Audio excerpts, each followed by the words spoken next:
All right. Hello, test.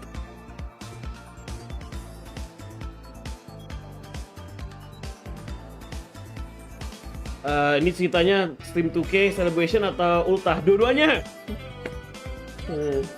So yeah, I'm still waiting for more members to join in, but yeah, tonight, this is my birthday, all right, and also exactly at my birthday we have reached 2,000 subscribers. So I want to do a free stream tonight, all right? I want to do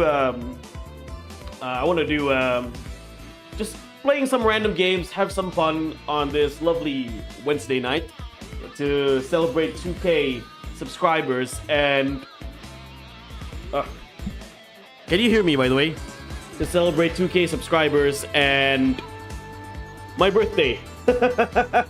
Okay, so first of all, I want to thank all of you. Wait, let me check the sound first.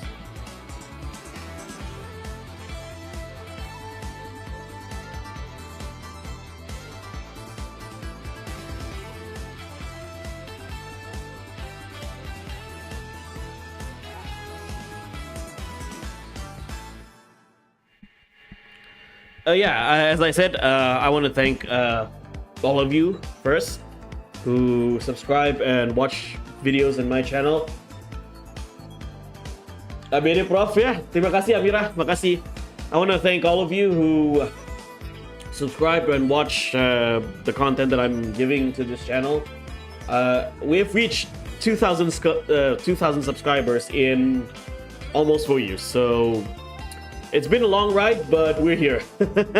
And thank you for all the wishes. I've seen a lot of wishes, a lot of birthday wishes on Discord, so I am greatly appreciative to that. Now, what am I playing right now? I'm kind of confused what kind of games that I want to play.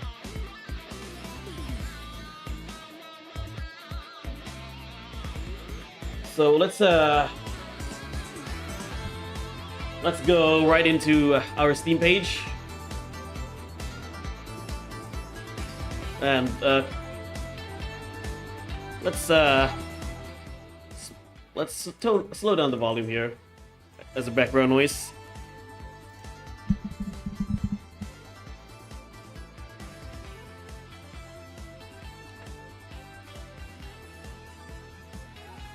Right, so where do we start? Just want to have some fun tonight. I've been enjoying a lot of Mortal Kombat 1 lately, so let's play some Mortal Kombat 1. Okay, let's turn this off. Let's play some Mortal Kombat 1.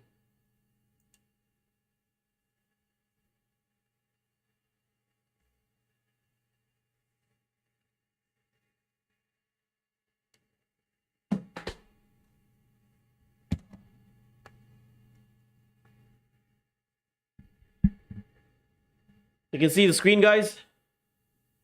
Just want to make sure.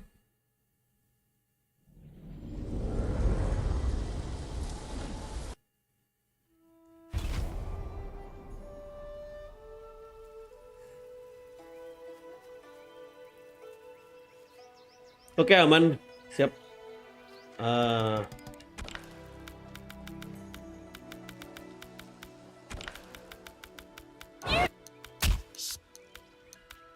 Make sure. I've been playing a lot of the towers in MK1. Well, not a lot. When I say a lot, I meant 3 characters. I want to continue the towers. So, is it safe? Yeah, it's safe. Right, I want to continue Sub-Zero and Li Mei. So let's play Sub-Zero and Li Mei. Sub-Zero. Yeah, let's play 2 Sub-Zero.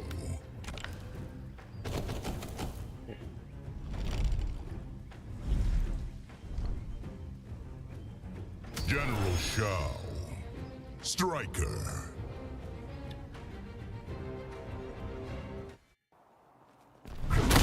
I helped you, but I've earned no respect.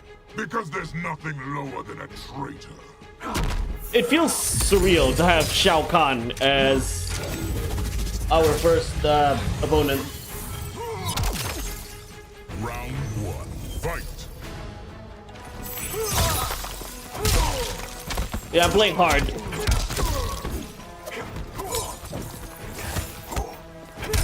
Wait, I kind of forgot some combos, so square, triangle.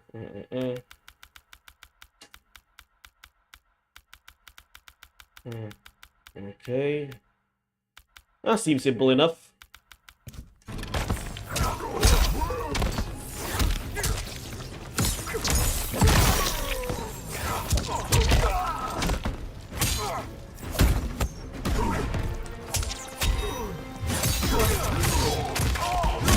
Ow.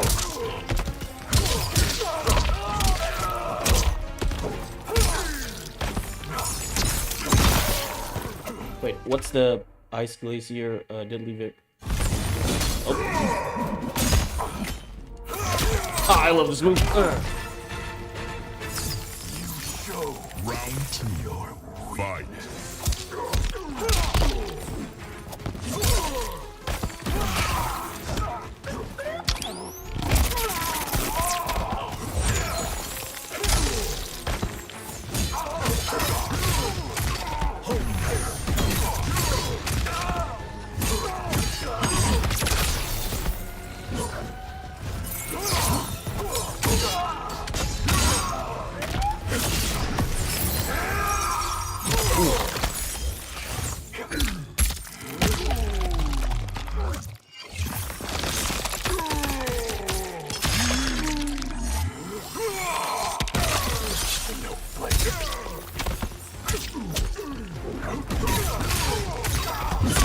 Ow.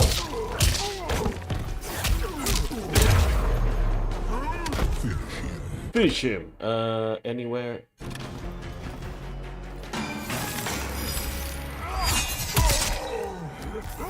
Do a fatality. Happy Profar Day to you, Brainer. While I play this gory game called Mortal Kombat 1. Sub-Zero wins.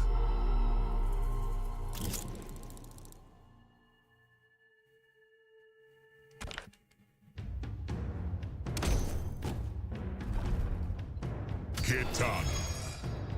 Movado.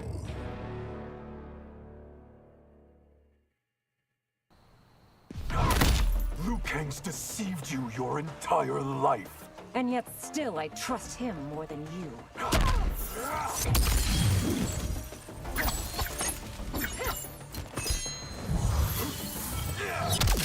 Round one. Fight.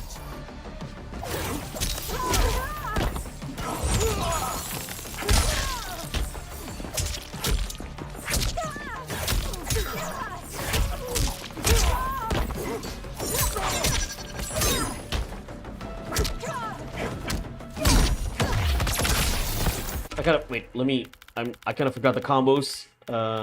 Circles. Ah. Okay. Now Sub-Zero seems simple enough.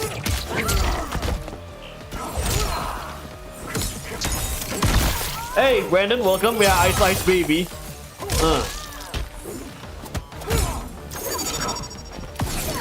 Uh-oh. Oh, that was close. That hope you feel Round is two. false. Fight.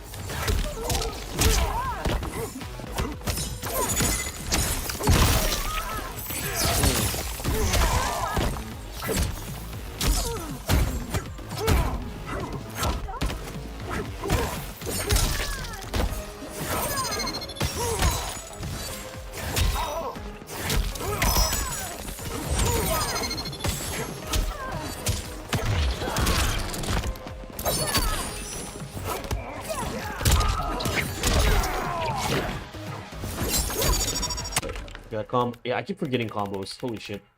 Square. Okay. Oh, that was close. Stab. Finish her. Let's try a cameo fatality. Ah, fuck it.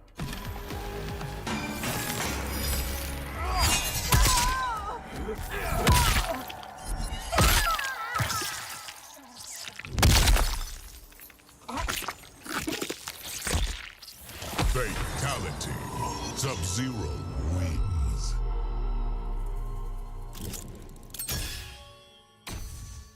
Performing a cameo fatality for some reason is pretty tricky.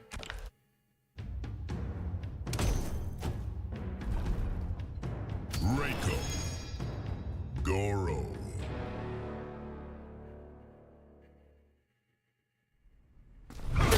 So we are again enemies.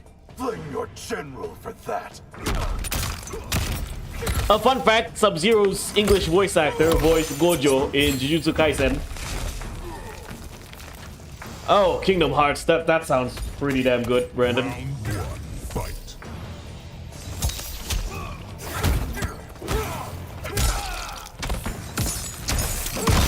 Square, triangle, okay. Square, triangle, triangle.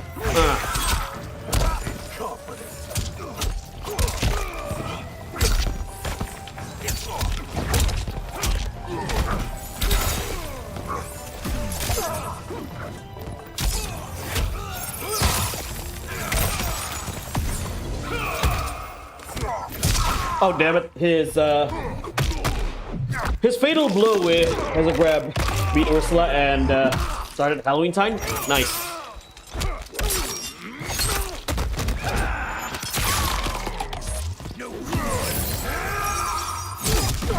I didn't hit him.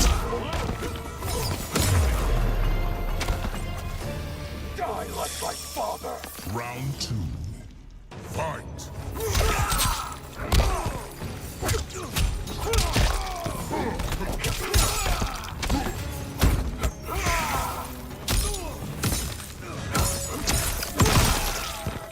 Hello, Jomaru. Thank you. Thank you for the birthday wishes. Hope you have a good day too. Ow.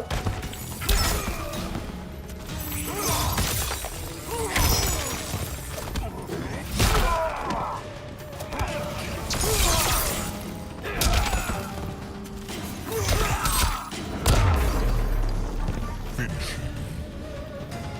Let's do his second fatality.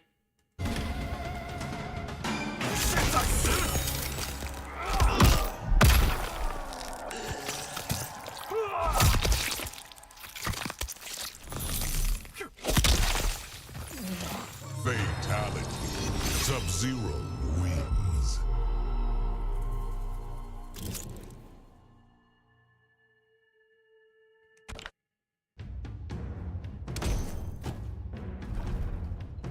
Kenshi. Tremor.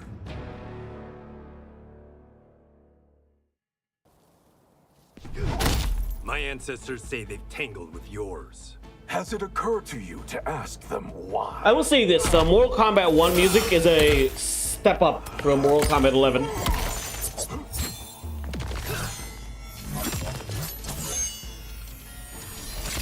Round one. Fight.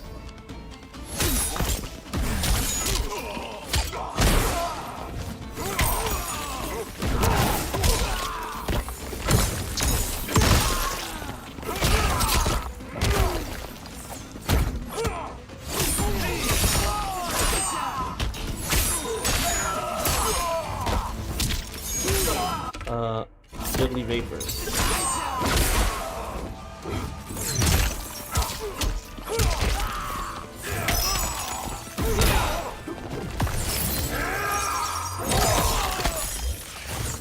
Birthday Profar, thank you, Game Dark. And enjoy some gore from Mortal Kombat.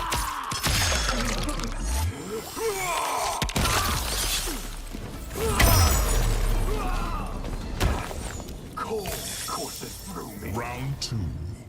Fight.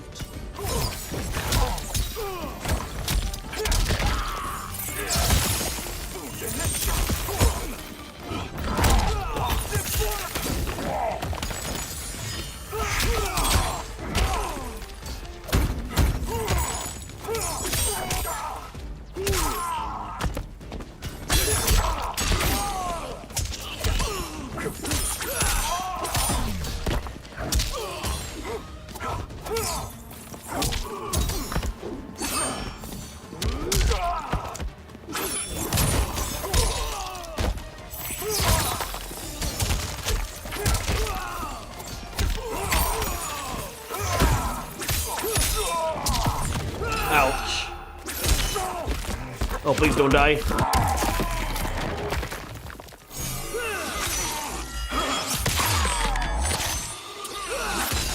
I see you.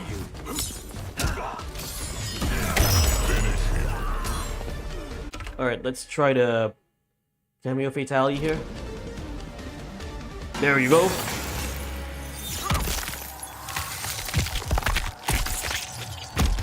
Fatality. The classic spine rip. Wins. So fun fact, you know that Ed Boon's favorite Mortal Kombat character is Scorpion, but his favorite fatality is the spine rip. And Scorpion actually got a spine rip fatality in Mortal Kombat Deception. That's his first fatality. The Lin Kuei won't serve your empire. As if I would offer you that honor. This is one of my favorite music in the game. So fun fact about the Living Forest theme, it's composed by Dan Negovan, who is most known to compose the music for League of Legends.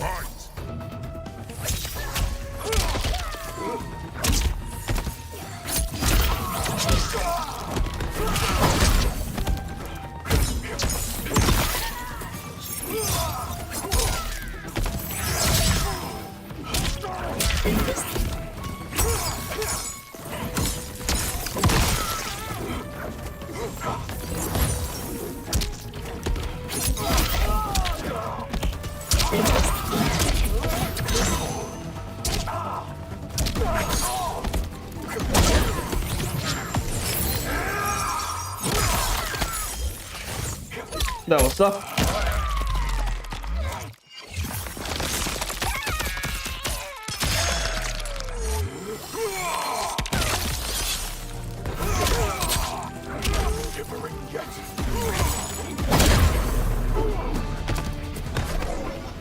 Such a bitter Round 2.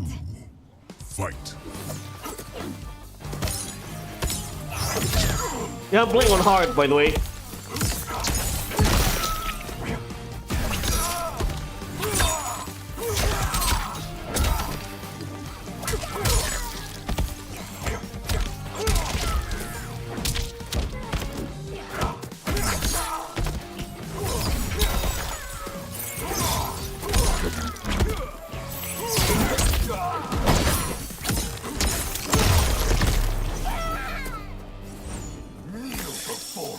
Final round.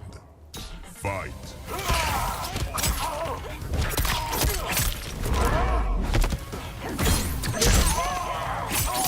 Ow, ow, ow, ow.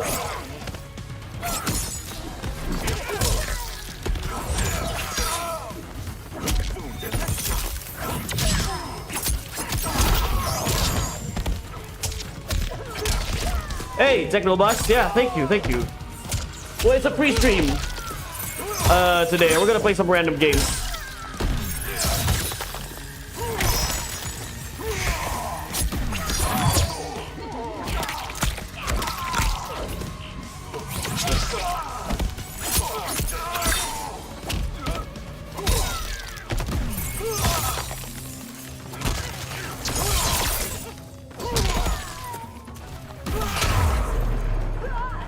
Finish her.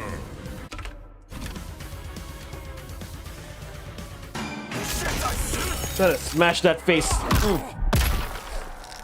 Doraita, happy birthday Profar, panjang umur dan sehat selalu. Terima kasih, terima kasih. Tuh, mah nonton yang sadis-sadis. Fatality.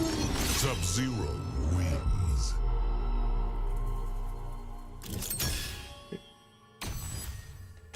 Gak takut kan main Mortal Kombat? You're not afraid of Mortal Kombat, right? Nitara. Cyrax. Alright, we're fighting Megan Fox here. No race should be immortal. And I thought it was your brother who lacked vision.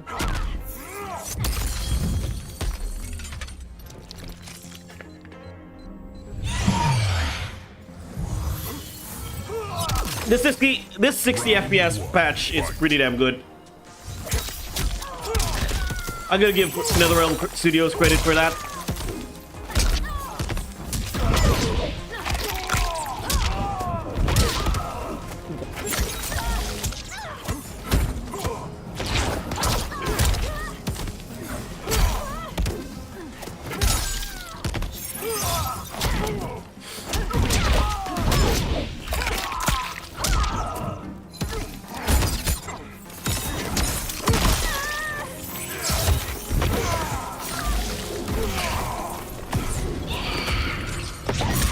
Ow.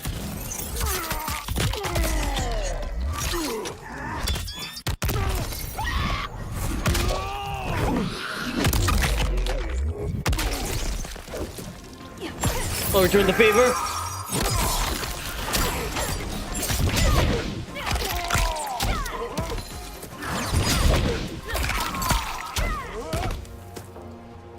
Bankai. Hey, JK14, welcome. Fight. Yeah, I'm playing Mortal Kombat for now. Gonna play some random games tonight.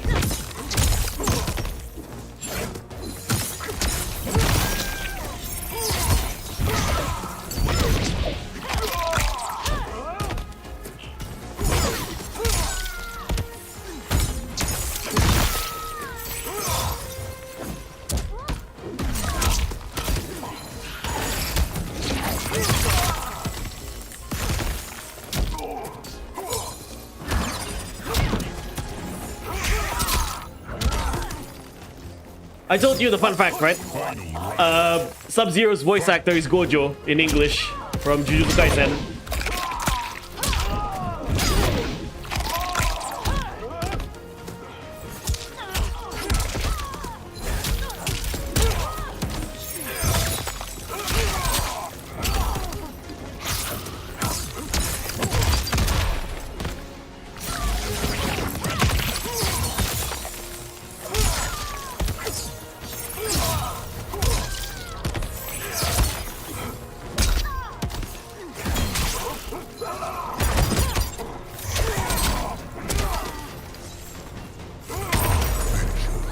Finish him. Can you do a spine rip? There you go.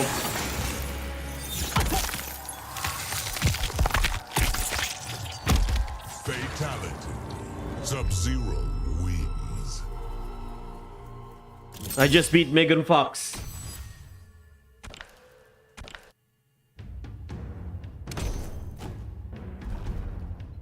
Kung Lao. Sub-Zero.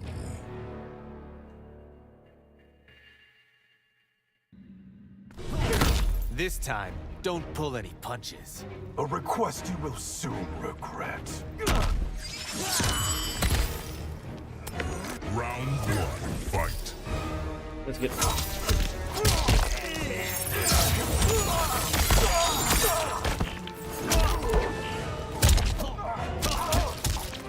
Hey, Bubs, welcome. Appreciate it. Thank you for the wishes. I'm just playing some arcade Mortal Kombat 1.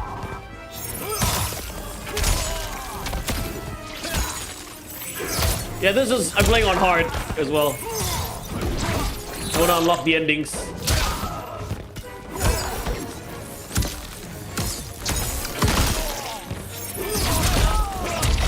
I can do that.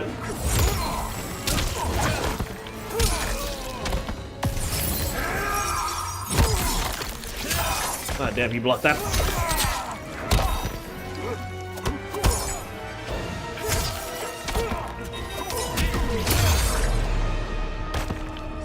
How am I not champion? Round two. Fight.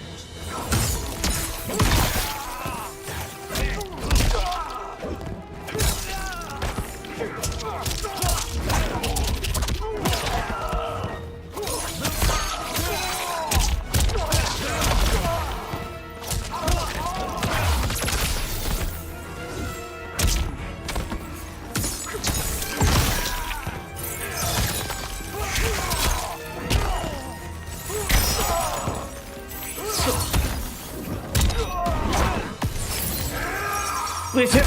Ah.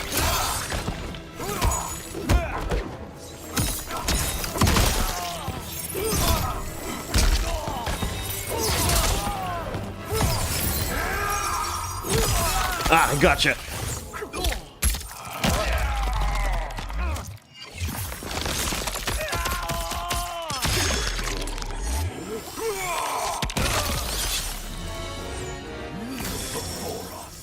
Kneel before us. Fight.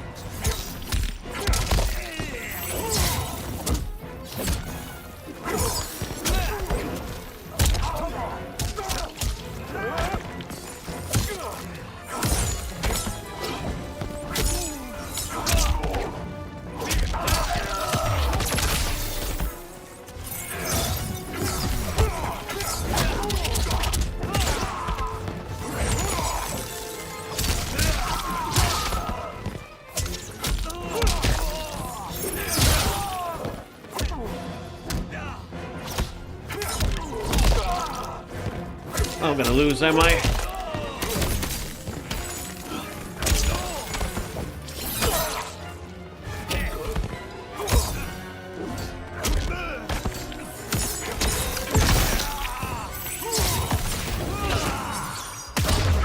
Yeah, I lost.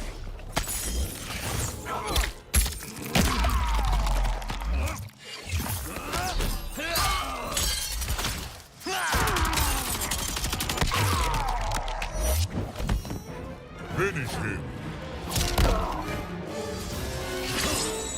Sub-Zero's back 2 is a good launcher. Alright, thanks for the advice. I was trying, like, again, I haven't played this game a lot, so I'm, like, you could kind of say, like, practicing a little bit. I'm playing on arcade. I just finished the story last Sunday. I'm playing on arcade, and I'm doing it hard. Alright, let's try the back 2. Round 1, fight.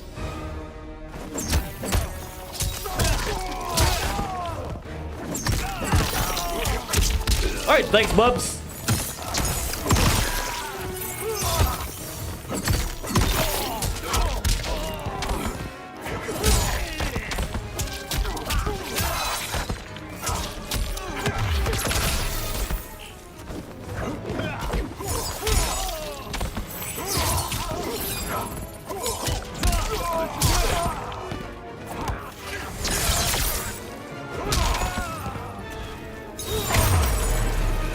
No problem, all good.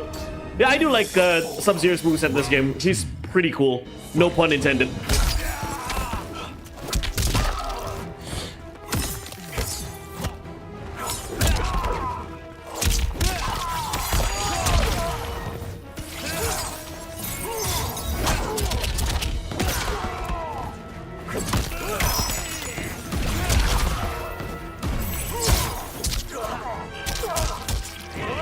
Well, my favorite character is Raiden.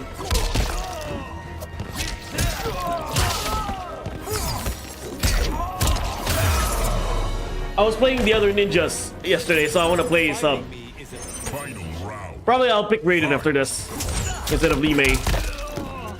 We'll see.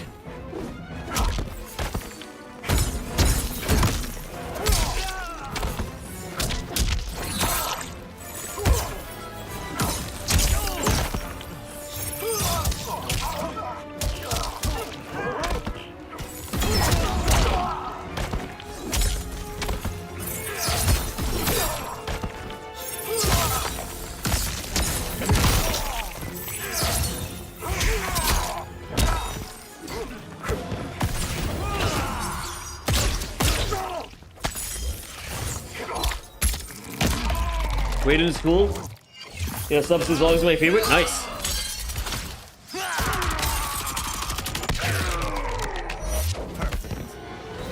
Please hit you. Please hit you.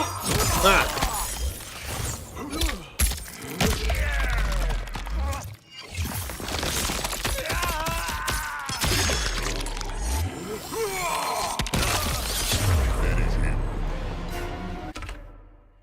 That gave me a hard time. And now you die.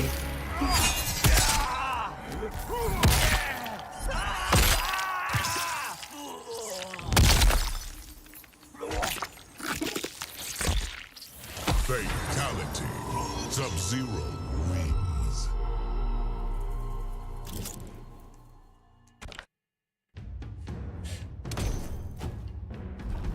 Peacemaker. Peacemaker is an absolute zoner in this game. This dude is this dude is a glorified zoner. I won't bother to seek your friendship. That's better than pissing away my time. We're fighting John Cena. Jesus! What the hell? Round 1, fight. I'll make sure you disappear, Peacemaker.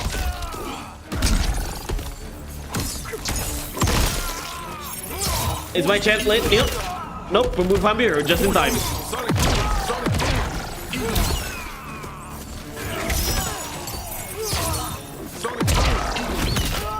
Force field. Force field. Sonic. Yeah, look at that. Look at that. Look at that.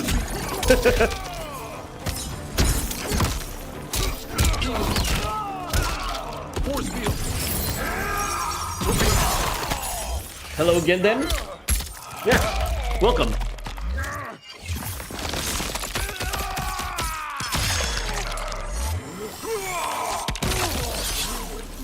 Force field.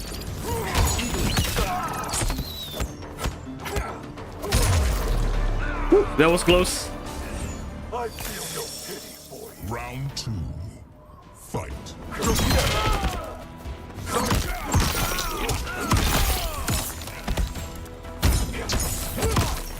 Eagle. Force field. Sonic boom. Sonic. Sonic boom. Sonic boom. Sonic boom, sonic boom, sonic boom. Force field. Torpedo. Force field. Force field. Force field. Eagle. Eagle.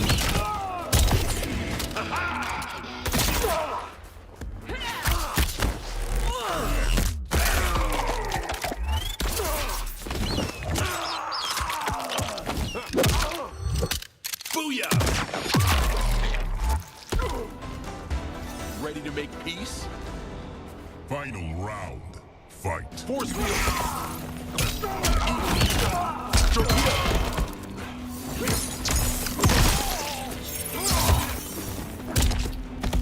Eagle. Anti-gravity. I ain't jobbing out to John Cena. Force field. Anti-gravity. Sonic. Force field. Damn, he is tough. Sonic.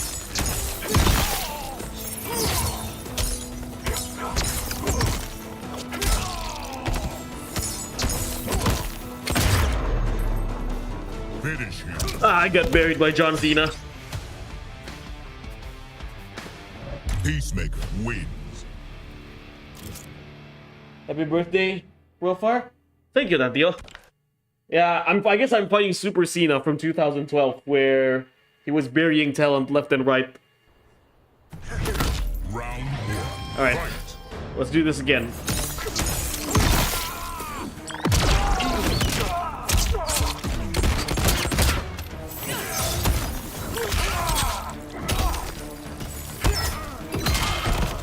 Force field.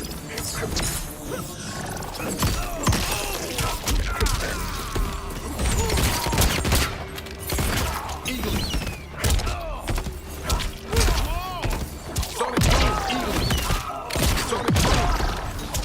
Sonic. Eagle. Force field.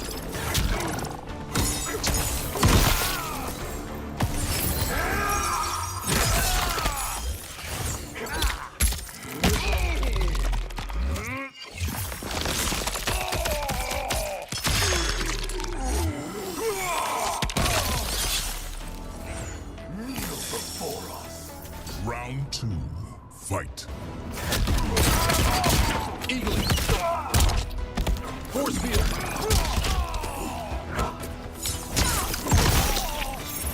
Torpedo.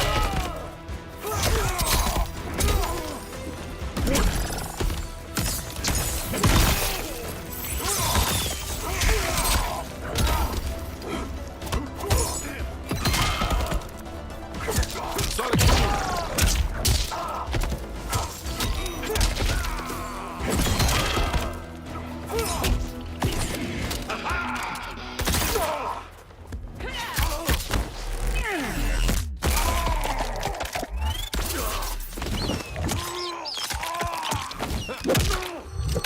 Booyah! Center mass. Final round. Fight. Torpedo. Anti-gravity. Eagle. Torpedo. Hello, you Tengu. Thank you. Congrats on 2K. Thank you. Thank you very much. Torpedo.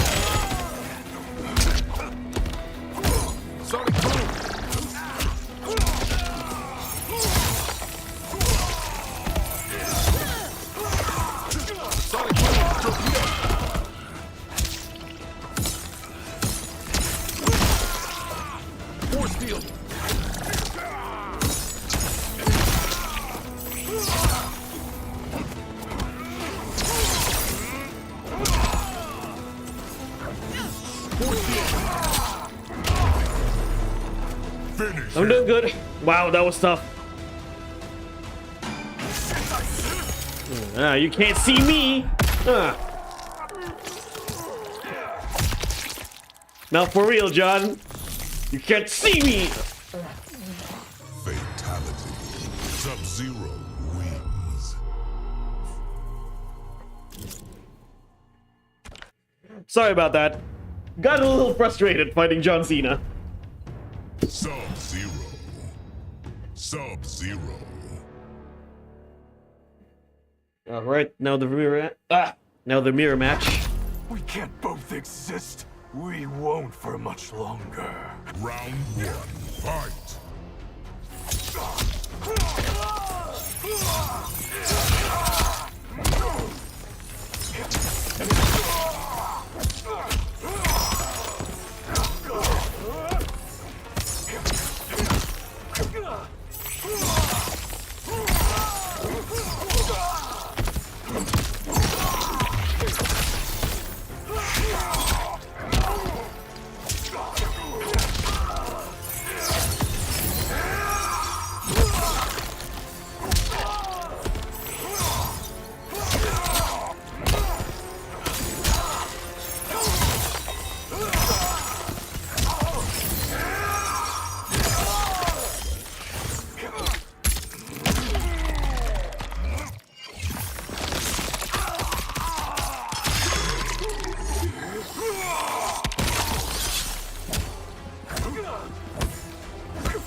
No one bests the Lin Kuei. Round two.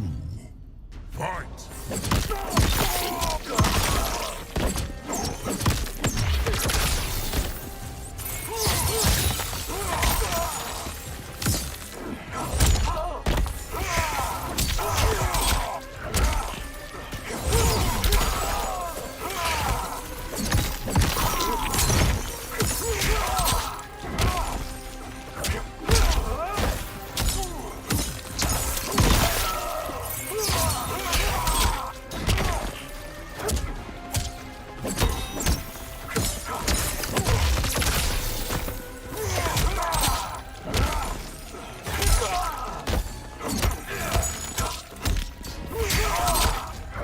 Numb to the pain.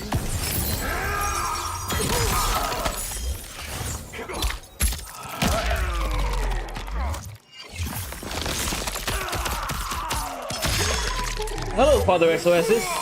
Congratulations on 2K. Thank you. Thank you very much. All right, now let me finish him. Thank you, Father XOSs.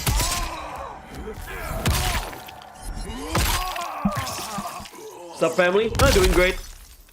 Again, tonight is just 2K stream celebration and my birthday, so I'm just gonna play some random games. Probably have one more character in Mortal Kombat 1, then we'll move to another game. Shang Tsung. Quan Chi.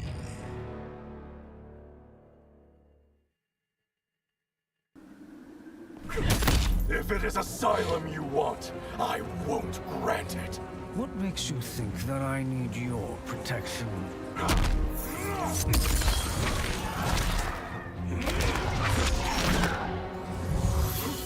Round one. Fight.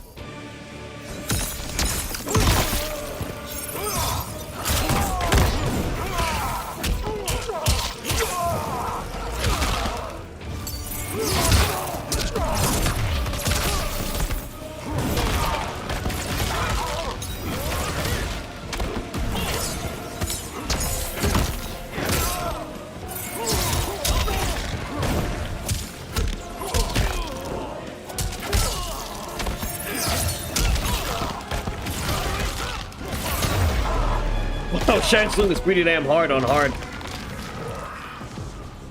Round two. Fight.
Final round.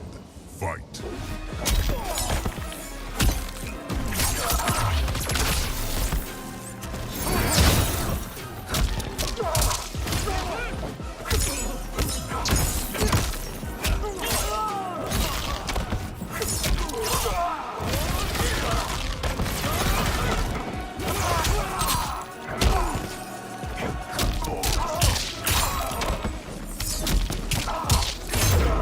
Oh, damn it.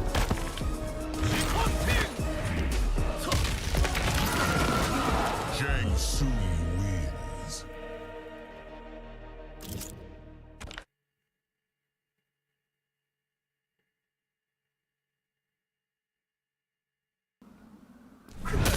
Let's do this again. Fight.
Round 2. Fight.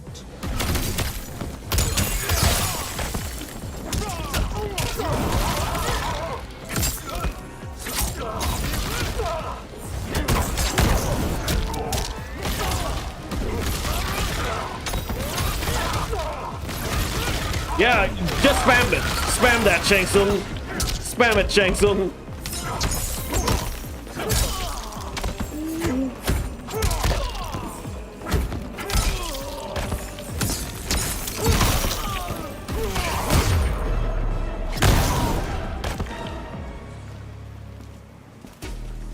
Final round. Fight.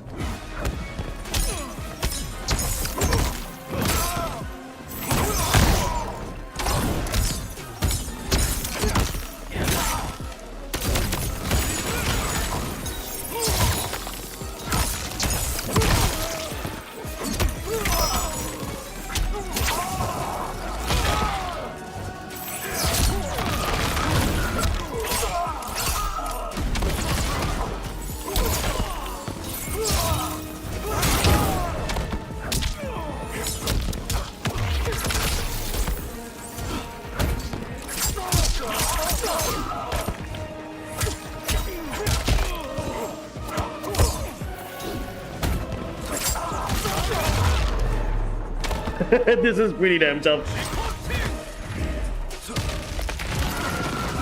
Perhaps I'll just finish one character. After this, I'm gonna move to another game. I'm not gonna do a second character. Just so that I won't be stuck just playing one game.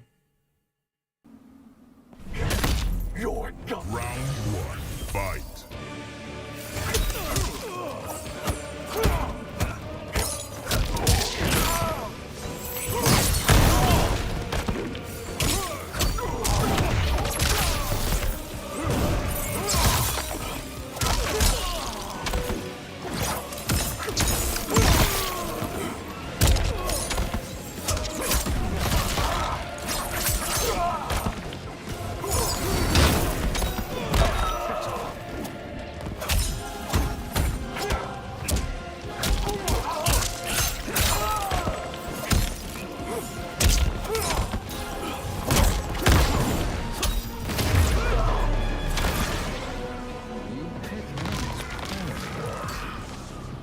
Round 2. Fight.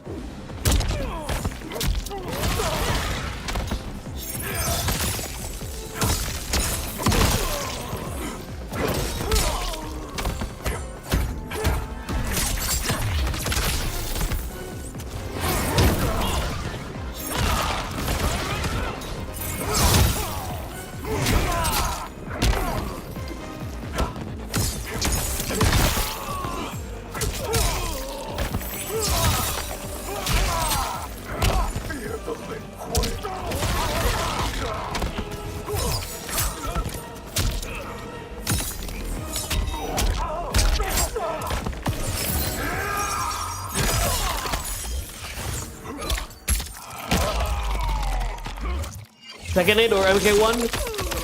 Hello, Smiley. In terms of a better fighting game, Tekken 8 for sure. In terms of my personal bias, MK1. Because again, in terms of a fighting game, okay, I'll talk later. I need to beat Shang Tsung's ass. This is pretty damn tough.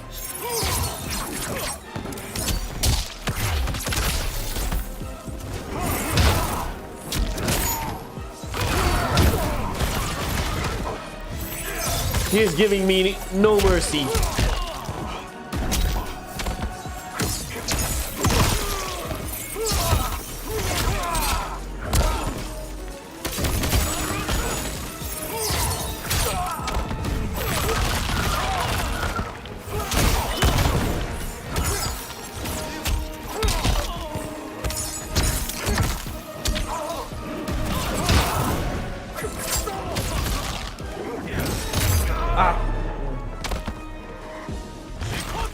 Yeah, I'd say in terms of a better game, it's Tekken 8. But in terms of what series I like better, it's Mortal Kombat.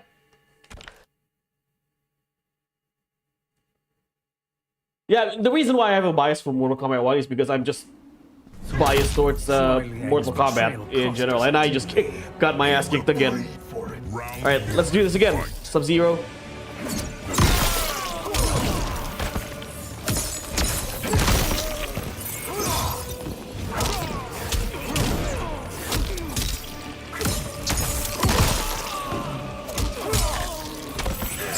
What, he's gone soft on me?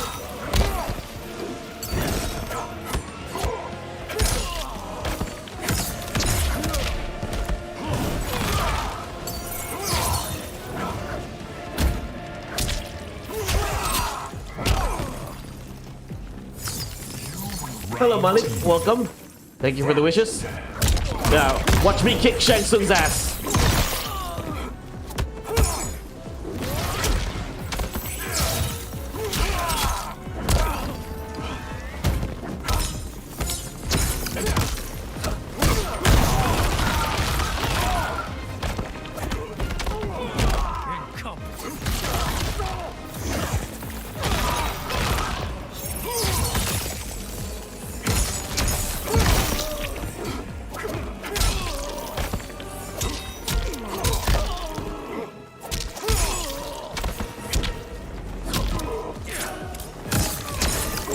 Finally. Took me 4 attempts to beat Shang Tsung.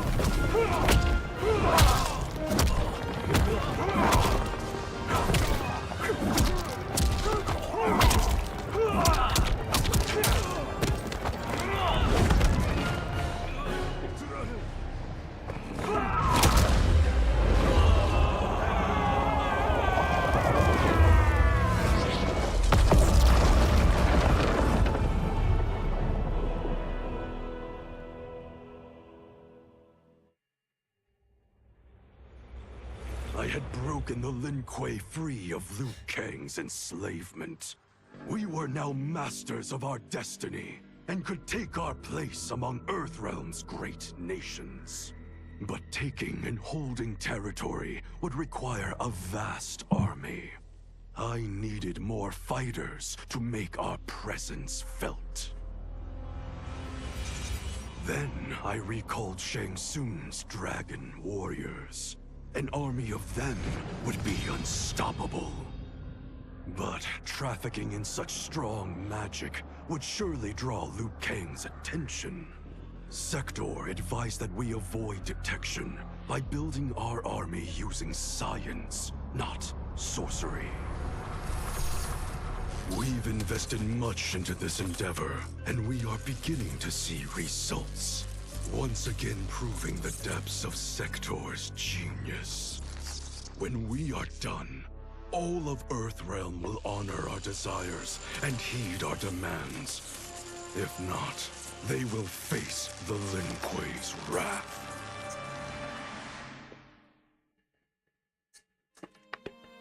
Right, I want to move to another game. I think because I picked hard difficulty, and how many times I lost? Yeah, I lost 5 times. So, how's the story with this? Mortal Kombat, in terms of story, like, here's the thing. If you look at it from a logic perspective, yeah, the story is crazy. The story absolutely makes no sense. And I am kind of exhausted with this entire worlds collide, multiverse bullshit. One universe versus the other universe, and then you have an entire, like, multiverse of Mortal Kombat. So basically, again, I'm going to talk into spoiler territory here. So if you've played Mortal Kombat 11, what Mortal Kombat 1 did with the story is that, like, the premise is that the timeline was reset, right? Liu Kang reset the timeline, as in, like, now it's a completely different universe, as Liu Kang shaped the way he wanted to be, right? Now, here's the thing. In Mortal Kombat 1, as the story progressed, it turns out that every single ending in Mortal Kombat 11 is canon. So if you play in Mortal Kombat 11 and you realize that, yeah, in the arcade mode, everyone has their own ending, each character becomes their own version of the Keeper of Time. Apparently, after the final fight between Liu Kang and Shang Tsung on the Hourglass, it created a multiverse of Mortal Kombat. So basically, every ending in Mortal Kombat 11 is canon. So everyone is their own god or their own titan. Liu Kang has his universe, Shang Tsung has his universe, Johnny Cage has his universe, Raiden has his universe. Hey, what the hell? Su Hao maybe has his own universe. But in terms of overall game, I understand. Like, I wanna give my thoughts about Mortal Kombat 1 here. Again, I haven't played a lot of online. In fact, I haven't played online at all. I've only spent probably 10 hours in this game. In terms of basic gameplay, I really like this game. Okay, I enjoyed Mortal Kombat 1. As I said previously, and the fact that since June, I think 2 weeks ago, NetherRealm Studio dropped a 60 FPS patch. So previously, this menu was 30 FPS, and when you perform the fatal blows and those pre-dialogue cutscenes, they're 30 FPS. Now it's 60 FPS.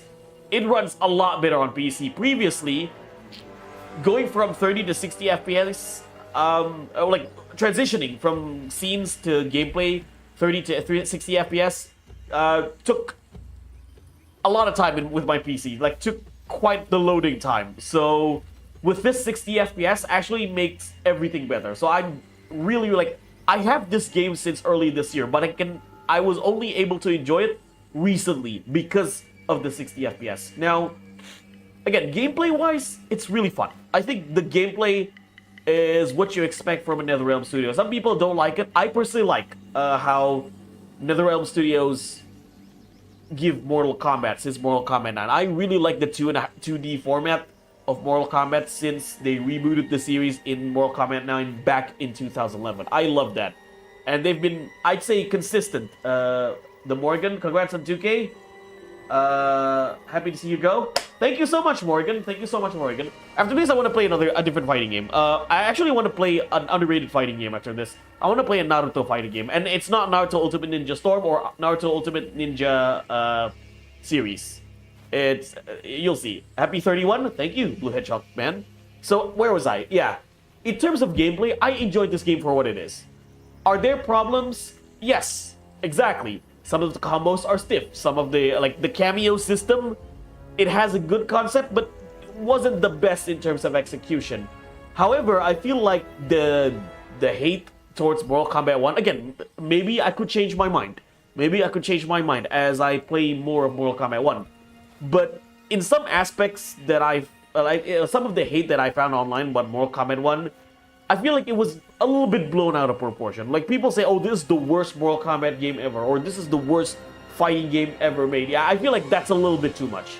And some people say, oh, cinematic-wise, I'd say, like, story, okay? Let's talk about story. Again, logically, it's crazy, but cinematic in terms of you sitting down, enjoy a cinematic gameplay of the story, Mortal Kombat 1 tops it all. Mortal Kombat 1, like Mortal Kombat in general, NetherRealm Studio always always perform. Like they always know how to make cinematics. They always, in terms like they are leagues above when it comes to cinematics. When it comes to cinematics compared to their other competitors like Tekken or Street Fighter. Like you cannot tell me with a straight face that Mortal Kombat 1 cinematic sucks, right? You cannot tell me with a straight face Mortal Kombat 1 has worse cinematics than Tekken 8 and Street Fighter 6. I'm sorry, right? Mortal Kombat 1 tops it all when it comes to cinematic. They are leagues above other fighting games, and that's something we should never take away from Mortal Kombat or NetherRealm Studios. Is the game perfect? No. Is the game bad? No. I'd give this game probably so far, from my 10 hours of playing, 7.5 to 8, 7 to 7.5 out of 10, right? To me, Mortal Kombat, the best Mortal Kombat game is still Mortal Kombat 9 in 2011. Second would be, if I'm putting every single Mortal Kombat game in the series, including their spin-off, it would be Mortal Kombat Shaolin Monks. Third game would be Deception, because I really, really love Mortal Kombat Deception. I feel like not only that's the best 3D era Mortal Kombat game, but in terms of Mortal Kombat as a series, that game deserves more love, honestly. Mortal Kombat Deception deserves more credit than usual. MKX is the best hands down. No, MKX is really good. MKX is pretty good. It's just that, again, me personally, alright? It's just that MKX is a little bit too fast-paced. Again, I'm not able to work as fast as, especially online competitive. I'm terrible at MKX online because how fast the game is. I'm kind of glad in MK11 and MK1 they slowed down the tone, because in terms of tone of fighting, MK9 is the best pace. MKX, mechanic-wise, is pretty damn good. You can do insane amount of combos in MKX. It's just that I'm not fast enough to follow up the pace with MKX. And not to mention, I always prefer Mortal Kombat when it's colorful than dark and gritty. But again, not taking anything away from MKX. MKX for me is still top 5. So again, top 3 would be MK9, Shaolin Monks, and Deception. Now, these designs, by the way, in Mortal Kombat 1 are absolutely beautiful. Ermac, I want to go over the characters first. Ermac's best design, in my opinion, is MK9. I still like MK9 or MK Deception Ermac. Kitana looks fucking gorgeous. This is Kitana's best design, in my opinion. As much as I like MK9, so I've been saying this about MK9. As much as I like MK9, I'm not gonna lie, I do like the sexy costumes of female characters. They are insanely sexy. Do I like the fan service? Absolutely. But at the same time, I can't take the female characters seriously. They don't look like fighters or assassins. They look more like hookers. Kitana, yeah, have you seen Kitana's outfit in MK9, right? She looks more like a stripper than a female deadly assassin. I mean, here the thing is that with sexy costumes, I always think this way. You can make a female character sexy and deadly without overly showing their skins, right? Like this, for example, this Kitana is perfect. I love this Kitana design. Like, either this one, in my opinion, is the best Kitana design, or MKX. MKX default Kitana looks absolutely gorgeous. I like MKX default Kitana. Again, it's one of those, she looks sexy but deadly. Melina, I love this Melina design. I think this is the best Melina design. It fits her, like, it fits her savage personality, as well as she's a little bit, like, she has her elegance, right? She has her elegance in battle, so this is a good mix between deadly and elegant. Tanya, yeah, I'm not too crazy with design. I still prefer her design in MKX. Rain, some people don't like Magician Rain, but I'm okay with this Rain design. My favorite Rain design is either Mortal Kombat 9 or Mortal Kombat Armageddon. Those are really good Rain design, but this is okay, I guess. Hello, Devil Ice Sakuya. Yeah, thank you so much for the wishes. Smoke. Smoke looks cool here. My favorite Smoke design in terms of ninja is MK9. But this one is really good as well. Alternate the costume MK9 with the hood, right? Now I wasn't too keen with the ninja characters here without wearing hoods and with their hair exposed, but it grew on me, especially the Lin Kuei ninja, Smoke, Sub-Zero, and Scorpion. They are like homage to the palette swaps back in the day with classic Mortal Kombat. Scorpion. Yeah, this Scorpion is pretty good, but my favorite design for Scorpion is either MK11 or MK9. MK9X and 11. I have trouble deciding because I do like all three of them. Reptile, hands down, the best Reptile design in my opinion. This one or his MK Shaolin Monk's Armageddon design is pretty damn good. Sub-Zero, Sub-Zero's decent in this costume. My favorite Sub-Zero costume is still I'd say MK11. I like MK11 Sub-Zero and also MK Deception. Li Mei, Li Mei looks good. My favorite design for Li Mei is Mortal Kombat Deception, but not the bikini outfit. The full armor alternate outfit of Li Mei in MK Deception is my favorite design for Li Mei. Kenshi, he looks amazing. I like this design and his MKX with the beard. I think he looks great. Baraka, Baraka looks fine. Baraka, yeah, I mean Baraka's overall design doesn't really change a lot. It's hard for me to decide which is my favorite, but this is pretty good. Garrus, I like this design a lot more than his MK11 design. His left shoulder pad, like gold shoulder pad, kind of reminds me of Kratos in God of War 2. And Omni-Man, John Cena, or Peacemaker, Homelander.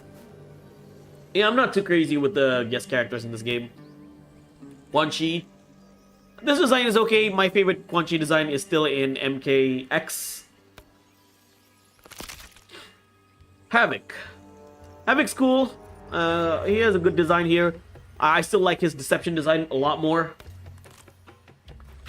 Nitara, Megan Fox, she's kind of there. Like, I'm glad Nitara is here, but, you know, Megan Fox is Megan Fox.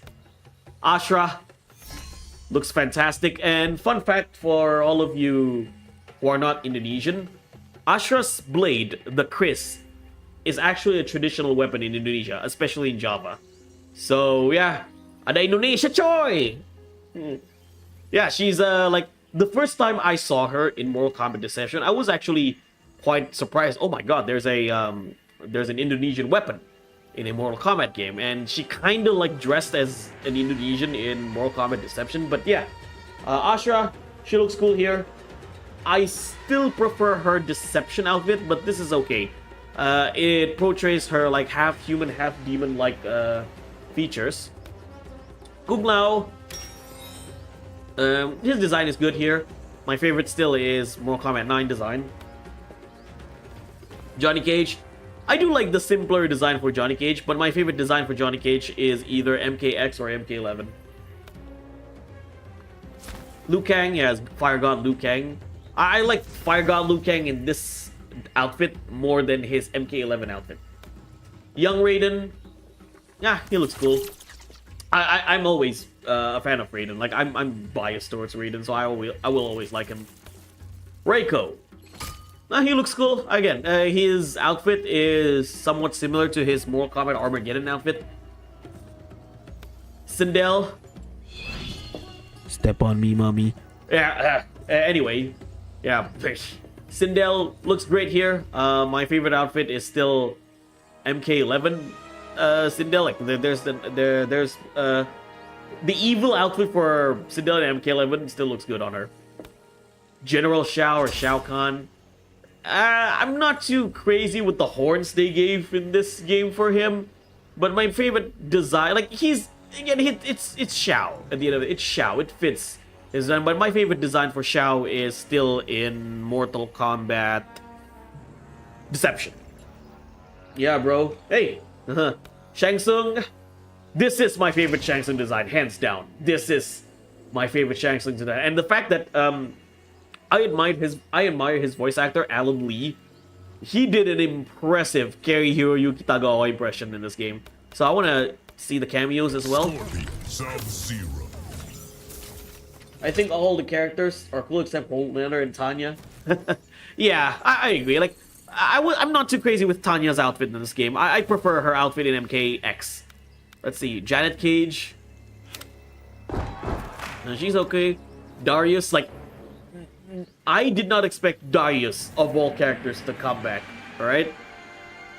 One thing I am happy with MK1 is that one thing I'm really, as I said, one thing I'm really happy with MK1 is that I do like the fact that we are getting more 3D era characters from the PS2 era. You know, like your Ashas, your Havocs, Nitara, Asha, Havoc, Nitara. Who else?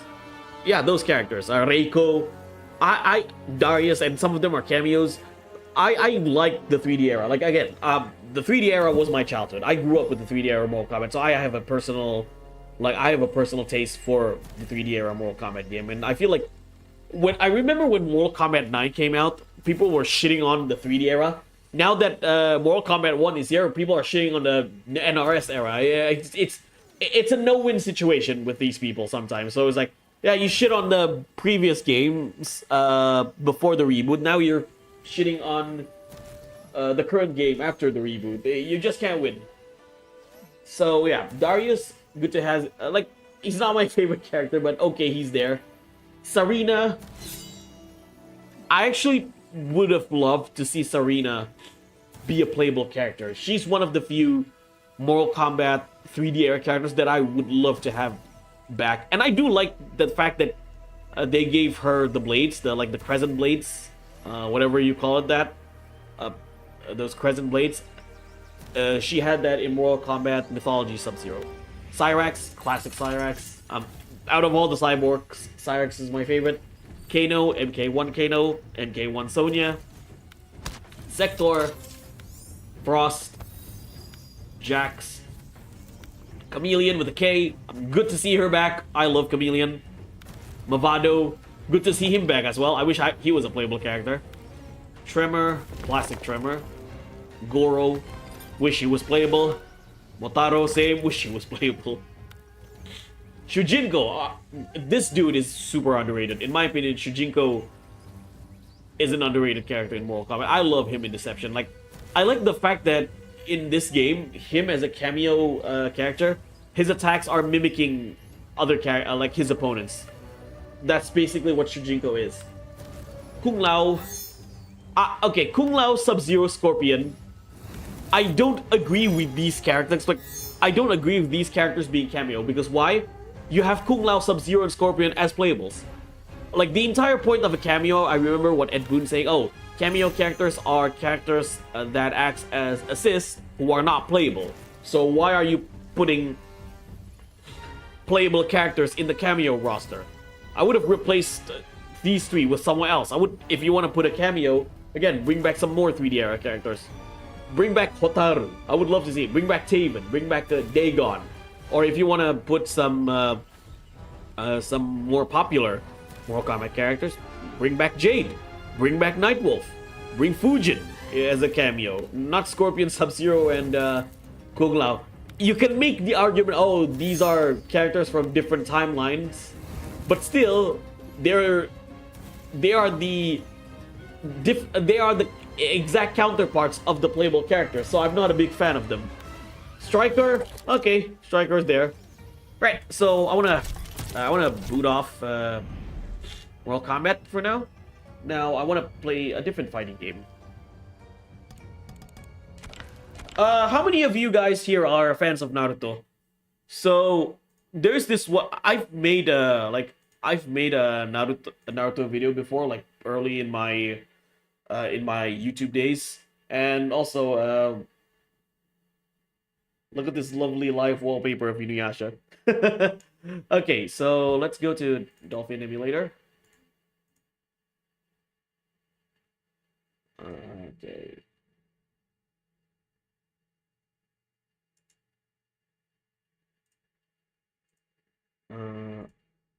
Refresh. Wait.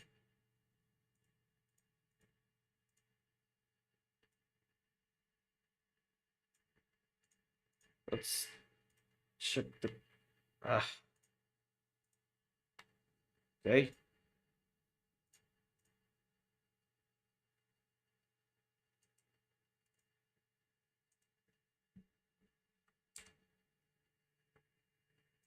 Playing some Naruto game. One of the videos that I made in my early YouTube days was this game, Naruto Gekito Ninja Taisen 4 or Clash of Ninja 4. I'm using a modded version as well, so it's a translated mod, or it's a fan-made translated version of this game. Unfortunately, like Naruto Gekito Ninja Taisen 4 was a sorry, as I was saying, unfortunately Naruto Gekito Ninja Taisen 4 was a Japanese exclusive, and it was made by Iding. Wait, is it too loud? Hold on. Naruto 激闘忍者対戦 4! ルールを変えたりゲームの記録をするところよ。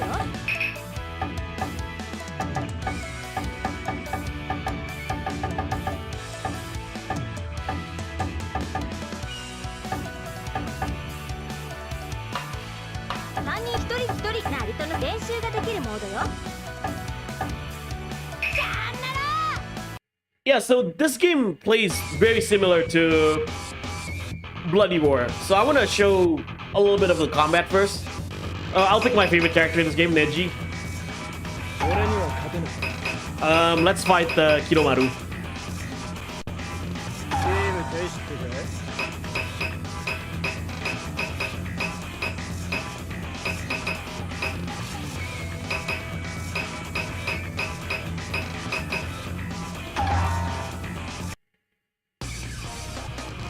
Yeah, I don't know where my save file is. I should have had all the characters, but it's not.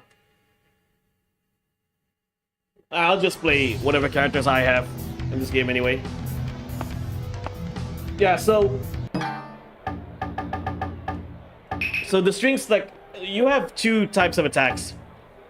B is normal attacks, and A is charge, like super attack. The combat is pretty simplistic, but it has a lot of depth into it, so I'll show you. So yeah, that's his normal attack string. You can combo it with a strong attack, right?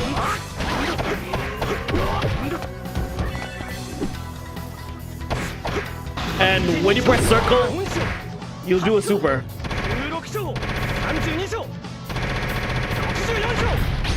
You'll do a super, and each character I do believe have 3 supers.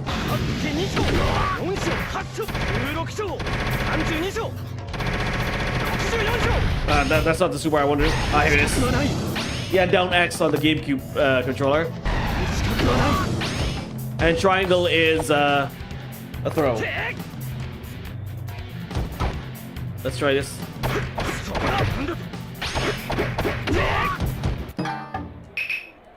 Alright, let's just go on an arcade tour. Or an arcade match.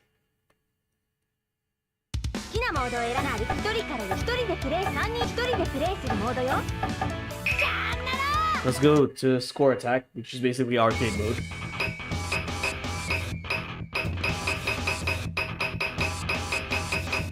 Once again, I'll pick Neji because he's my favorite character to play as in this game.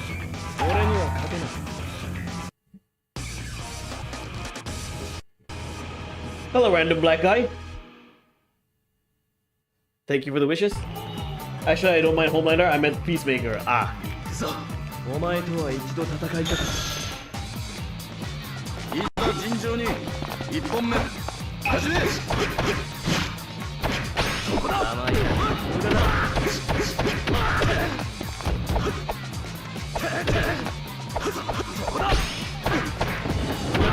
Yeah, you can teleport by pressing the R button, but it depletes your super meter.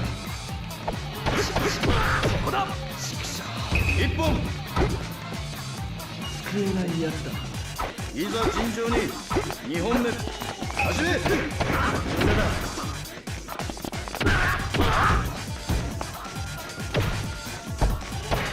甘いな。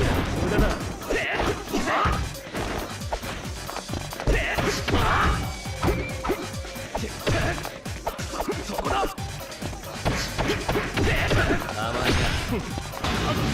Gotcha.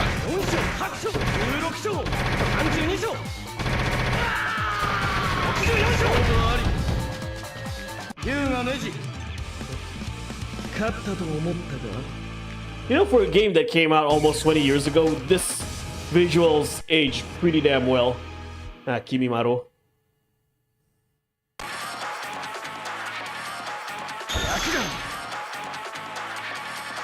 行くぞ。いざ尋常に1本目始め。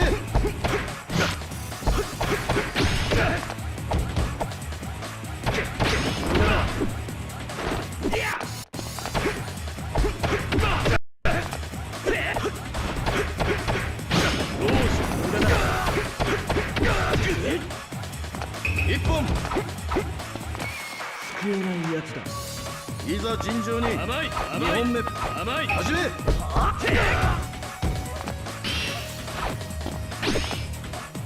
甘い。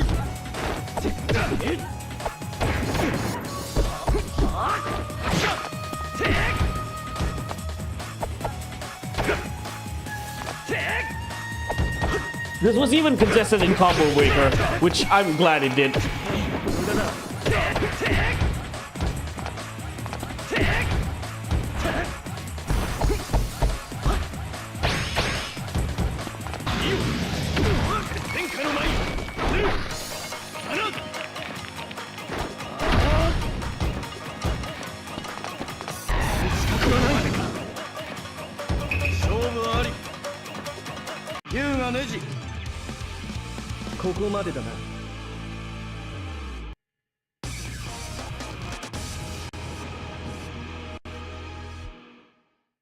Oh yeah, the soundtrack is amazing for this game, Brandon.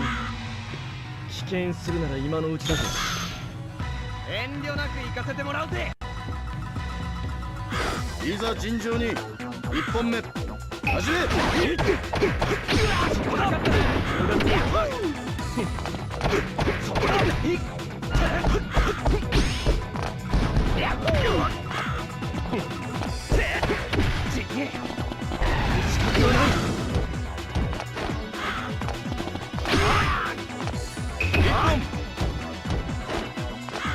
救えないやつだ。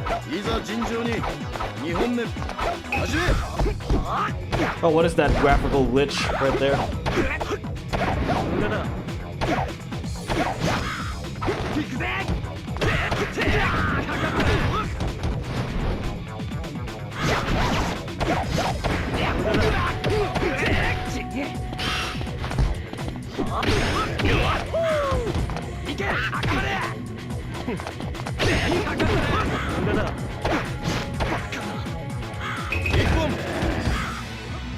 Yeah, this is Yakuto Ninja Taisen 4, Clash of Ninja 4. 3本目始め。 While being taken by the Shadow Realm.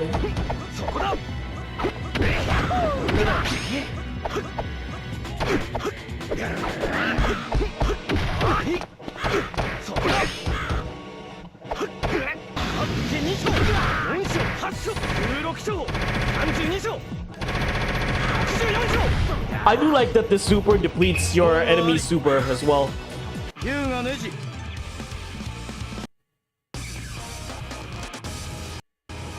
Okay, Kankuro.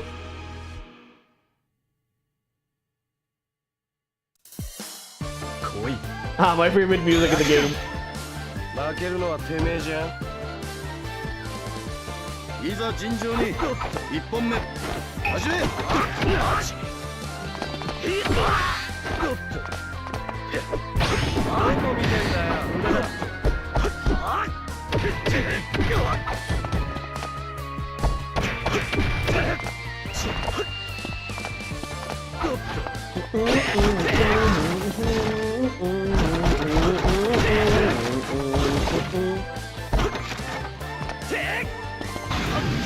I miss. そこだ。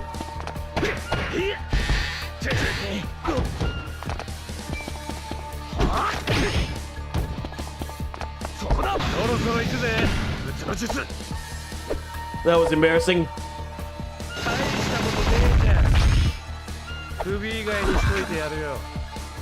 一本。弱いな。いざ尋常に2本目始め。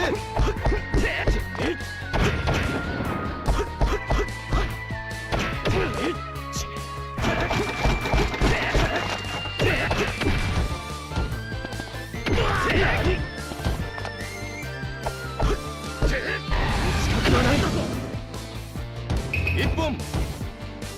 That move is pretty damn sick. いざ尋常に3本目始め。どこ見てんだ。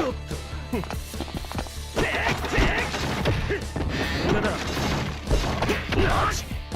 そこだ。ほらよ。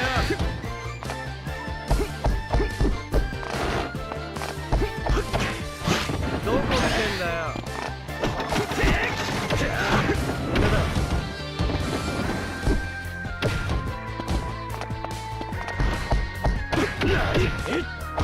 そこだ。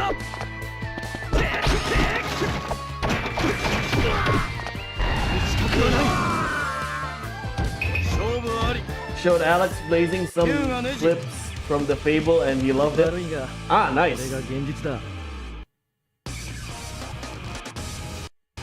Okay, Tsunade.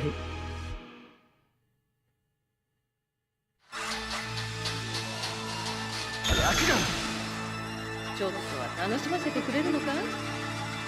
いざ尋常に1本目始め。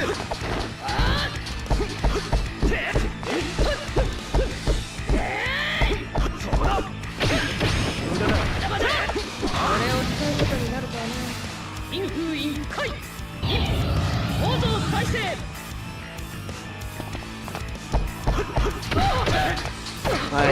Let's say she has healing powers. そこだ。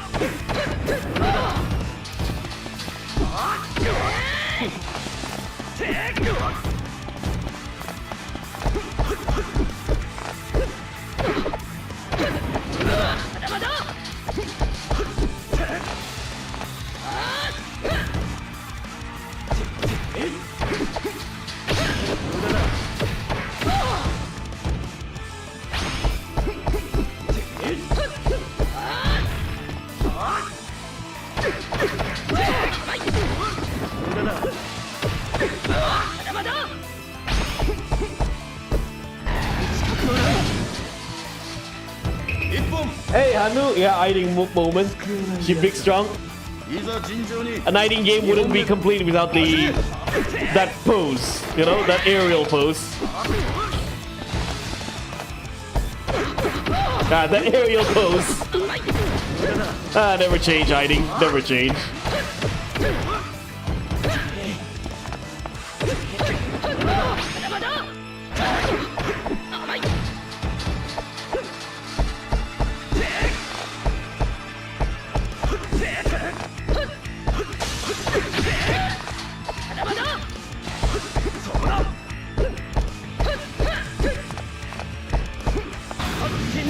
Ah, the miss. これを使うことになるとはな。陰風陰海。構造再生。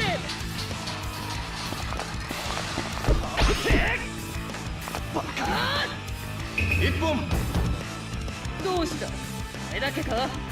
いざ尋常に3本目 Shade, the player base wasn't there for a DNF duel. Uh-huh.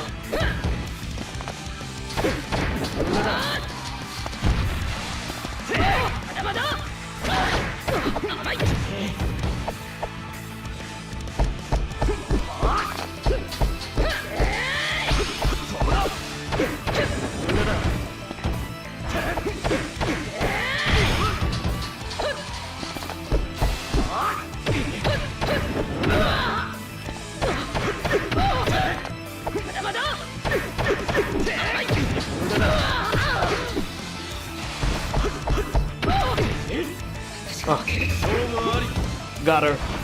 優雅ネジ悪いがこれが現実だ。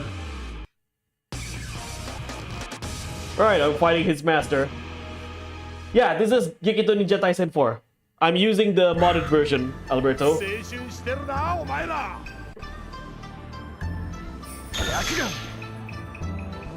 いざ尋常に1本目始め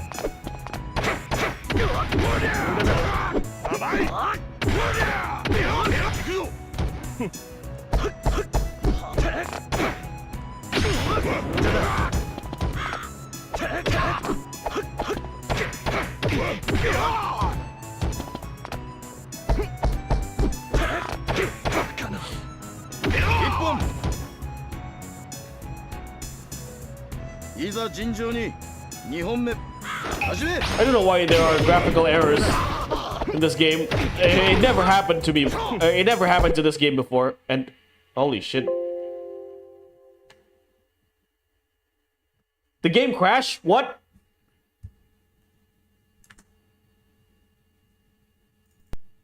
Thanks, game.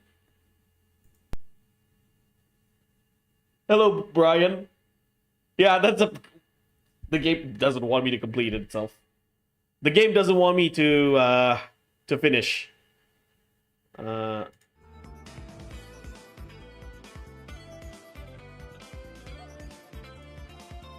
That's a wrap. Yeah, it's a really good game. Gekido Ninja Taisen, but it doesn't want me to finish. Holy shit. Let's. What do we play?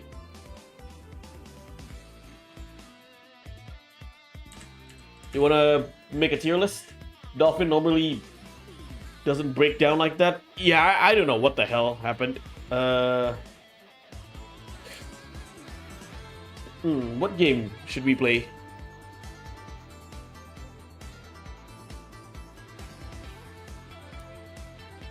Should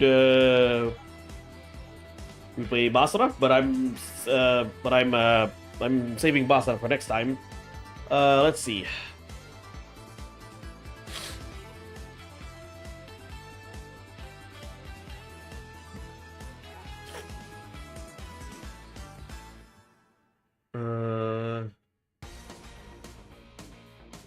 I don't have any of the Storm games. I'd much rather play Clash of Ninja games. Let's see.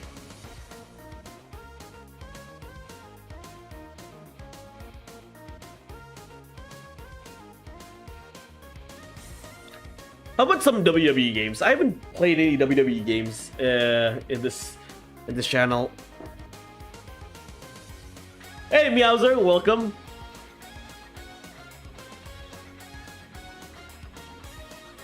Congrats for 2,000 subscribers. Thank you, Brian.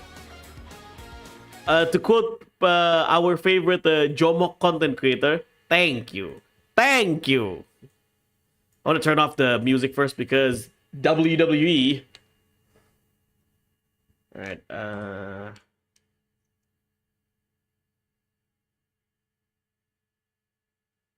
I see that Yakuza and Megami Tensei games are there. Yeah.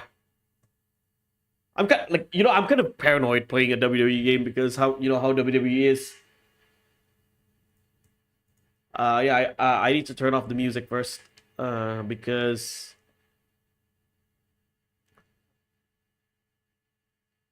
entrance.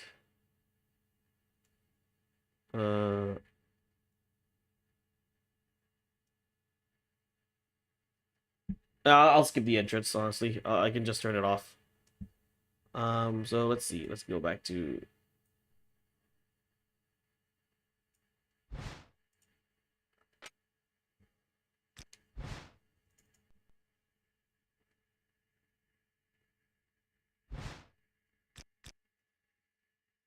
Right.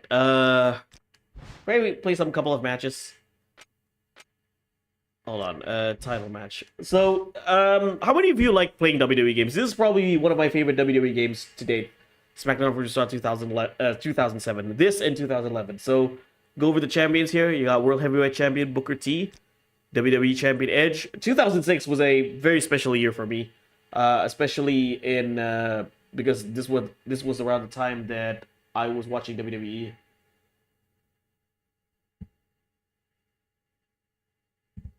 Edge as WWE Champion.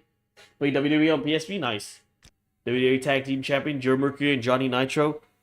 Were they the Tag Team Champions? I do remember when this game came out, the WWE Tag Team Champions were Paul London and Brian Kendrick, so some of the champions are outdated. And not to mention Johnny Nitro, aka John Morrison, was drafted to Raw.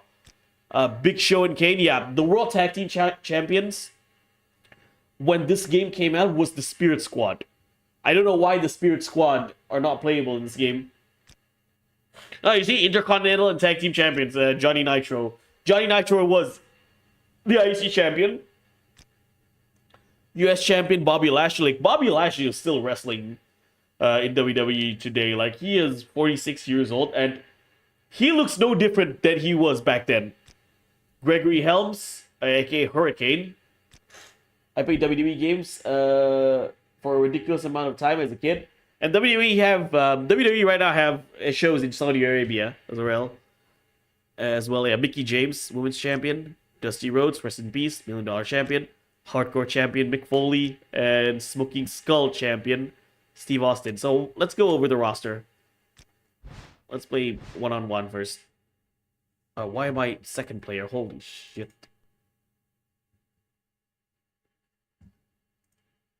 I want to be the first player, not second.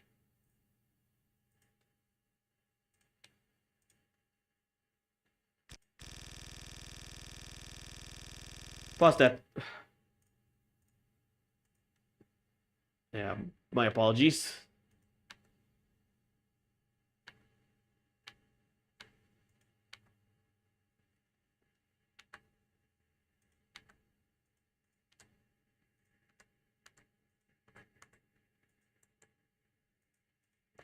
You know what WWE is? So you know what WWE is, in my opinion? WWE is just anime for rednecks. Prove me wrong.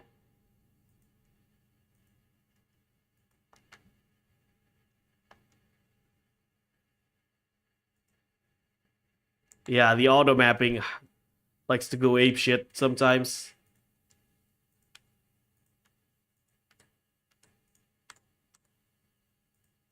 Clear. There.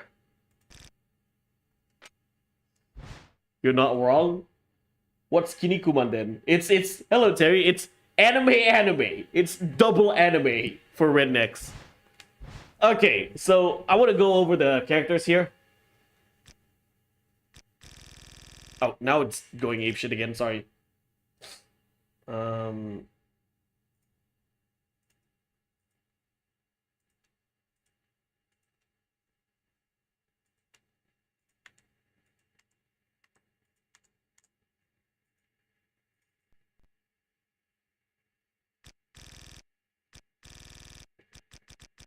Okay, so though admittedly I don't watch WWE as much as I play the games. Yeah, same goes with me.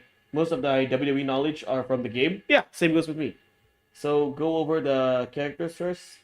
I like this game a lot more than 2006 because the roster. I got Batista, Big Show, Bobby Lashley, Booker T, Carlito, Chavo Guerrero, He Who Shall Not Be Named, Chris Masters, Daivari, Edge, Finley, Gregory Helms, Hardcore Holly, JBL, Joey Mercury, John Cena, Johnny Nitro, Kane, Ken Kennedy, Kid Cash, Kurt Angle, Lance Cade, Mark Henry, Matt Hardy, Mick Foley, Paul Burchill, Psychosis, Randy Orton, Rey Mysterio, Ric Flair, Rob Van Dam, Shawn Michaels, Shelton Benjamin, Snitsky, Super Crazy, Boogeyman, Great Khali, Trevor Murdoch, Triple H, Umaga, rest in peace, Undertaker, Viscera, rest in peace, Vito, William Regal, and the female or the divas. Yeah, back in the day, female wrestlers were nothing more than eye candies and strippers. No offense. Candice Michelle, Jillian Hall, Lita, Melina, Mickey James, Tori Wilson, Trish Stratus. Legends you need to unlock. I have played SmackDown. Here comes the plane. Here comes the plane. Here comes the pain. Playing SmackDown vs. Raw 2006, and this is the first wrestling game that I played. Nice. Bam Bam Bigelow, Bret the Hitman Hart, Cactus Jack, Dude Love, Dusty Rhodes, Eddie Guerrero, Hulk Hogan, Jerry Lawler, Jim Neidhart, Mankind, Mr. Perfect, Roddy Piper, Shane O'Mac or Shane McMahon, Steve Austin, WWE Airport looking fire, Steve Austin, Taz, The Rock. There you go. I'm gonna pick Undertaker.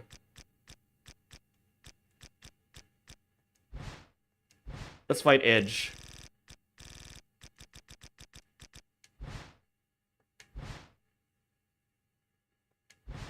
On SmackDown. It's criminal that Steve Austin isn't unlocked from the start. Yeah, it is what it is.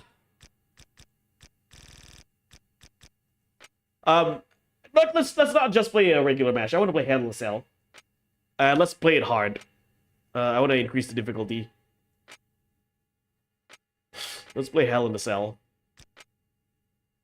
Unfortunately, yeah, and I also don't like the fact that you have to unlock the what is it? You have to unlock the World Heavyweight Champion. Oh, it's already in hard. Okay. You have to unlock the World Heavyweight Champion, the WWE Champion. Main events. Hell in a Cell. Singles. Undertaker versus Edge. Still my favorite. If you ask me what is my favorite WWE match of all time, it's Undertaker vs. Edge, SummerSlam 2008, and unfortunately SummerSlam is still unlocked. So let's fight in Armageddon. Yeah, I like the soundtrack for this game as well. Unfortunately, I can't play them because copyright.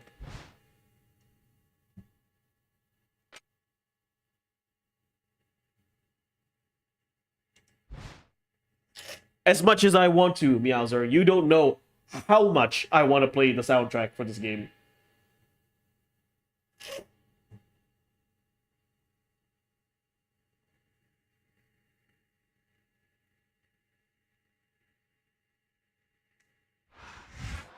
There we go. Hell in a Cell. Undertaker versus Edge.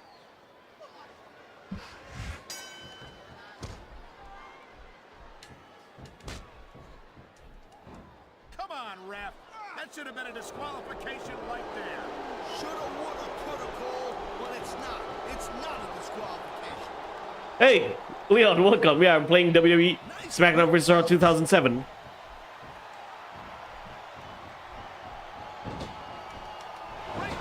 I'm playing as Undertaker versus Edge. Man, I'll tell you what, man, this one's just turned into a fight. Pure and simple. We knew it was going to be intense. We knew it was going to be physical. But I don't think anyone was prepared for this. I gotta admit, it kind of took me by surprise, Cole. That don't happen too often. That's an understatement. You've been in hundreds of matches in your career. We both called hundreds more. We usually have a pretty good idea of what to expect, but not this time. I guess it just goes to show you, Cole, like they say, anything can happen here in the WWE. This capacity crowd is making their opinions known tonight. No surprise. No Sting, yeah, Sting is not here. Sting was still in TNA. Keeping their opinions to themselves.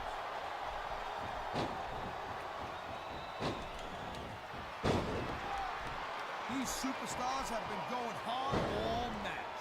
They sure have. And that's where the superb conditioning of the WWE superstars comes into play. No doubt, Cole. There ain't no way you're going to win a match if you're out of gas 2 minutes into it. You can say that again. I've seen matches won and lost simply because one superstar was able to outlast their opponent.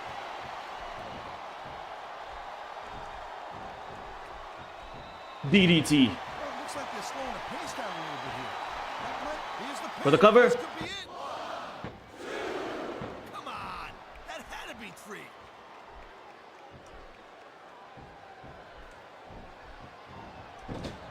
You know, there's no doubt that The Undertaker's one of the most impressive superstars ever to set foot in a WWE ring.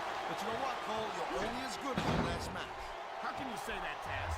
The dead man has proven himself time and time again. I highly doubt that will change if he lost this match, which I don't think he's in danger of doing, by the way. Taker's earned his rep, no doubt about that. Yeah, Undertaker is pretty damn wholesome. It's called dedication to his character. He's very dedicated to the character. Undertaker is easily my #1 favorite wrestler ever. Second is Edge. That could be hazardous to your health. Hey, Cole, we'll put words in my mouth. The dead man has been on top of this business for a very I like the rivalry back in 2007 and 8 between Undertaker and Edge. That rivalry carried SmackDown. The First Amendment in action here. All right, time to see what kind of toys we got under the ring. On the weapons. You never know what you're going to find under the ring.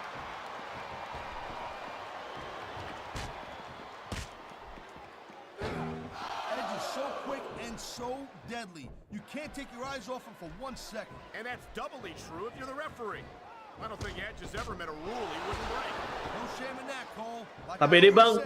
Makasih Moon. Thank you.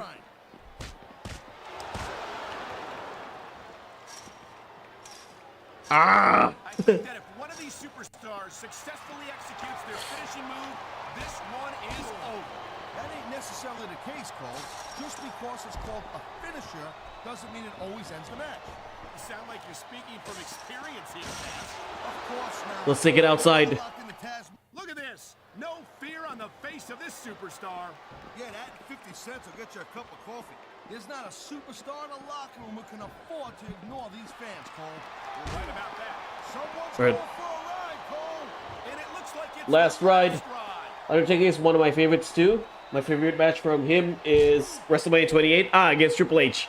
Hell in a Cell, right? Remember about the Undertaker is that 50% of his style, his offense, is about getting inside the head of his opponent. If you can keep your cool and keep your head together in the ring with him, you're halfway home. But you're not taking into account the power and experience of the dead man. I actually prefer Biker Taker than Dead Man Undertaker. The other 50%, Cole. Look at these fans. They didn't like that one bit. Yeah, well, you know what? I got some bad news for these Ow. fans. Crotch We kick. don't give a damn what you think.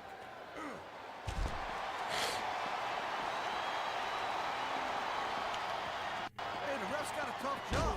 I mean, trying to keep these superstars on the up and up, that's hard. Well, it's easier to get some superstars. Armageddon 2010? Sorry, 2000? I forgot. What match was it in Armageddon 2000? Hey, no, that's not going to make you popular, but you got to do whatever it takes to win. Let's give him the last ride. I'm amazed that he still has a In job table. on Raw Ow. after some of the stuff he's pulled. Hey, Cole, lighten up a little bit. He's had enough. This could be it. The last ride. This is it. The last ride. Oh, God. You can just feel the impact from here. And the crowd has come alive tonight with a chance I wanted to break the table, stars in the ring. Yeah, and you but I can't break the table. break your focus. But that's easier said than done. Who was his opponent? Oh, so many. Edge meets brain damage. Man, you talk about superstars who ain't got an ounce of quit in them, huh? You're looking at them right here. And that's a potential. Look at him. He's just radiating confidence. And he's got a lot to be confident about. Yeah, well, he looks a little overconfident to me, Cole. And that could come back to bite him on a you-know-what.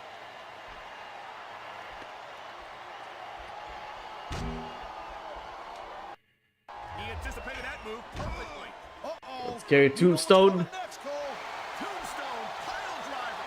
How many superstars have fallen victim to that over the years? He's going for the pin, Cole. Oh, that's it? I wanted to break the cage, but oh well, that works. And it became a game type in WWE. WWE games, but they never did that much a type again. That could have ended even worse for Edge, yeah. But we watch WWE for the high spots and violence. Am I right or am I right? Okay. Let's do a Royal Rumble. 30-man Royal Rumble. How do we number 1? So, who do we pick?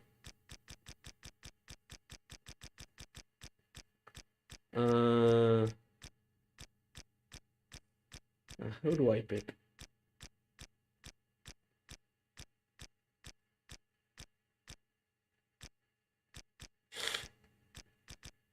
I like RVD, so let's go with RVD. Triple H theme, King of King goes hard. Oh, I love that theme. Crazy Unhinged. Yeah, let's go with RVD. I want RVD to win the Rumble.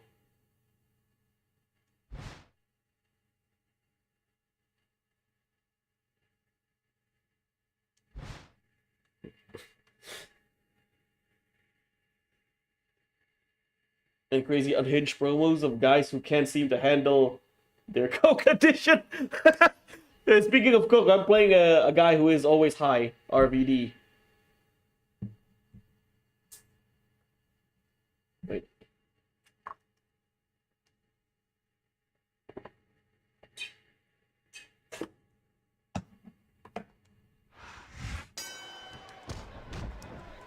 Shelton Benjamin, another underrated wrestler.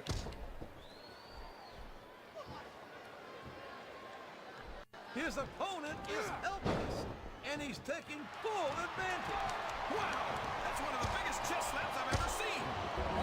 All right, Undertaker. A blow to the chest like that one can knock all the wind right out of a superstar. You know, JR, everyone goes on and on about how great The Undertaker is, but I think he's overrated. It takes more than black lights and some dry ice to impress me. I can't believe he countered that one.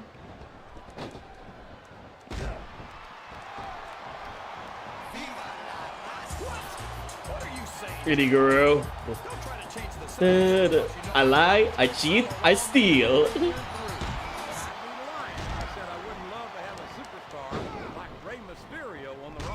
Why would you want to do something like that to Mysterio, JR?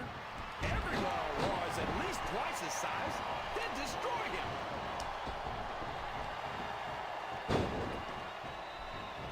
He's a slippery devil. Hardcore Holly.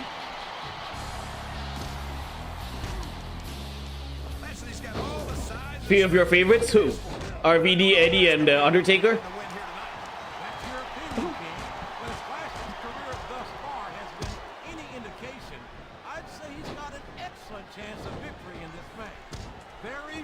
Goodbye, Eddie.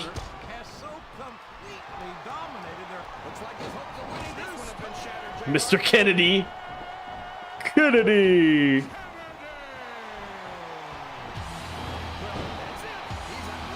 Eddie Guerrero's final opponent before his death. Eddie, RVD, and Taker. Nice. Off you go, Hardcore Holly. I'm not sure I agree with what the crowd is chanting, JR, but I guess it's their right.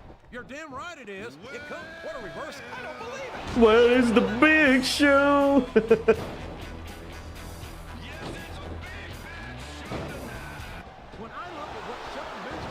Not so hardcore, huh, are you?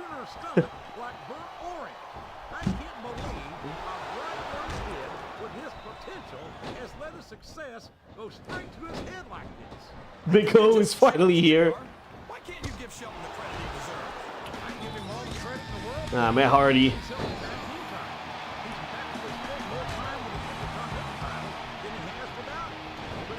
This V1 version of Matt Hardy. Help me, Matt.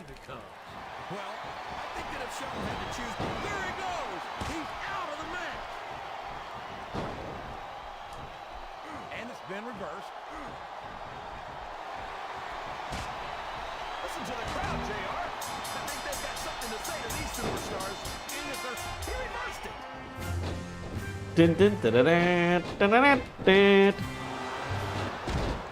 I'd love to see you or anyone else. Kennedy got disrespected. I think he'd wind up kicking you across the lid. Yeah, he keeps violating the wellness policy.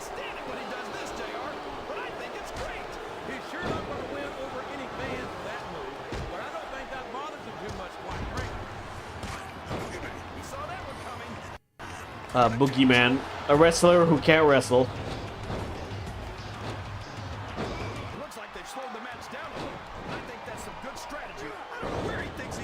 5-star. Oh, I want to do a 5-star frog splash there. So, JR, are you enjoying the match so far? Yes, I am. I think these superstars are putting on one hell of an exhibition here tonight. What's your favorite part of it so far? I don't think it's happened yet.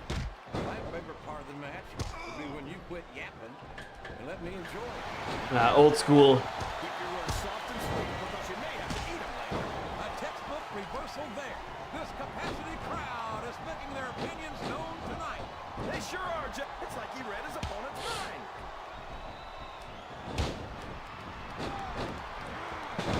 You're not going to get him with that one. Yeah, you need to eliminate one first so that the next participant. This game aged pretty well. I'd say the face models and the character models look better here than they are in the PS3 and sometimes the PS4. But an elimination is an elimination.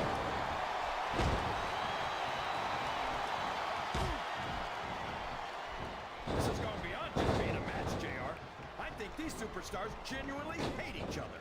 There's no love lost between these competitors. That's for sure. Johnny Nitro, aka John Morrison, another underrated talent. There's a PS3 version of this game as well. Down to the floor and out of this match.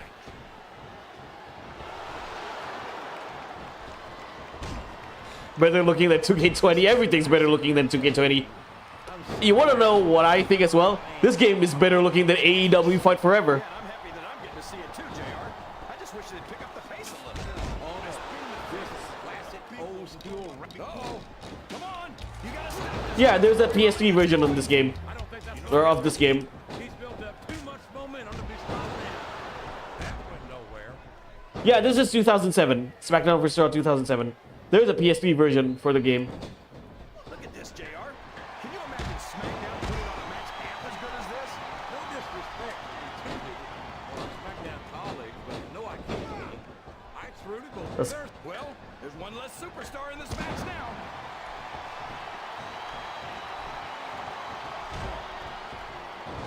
That's it.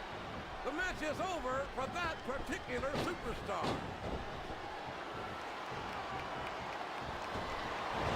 He's been removed from the ring. Sucker Booker T.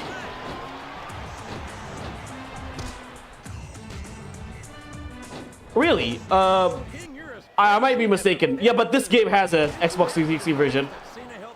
Yeah, I think it's 2008 that has the PS3 version. I might be mistaken.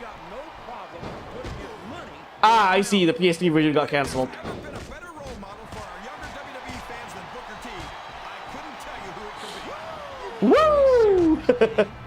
Booker T's a man who runs his mouth and then runs away when someone looks to shut that door. He's a coward and a bully who will take any shortcut he can to advance Ow. his career and to hell with everybody else.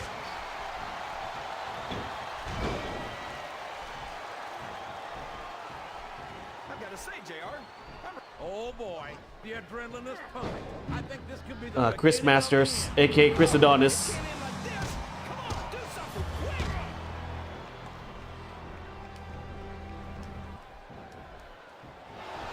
How can Shawn Michaels keep calling himself the Heartbreak Kid? Does he really think he's still breaking hearts at his age? King, I'm slowly tempted to say something about the pot and the kettle. But instead, I'll say that I think Shawn Michaels is like a fine wine. He's only improved with age. Goodbye, Chris Masters. And your next Booker T. He's out of this match. Wow. Listen to these fans, JR. You can fool some of the people all of the time, and all the people. Excellent. Now, this match has come to an abrupt end for that superstar. Batista. These superstars sure are going easy on each other here tonight. Wouldn't expect me. This isn't ballet, you know. Oh, really, JR? God, tell me more about your in-ring experience. Well, I've got a pinfall victory over Triple H to my credit. How about you? Yeah, Undertaker has been there for a while. These superstars are putting on a great From the match start. so far, Not from the start. But if they drop the ball, these fans will let them hear about it. I don't think that's going to... Is that... Yes, that's an elimination. Randy Orton. I do like this theme. Hey, nothing you can say. I know Randy Orton hated that theme, but I like it. It's an absolute banger. Ruthless aggression. Look at the way these superstars have been going after each other. They're not playing with kid gloves, that's for sure. We knew we were going to see a heck of a match. Hey, Morphe, welcome. Thank you for the wishes. Yeah, I'm playing some OG WWE game. Thank you, Morphe. Thank you. Sounds like this crowd's got something on their minds, King. Who cares about them, JR? He's all fired up now, King. And I'd hate to be on the receiving end. I don't think his opponent's got a hope of hurting him now.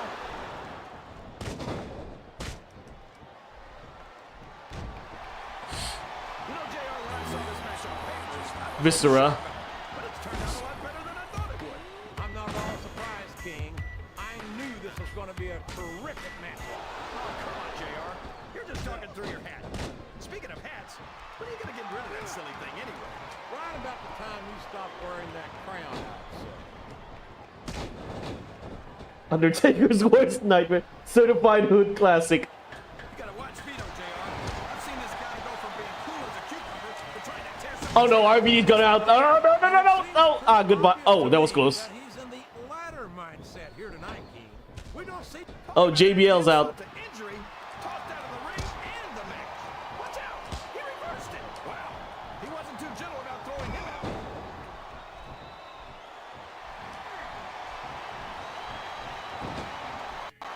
Viscera. Once a bunch of people believe something, that doesn't make He almost got disrespected. it wouldn't be the first time the fans have Snitsky. The United Kingdom's William Regal never fails to impress me with his toughness, his fire, and his resilience. These top rope moves are always difference makers, for better or worse.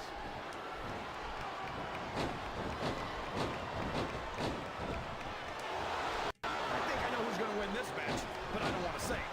I'm afraid I'll jinx it. Come on, King. Don't tell me you're superstitious. Of course not, JR. Psychosis. Because I know it's not him. I think we're going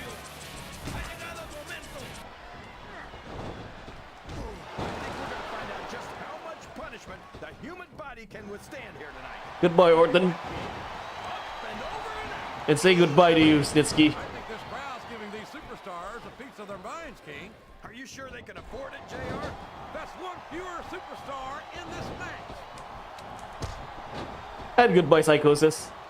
He just got tossed out rather unceremoniously, in my opinion. Oh no, not the Great Khali.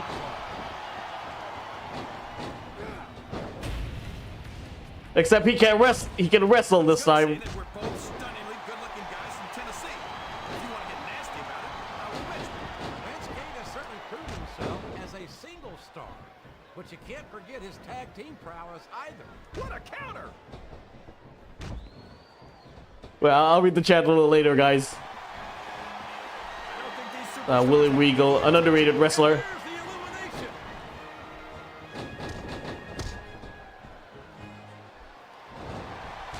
So, how do you think this is going to turn out, JR? Honestly, King, I have absolutely no idea. Anything can happen here in the WWE. Oh, I'm. Over the top rope. RVD's out. That's an elimination. RVD got disrespected, Meowser. You got to respect the commitment and the dedication of these superstars to their careers. No question about it. Taker couldn't wait to get Viscera out so he could prevent an injury. He's had to make more sacrifices. Ah, Mark Henry. Yeah, Mark Henry was also pretty damn good. It really is like being married to your career. There's not much room for anything else. And marriage is a subject which you happen to be something of an authority. Isn't that right, King? Great call. Yep, it's over. Super crazy. Happiness is until he's married. And then it's too late. I let these guys fight first.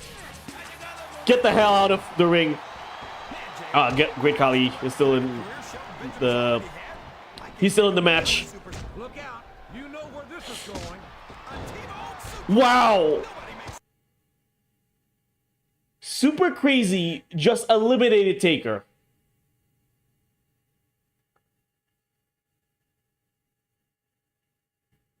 Super crazy. Just did a Maven there. That move looked better, JR.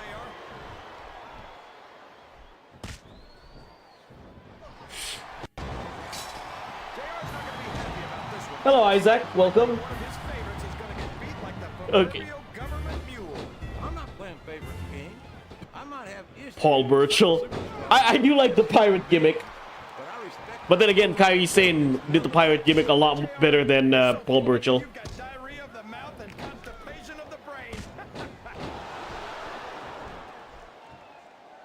Happy birthday, man. Thank you, Isaac. Joey Mercury. My god, are we gonna get jobbers until number 30? These are just a bunch of jobbers fighting on the ring.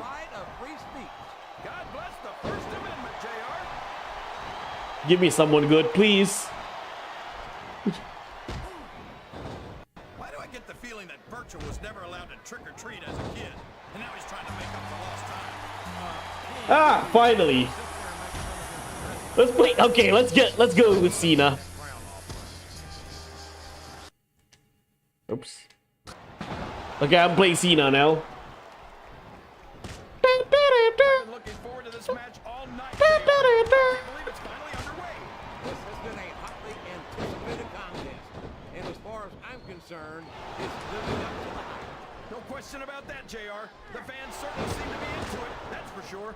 And when it comes down to it, that's all that matters. Hold on. He turned the tables on his opponent with that one. Oh my gosh. Alright, help me, Kali. A backflip Urangi slam. I'm gonna go full Super Cena. You don't see every day.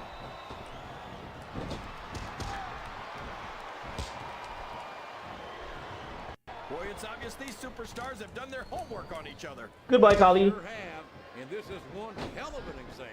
Let's hope it's not the final exam, JR. Oh, Triple H. Nice. Well, if I think the fans have their way, you'll get your wish, King.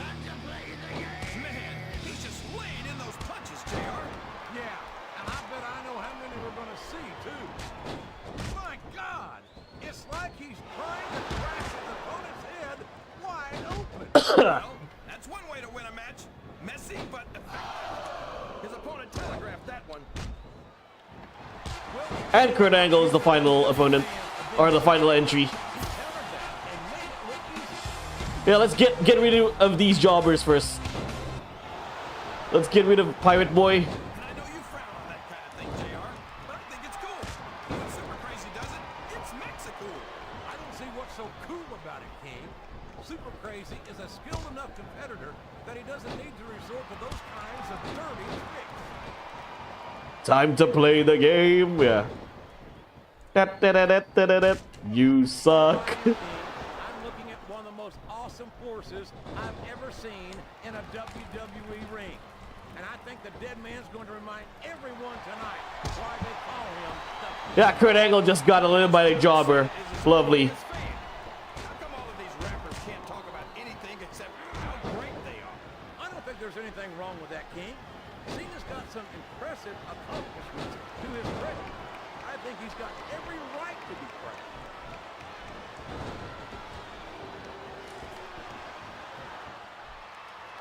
Rob Van Dam is such an amazing Okay. athletic competitor. Triple H and John Cena as the final two. He's one of the biggest stars in the business.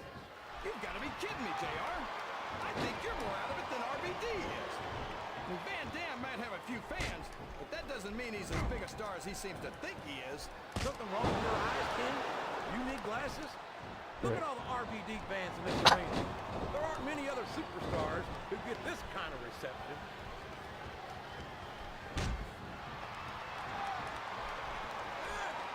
I've got a feeling that this has all the makings of an instant classic. That's Five knuckle shuffle. Yes, JR. Yeah, here we go. Five knuckle shuffle. You can't see me. I don't think that's it, King. Oh yeah, Cena's finisher in this game is not AA, Attitude Adjustment. It's still called FU. All he did was beat superstars who couldn't get a job working for a real company. King, I think if Taz heard you say that, he wouldn't hesitate a second to pull that crown down around your ankle. He's going up, JR. This could be big. What the hell was that dive? Oh boy. Come here. This looks like an all or nothing move.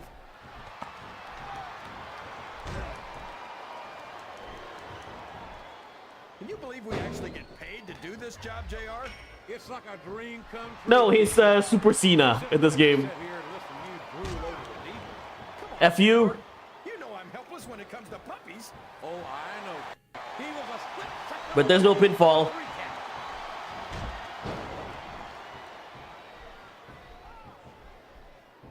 If one of these superstars starts to build momentum, it could be the beginning of the end of this match.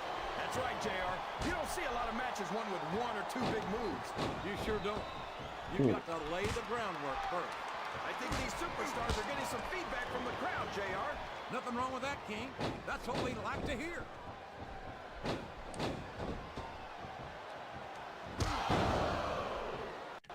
You're not going to win a match by insulting your opponent. No, but having the crowd behind you can certainly get the adrenaline up. Shoulder tackle. ECW? All right.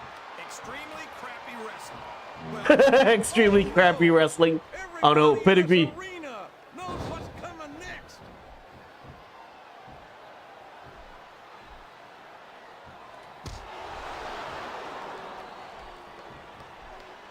This match has the potential to be an instant classic, and I think these fans are too stupid to realize it.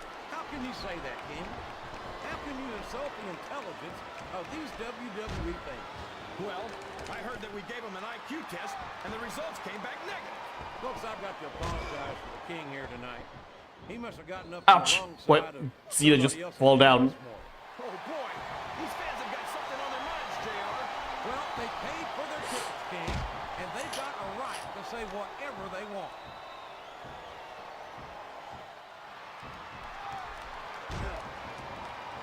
Let me tell you, JR, you won't see action like this anywhere except on Raw. That's for sure, King. There's not another brand of sports entertainment out there that can compare with Raw. Now, if only we could get that through Michael Cole and Taz's heads, then they'd stop running their mouths on SmackDown. Nice DDT.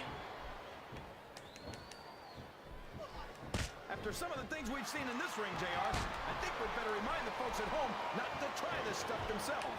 That's for damn sure, King. The WWE superstars are Cena still has PTSD from ECW in the one night stand. Sure don't. We've seen more than one superstar taken out of here on a stretcher.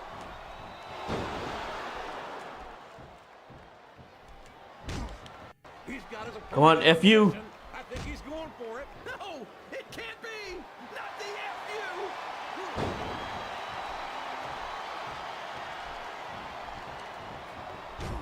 This is Raw action at its finest.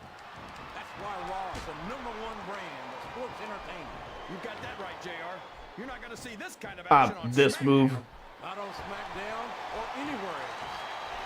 Straddling that ring rope has got to be just about the most uncomfortable thing a human being can endure. No kidding, JR. That's worse than an all-day donkey ride. Oh, man. This is an excruciating but effective method of winning a match. Yeah, and it's a surefire method of birth control, too. Did you see that? Ring the damn bell. You can't let somebody get away with that. I don't think the ref saw it, JR. And if the ref doesn't see it, it's not illegal.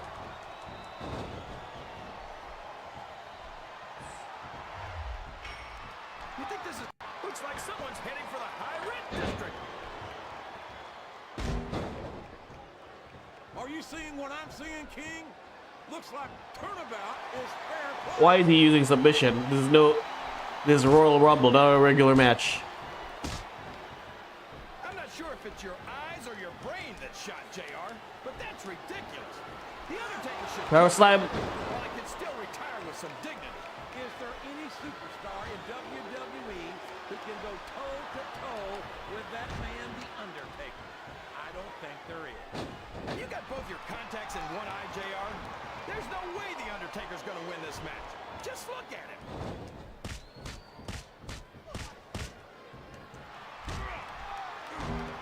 You can look at any professional sport you want, JR, and you won't find more incredible athletes than the WWE superstars. You're not wrong, King. They compete every week until they are physically incapable of continuing. Cena completes no soul that diving attack. We're not talking about running a ball down the field or slapping a puck in. Look at the fans, JR. Another FU. What's coming next? They sure do. And there it is. The FU. What an impact. Man, Triple H is resistant.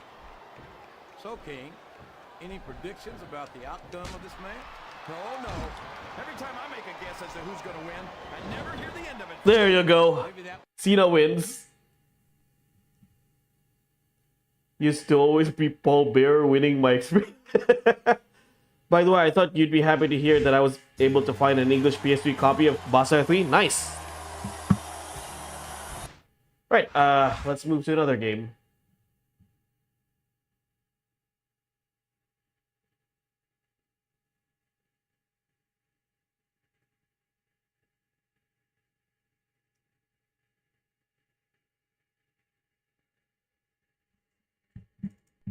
Okay, let's play a different game. Any ideas? I want to go with tier lists. Play the songs.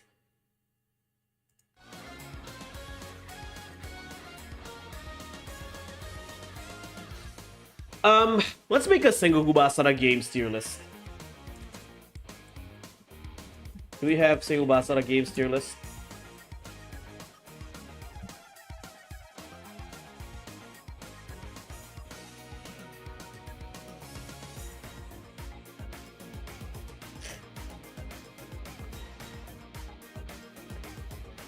While we're at this, let's play some Basara music.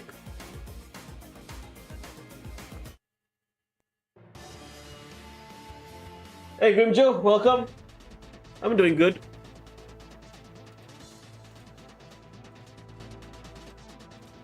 Okay, let's play, oh no, let's play. Let's do ourselves a Sengoku Basara games tier list with Sengoku Basara soundtrack on the background, of course. I'm doing great, dude. Thank you so much. Let's see. Okay, so we have Go, Double, Triple, Basara, Fever, and Super Fever. So there are 1, 2, 3, 4, 5, 6, 7, 8, 9, 10, 11, 12 Basara games. So let's rank them. Sengoku Basara, the first game. What do you guys think? Devil Kings does not count, by the way. The first Sengoku Basara game. It was an interesting concept for Capcom to bring, or like to be in, to bring a or to have their own take on a Muso game, because of like so I made the video in the why is it that it's so hard for me to talk? God damn it! So in my retrospective video, I mentioned that one of the reasons why Capcom create Sengoku Basara was because they want to push their domestic sales, right? After a big financial loss back in 2003. So they wanted to create something that's easy to get into. So there you go, Sengoku Basara. And they also saw how popular Dynasty and Samurai Wars have become from Koei, from Koei Tecmo. Or Koei back in the day, not Koei Tecmo. So yeah, classic Devil King bullying. Okay, Profar, saya pamit dulu, selamat nonton. Okay, selamat malam, Tantio. Good foundation. Yeah, a good foundation, but this game has what you like to call, Brandon, first game syndrome, right? First game syndrome, Sengoku Basara. It didn't have a co-op. Now, I would be completely honest here. If you ask me which one is the better game, Sengoku Basara 1 or Samurai Warriors 1, I'd go with Samurai Warriors 1. I feel like though the combat is better in Sengoku Basara, I feel like the first Samurai Warriors game had a better first impression, and there are a lot of things that you can do in the first Samurai Warriors game compared to the first Sengoku Basara game. Unfortunately, Samurai Warriors had less content as the series progressed. So yeah, Basara 1 is a good foundation to the series, but I'd say it's a skippable entry, alright? I'm going to go with, again, it created the foundation, but we can't all be winners, so I'm going to put you in double. Alright? Sengoku Basara 2. Massively improved from Sengoku Basara 1. First game syndrome, no matter if it's your first game in general, a new series, it's gonna be there somewhere. Yeah, Samurai Wars 2 wasn't too far behind, and that game is fantastic. Yeah, I kind of forgot what I want to say. Samurai Wars 1, even though it's the first game, but it has less first game syndrome because it's not the first Musou game for the PS2 or for Koei. The lowest point of Basara is the highest point of any Dynasty Warriors. Wow, that's kind of brutal. Okay, Sengoku Basara 2. Like I said, I'll increase the song a bit. Basara 2, like I said, Basara 2 greatly improves on what the previous game have. You have more characters, you have more special attacks, you have a lot more modes in Basara 2. They introduced tournament mode, and each character has a story mode. So you have story mode, conquest mode, and tournament mode. Now, there is one downside to Sengoku Basara 2. It has no co-op, right? You might think that Capcom looking at Koei, how they do their Warriors games, you might think by the second game they put a co-op, but no. However,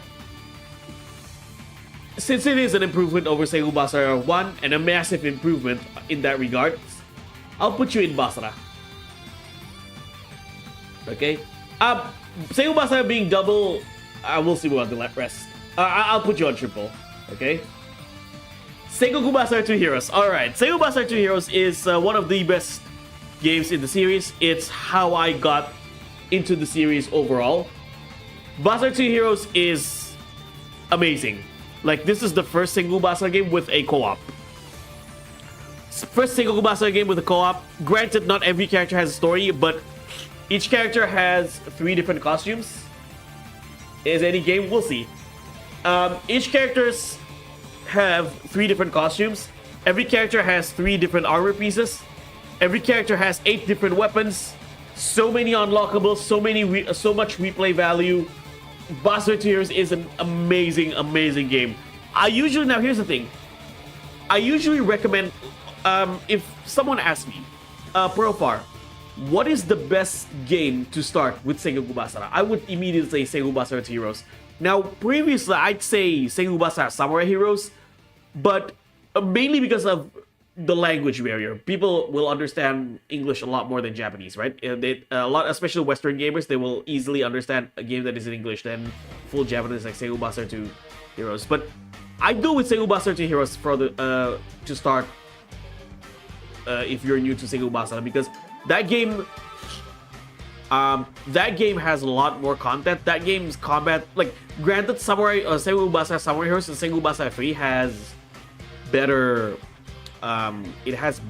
better combat, but the overall presentation is just better than Sengoku Basara 2 Heroes. So Sengoku Basara 2 Heroes, the combat, like I said, is less refined than future Basara games like 3 and 4, but this game is still holds really well. That's why Samurai Heroes is my first one. And again, Sengoku Basara 2 Heroes as a first impression, like, the game creates a better first impression than Sengoku Basara 3, than Sengoku Basara Samurai Heroes.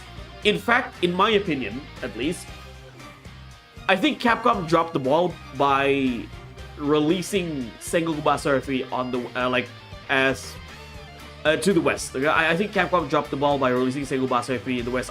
In my opinion, they should have released Sengoku Basara 2 Heroes before Basara 3 in the West to give a better impression. But that's just me, of course.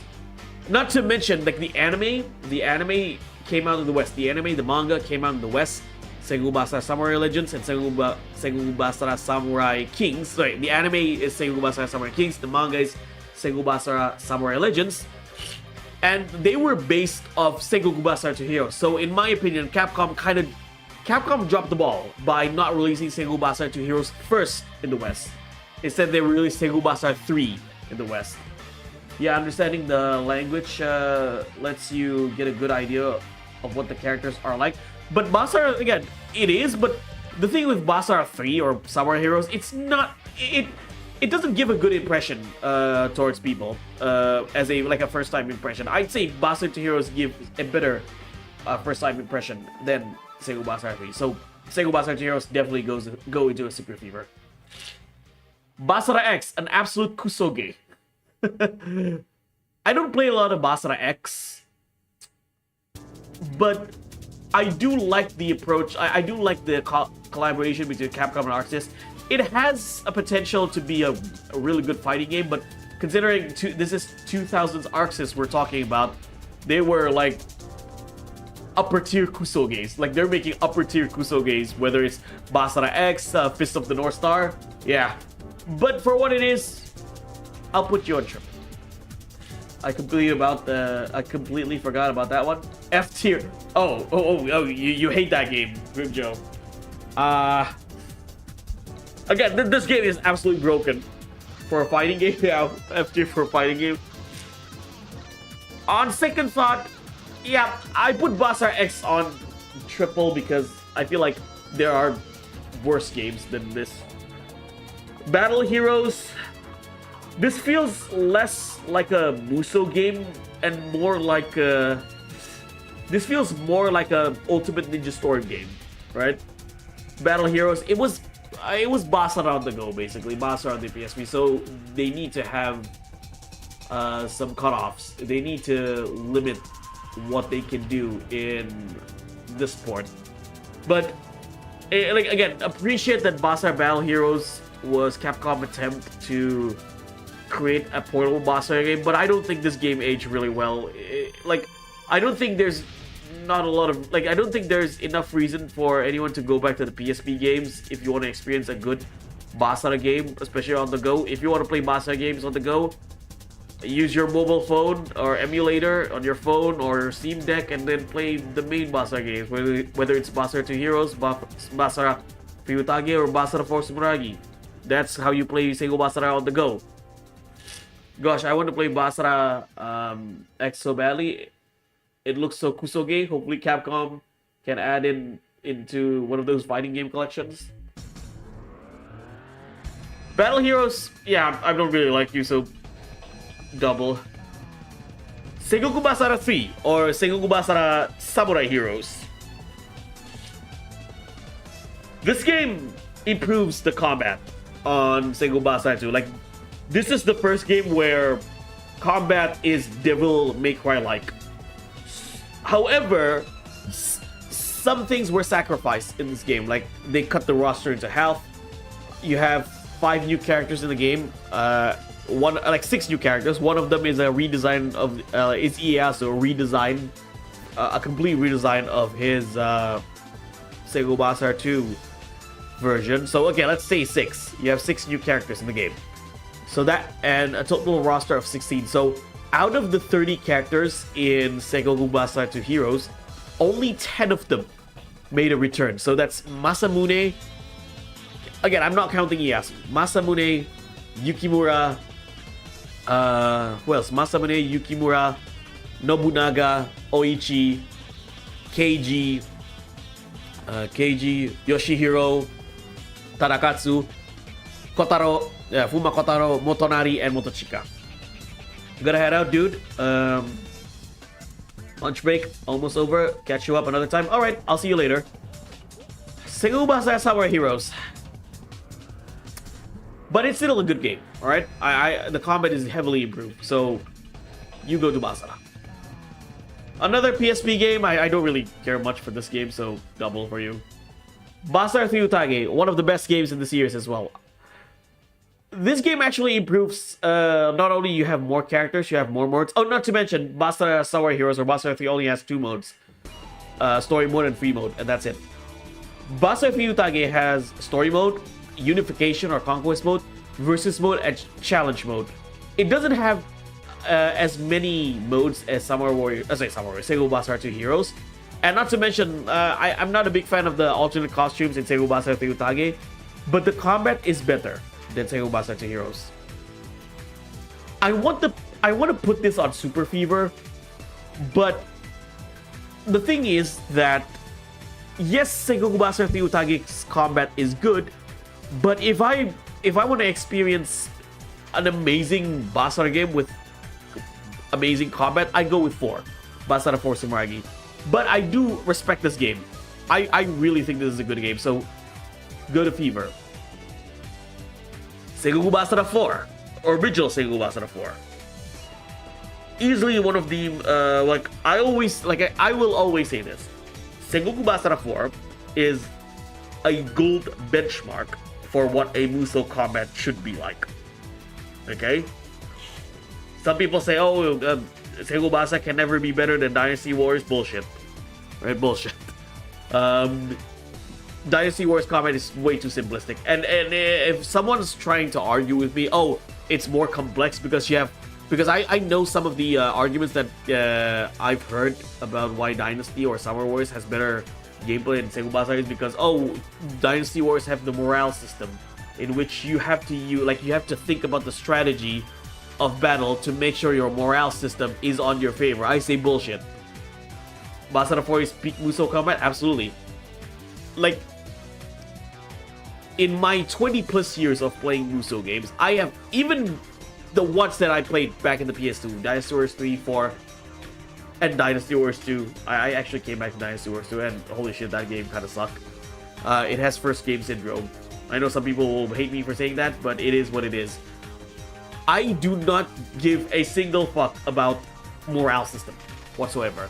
Morale system in Dynasty or Summer Wars games is just a way, like, it's just a facade to make the game look more difficult. Like, again, here's the thing. Yes, it kind of gets more difficult when the morale system is not in your favor, but it's more annoying than difficult. And not to mention, in order for you to make sure the morale system in your favor is not that difficult, you don't have to think of strategy.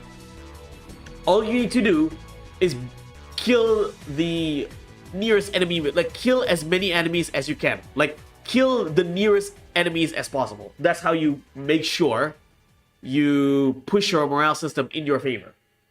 Oh, there's an enemy, find the closest enemy and kill those enemies as quick as possible. That's how you push the morale system in your favor.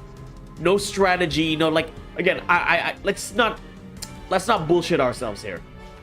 We played Musou games the same reason why we play beat 'em up games. There's no strategy. We just want to beat shit up. Like, we just want to beat people up. Basara, on the other hand, has more style and substance. The reason why I really love Sengoku Basara is that it is a Musou game, right? It is essentially a Musou game, but you have more style and substance. If anything, Sengoku Basara, like, again, you have less bullshit in Sengoku Basara. No escort mission, no keeping your ally commander safe, no BS morale system. You are the commander. It's just you beating as many enemies as possible. But they give a twist as like, but they added more style and substance, as in like, you have more personality in the characters. Everything is just more stylish. And not to mention games like Sengoku Basara 4 and 4 Sumeragi, the game actually encourages you to perform combos like Devil May Cry. So you get better rewards by performing stylish combos a la Devil May Cry. So if you're just spamming normal attacks or the same strings of attacks, you don't get better rewards. You just increase the combo count, but not the combo levels. You probably just stuck in triple, but you cannot go to Basara Fever or Super Fever without trying different form of attacks. I've never heard someone say Basara will never be as good as Dynasty or Summer Wars. I've always heard the opposite.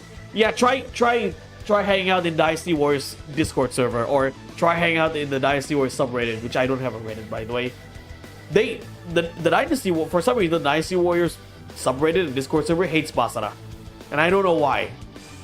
Is it because it's not Dynasty Warriors 4? I don't know, but who cares? But it is what it is. Basara 4.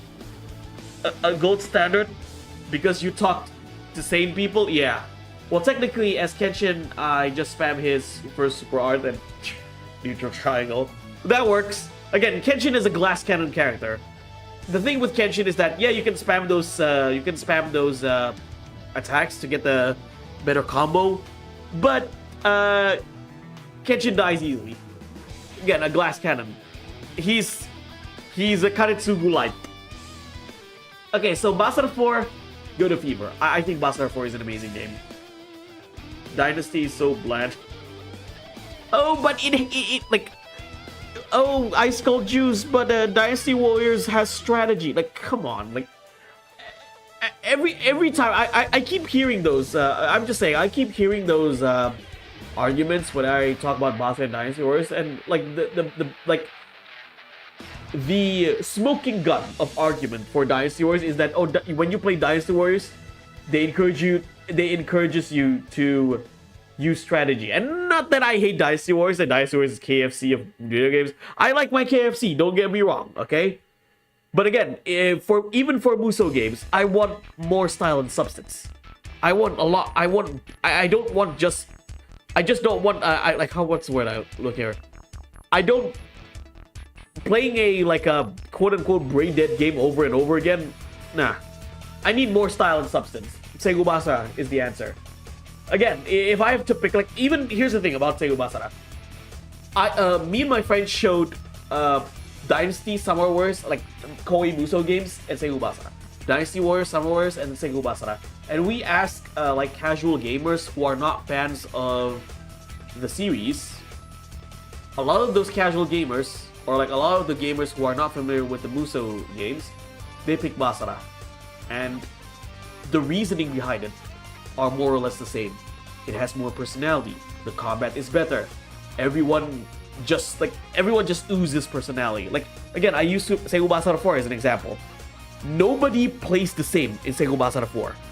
When I say nobody plays the same, not only there are no clones, no one shares a pattern of attack. Like in Dynasty Warriors, everyone has 6 strings of attacks, either a string of square or a string of square ends with a triangle.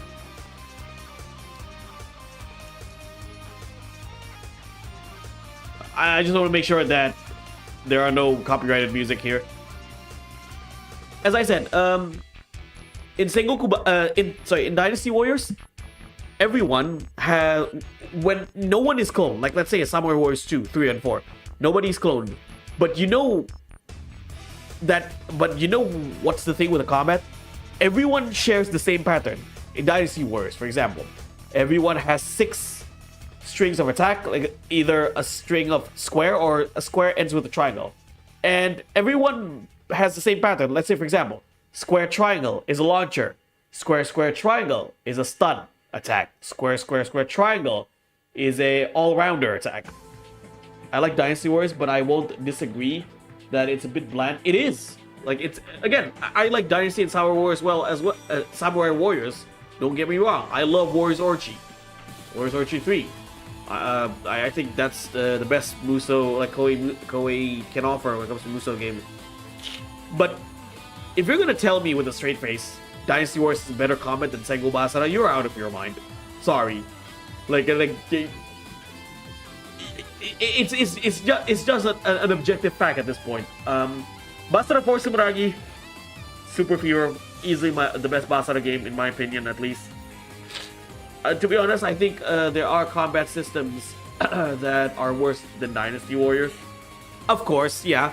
I'm not saying Dynasty Warriors combat is bad, but I'm just saying, like, if anyone say to me with a straight face that Sengoku Basara is simplistic, then is more simplistic than Dynasty Warriors, you haven't played enough games. I'm sorry, you haven't played enough Basara. I genuinely think you need to play Basara a lot more.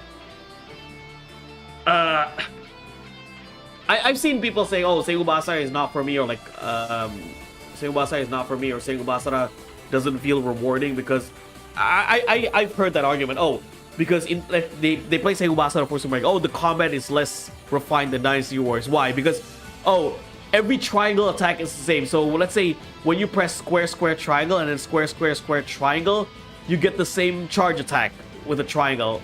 So a lot of people like these people played Sengoku Basara with Dynasty Wars in time. They thought the combos in Sengoku Basara is square, square, triangle, especially Basara 4. Meanwhile, Sengoku Basara has L1 triangle, L1 square, R1. You can, like, Kojiro can do a straight, like, his combo can be done like square, square, square, L1 square, square, square, R1, R2. Like, the amount of combos you can do in Sengoku Basara 4 Sumeragi is insane. Like, Koei Muso games don't even have an inch, especially Dynasty and Star Wars, don't even have an inch of the like the refined combat of Sengoku Basara 4 Sumeragi. Dynasty Wars combat is better than Nier. Wow. Oh wow, that's a pretty damn hot take, Terry. So yeah, Basara Yukimura Den, I haven't played this game enough. This game is pretty short, but so I'll put you on triple. I need to play this game more. The combat is good, it's just that you don't really have a lot of things going on in this game. Mobile gacha game. Nah. So there you go. Let's save this. That's my Sengoku Basara tier list. Oh. There was a gacha game, yeah. Sengoku Basara needs to come back. Well, if some people say, oh, Profar is just biased, or just Profar is a fanboy of Sengoku Basara, like I know some people use that as an insult to me. Oh, Profar is a Sengoku Basara fanboy. My dude, you don't need to insult me with something I already know and everyone already knows. Am I a Sengoku Basara fanboy? You damn right I am. Damn proud of it. And the thing is, I'd rather admit my biases. Like, I mean, you can be biased and objective at the same time. I'd rather admit that I'm biased towards something and I'm a fan or a fanboy of something than be a total tsundere about it. Like, I know some people in the Muso community are absolute tsunderes when it comes to Dynasty Wars game. Oh, this Dynasty Wars game sucked, but they can constantly, still consistently play these games. Again, like I said, that's just me. I'd rather be honest when I'm biased or when I'm a fanboy at something than be an absolute tsundere.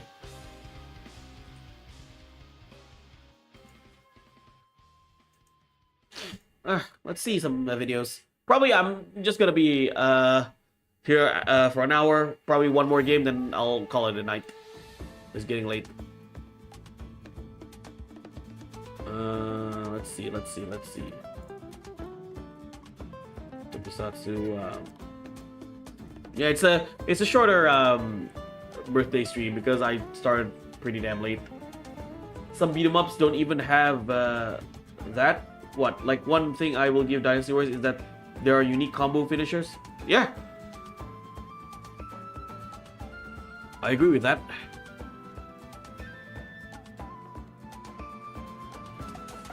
Let's see. I did.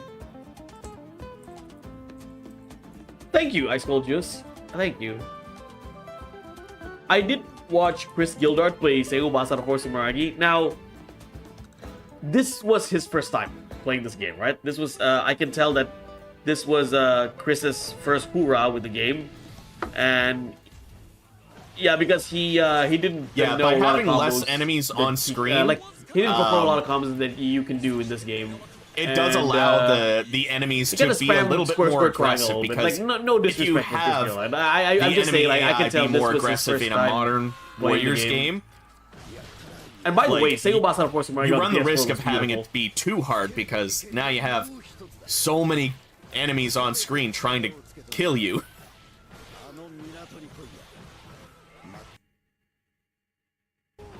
He's playing the Anniversary Edition on PS4. Which an element. But yeah, it's not like her Naginata move set is bad, but I just prefer this, like... I think this is more unique. Let's see. Yeah, he played Basara 2 Heroes. Most popular Basara game on Indonesia, by the way. Like, you check off all of the boxes. I'm sure he'll get a bit better as he plays it more. Yeah, again, you know, here's the thing. The joy of being in, like, one of the reasons why we were able to play Japanese exclusive games was because of piracy. You know, a lot of my friends from the West weren't able to enjoy Japanese games because they have to import. Meanwhile, us here in Indonesia, we got a shit ton of Japanese game available due to piracy. And it's an advantage.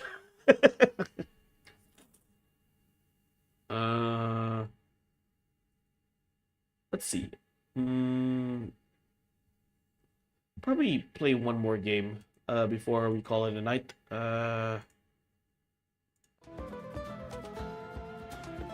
What should we play?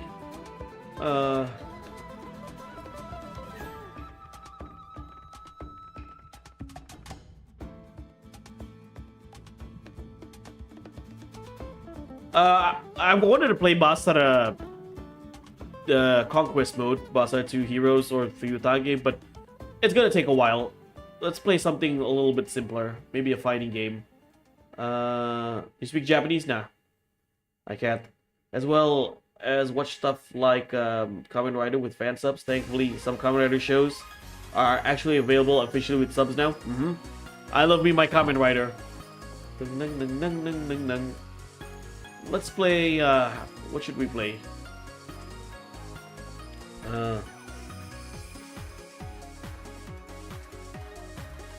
I just want to have one game for an hour, then I'll call it a night.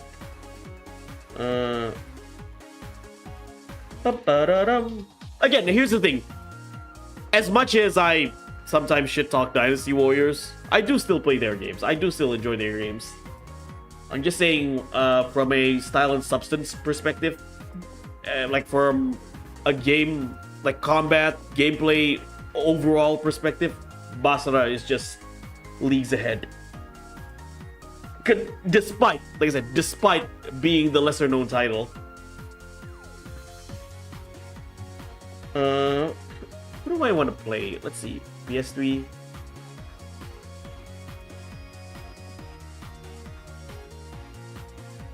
I've been meaning to watch Kamen Rider shows, especially since some are available now, like Black RX, Year One, Kuga, or Ryuki. I highly suggest you start with Kuga if you're new to the series. Let's see.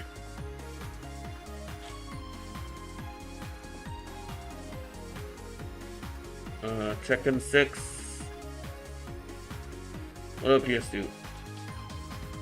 Dun dun dun dun dun dun dun dun dun dun.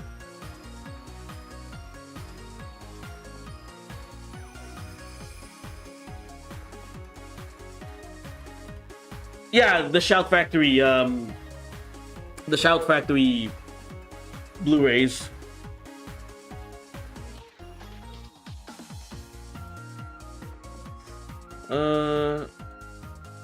Let's see. Sonic, what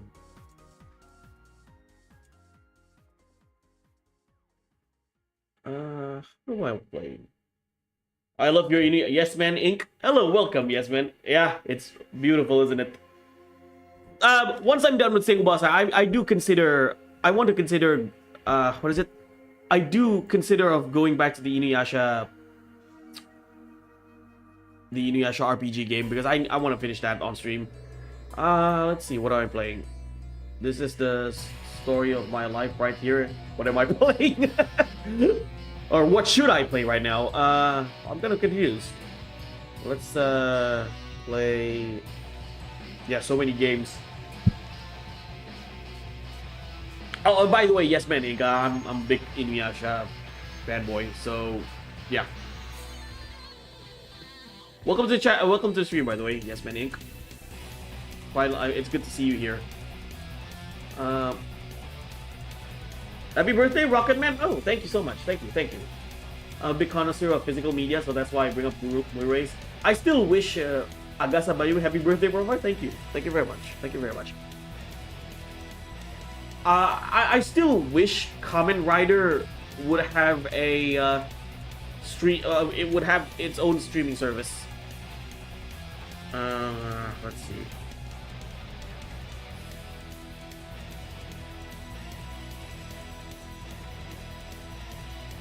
Happy birthday. Mine was last week. Oh, happy belated birthday to you, yes, man.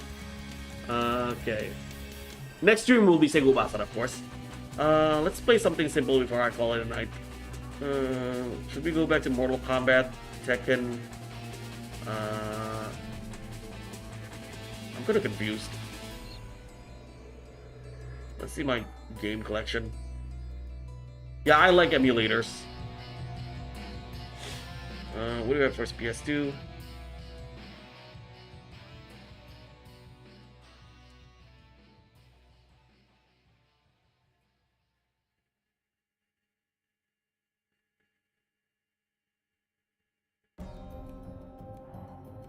DMC5. I'm saving DMC5 for its own stream, not today, because or not tonight. I just want to have one quick. You must have one hell of a hard drive. It's hard drive, solid state drive. Yeah, it's 5 terabytes big. It's an external hard drive, by the way. You know what? I want to play a racing game. Let's play some Crash Team Racing. Then we call it a night. I wish CTR was on PC, by the way. Yeah, let's do a short Grand Prix of Crash Team Racing, then we'll call it a night. Left stick.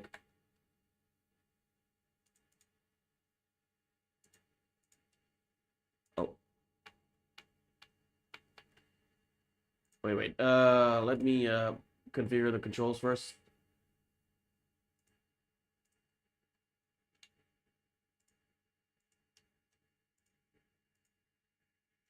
There you go. I'm pretty sure there's also releases of the original and V3 shows, but it was released in certain regions, but still available in Amazon. Yeah, let's play Crash Team Racing. Like I said, I wish this game was on PC.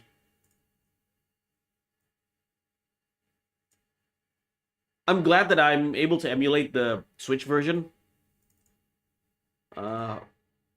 But an official PC port would be amazing. And I honestly, like, I have this game on Nintendo Switch, but I'd rather play this on an emulator for one major reason: 60 FPS mod. Dynasty Warriors is a racing game. Basara is a combat game. Pretty much. Again, like you said, you need. Not to mention, single Basara doesn't have a time limit. I think that's just about sums up the experience of each game. All right, let's go with some Grand Prix. Other than Mario Kart and Diddy Kong Racing, I think the only racing game I've played is Gran Turismo. Nice. So you're a Nintendo guy, Yes Man Inc.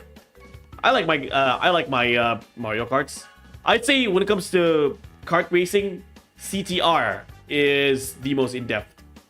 I'd say like this game is easy to get into but difficult to master. Liu Bei's fleeing, run after him, and mash square when he's nearby. Okay, let's go with a Velo Cup.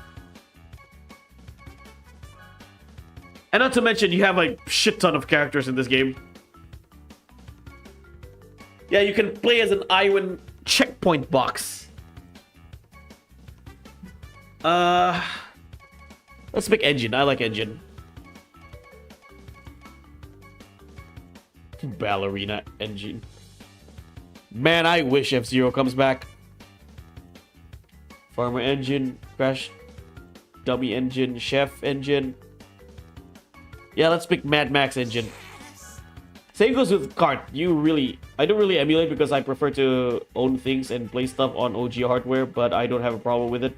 A, I have it already. B, if the game is Japanese only. Pretty much. Okay, let's see which car.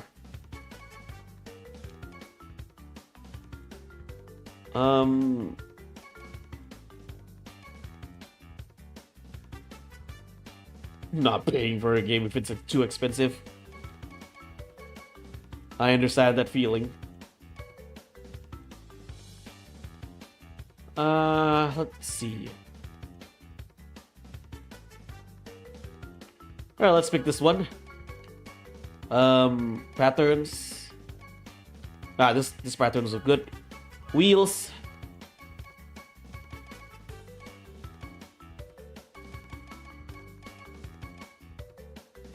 Neon purple, neon orange, neon blue.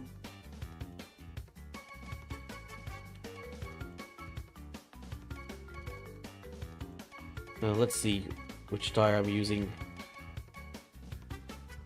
I'll use this one, Electron Team Cortex. Although I have a Switch 3 and 3DS, I mostly play on my Xbox. Nice.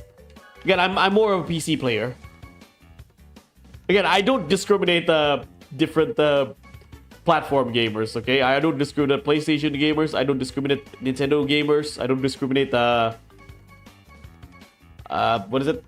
Xbox players. I'm primarily a PC guy. But if I can have if I can have at least a PlayStation, I would love to. Okay, let's see.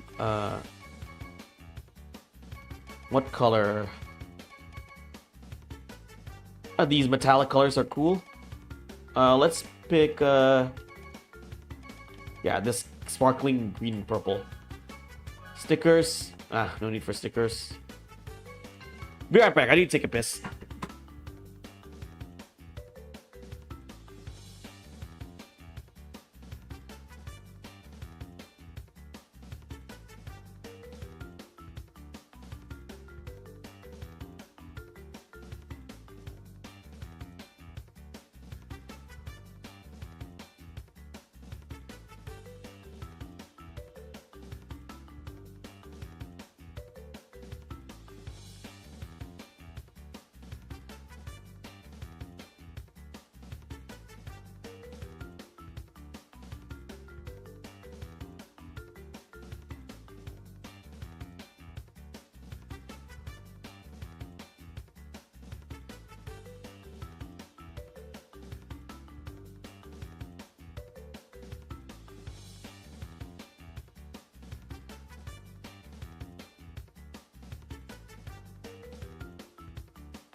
I'm back. Like example, the original 4.hack games, part 4 is pretty expensive, and I got parts 1 and 3 when I got Sengu Basarali, so I might as well emulate them to get full experience. I grew up playing PC games because parents were stubborn about buying us consoles. Hey, one good thing as an adult, all right? Like people always say, oh, adults, we don't have. I wanna share an experience. Oh, people say, oh, as adults, I just don't have any energy or time to play video games. I always, for me at least, I make time. All right, I make time, especially weekends and this right now. But I don't, like I said, I don't disown any responsibilities. It depends on people, honestly. Like if anything, like I'm glad. Like I feel like I enjoyed gaming a lot more as an adult, as a 30-year-old, or in my late 20s, more so than I was a kid, just because now I have all the hardware I need when it comes to video games. Back then, I still ask.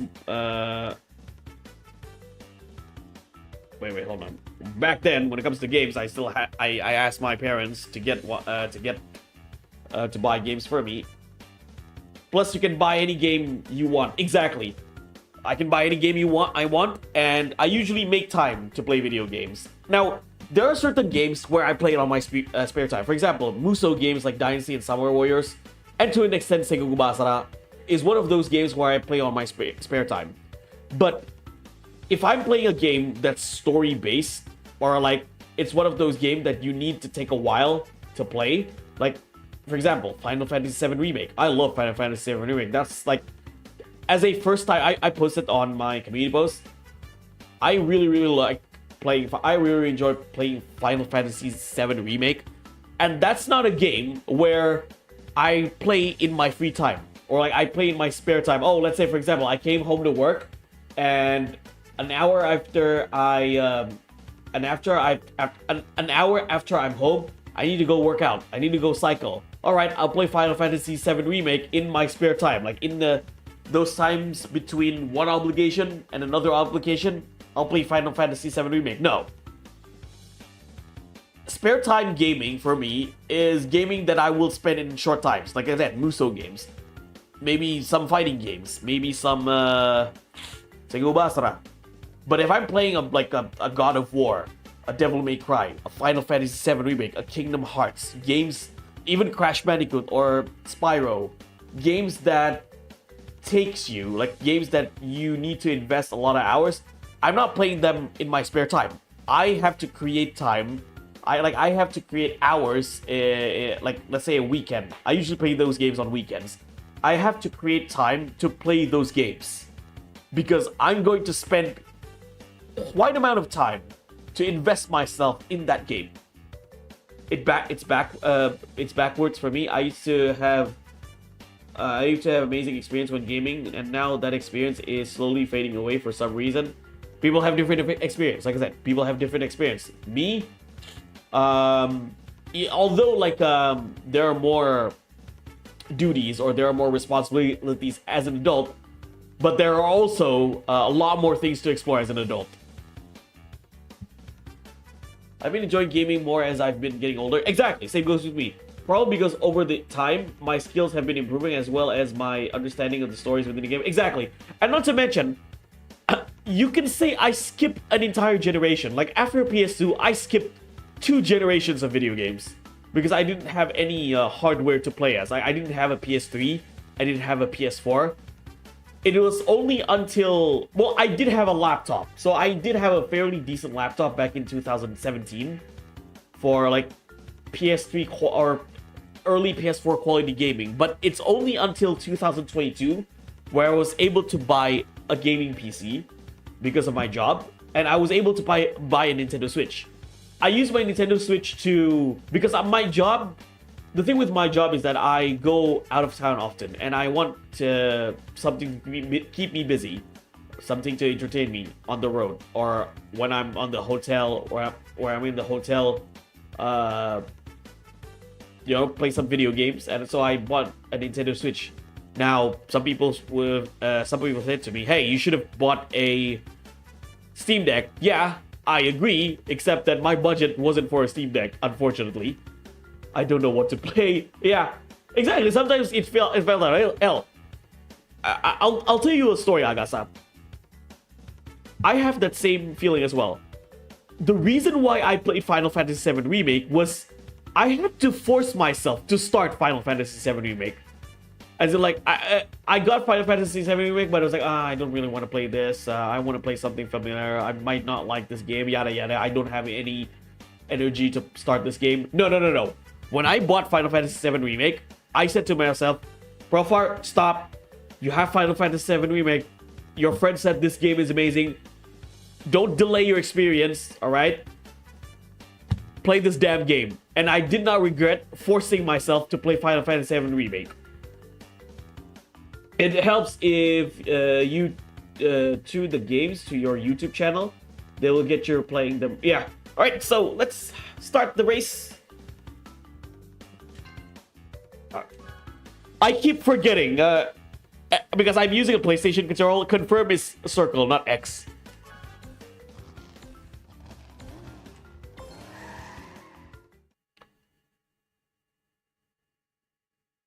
Same with Dragon Quest. For me, I saw the first 3 games on sale for Switch. I like Hero and Smash. Bought them, played them, loved them. Yeah, terrible wording.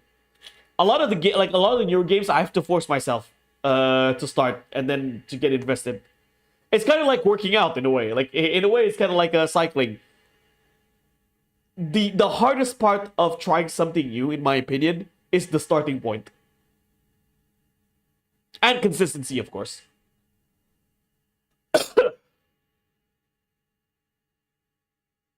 But if you're like if you finally start and then be consistent with it, you're good to go. All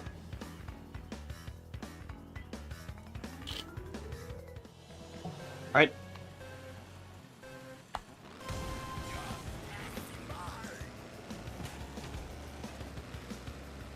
Profar giving wisdom. Alright, it's just boomer advice, you could say, or millennial advice.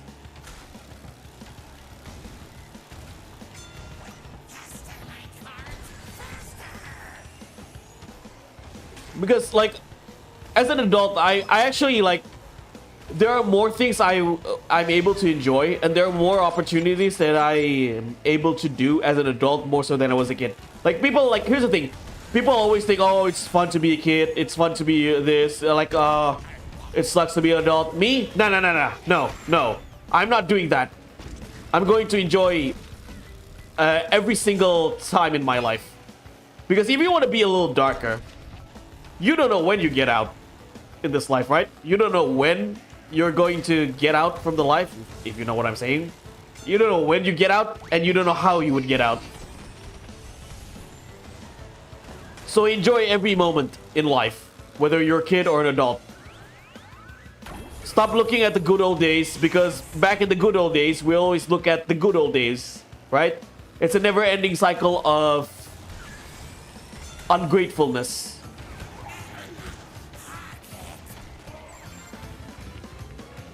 Like, I remember when I was in university, by the way, some of my friends told me, oh, it was better as a high school student. I can't wait to graduate. And then when they graduate, oh, it was better as a university student. So we're always ungrateful. When can we be grateful for once? And that's what I'm doing right now as a 31-year-old. Be grateful. If we're just looking at what we like, you know the saying, we never appreciate the things until it's gone? Yeah, that's what happened. We didn't appreciate our childhood. We didn't appreciate the experience of gaming back in the day until we're an adult and we look back. I was like, oh, I miss those days. You know, for me right now, I know I'm speaking like probably speaking weird. For me, like I said, whatever it is I can enjoy, whatever it is I can do, I'll do it. I 100% agree with you. Once you get started, everything falls into place. Yeah, exactly. It's kind of like working out. So I'm pushing myself to exercise, cycling every night. Every time I start, like the hardest part of working like cycling is the start, or maybe like practicing a music instrument. For me, it's always the start. I was like, I'm lazy, I'm tired, I just came home to work, yada yada yada yada. But then when I start cycling for an hour and a half, yes, it's tiring. Yes, sometimes my legs feel like shit. But as soon as I get home, take a break, take a shower, I was like, holy shit, my legs feel good. My body feels so good. The best way to be an adult is to never grow. Put it that way, yeah. You got to develop over time. Be right back. That's totally that's totally true. That's why people get nostalgic. They miss the good old days. Meanwhile, again, when we were at the good old days, we miss the we miss the better older days. So it's like a never-ending cycle of ungratefulness. Again, I use that example. My friends missed being a university student because it's tough in the working environment. But then when you were in university, I remember them saying that they can't wait to get graduated, and they miss their high school days. Oh, that's pretty good, yes man Inc. I actually just got home with my trainer. Nice. I actually like I practice violin, and it's been almost 5 months since I touched my violin, and like consistency with my violin practice is so fucked up. I need to get back to practice violin again. I'm far from being proficient at violin. Even though I practice again. I practiced for 4 years, but it's not consistent.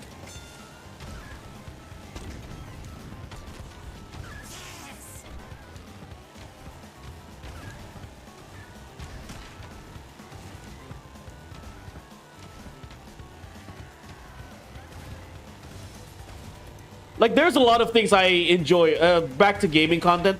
There's a lot of things I've been enjoying as an adult. Like I said, when it comes to gaming. Like, for example, I can play video games on my spare time with friends on Discord. Like, I can watch movies together with friends on Discord. If there's one thing COVID brings... if there's one good thing that COVID brought to me, it's Discord. I was able to meet some new online friends on Discord. And some real-life friends as well on Discord. That, like, I met some friends on Discord that ended up being my real-life friend. That I've met in real life as well. And we do talk often.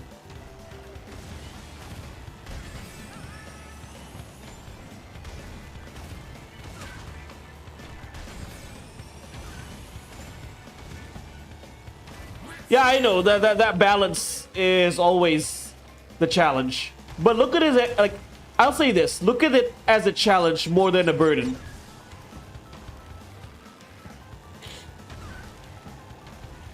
I mean, it's good to not force yourself too much, but sometimes you do have to challenge yourself. Again, I'm not the most, you know, in shape guy. Like, dude, I have a dad bod in a way, but I'm working on it. To me, the hardest part of staying in shape is not necessarily the exercise, at least in my opinion. It's the diet. I'm an absolute glutton when it comes to food. Yes, man, Inc. You and me both. I hated high school. Here's the interesting part. I don't remember a lot of friends from high school. Like, in fact, the friends that I talk still right now are either friends from university or junior high, or maybe elementary.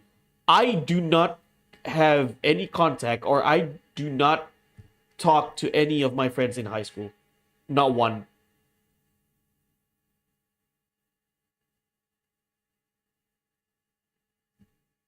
Again, Terry, like I said, I completely understand you. I have family all over the place, and during COVID we started playing Mario Kart online together, and now it's a regular thing. Nice, yeah. Mario Kart.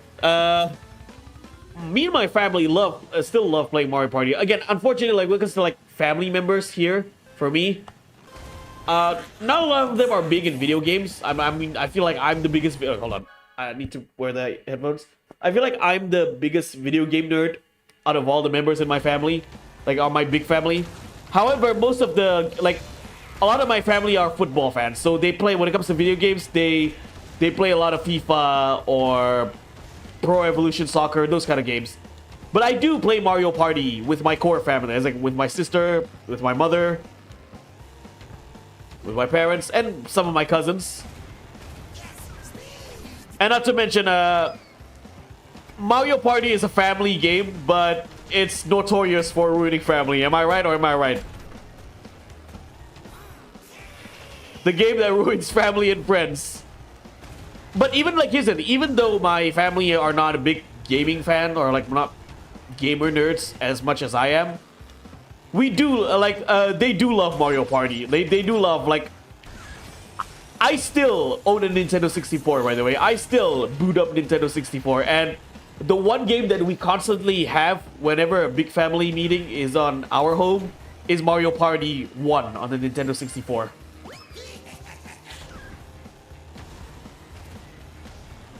That's a really amazing game.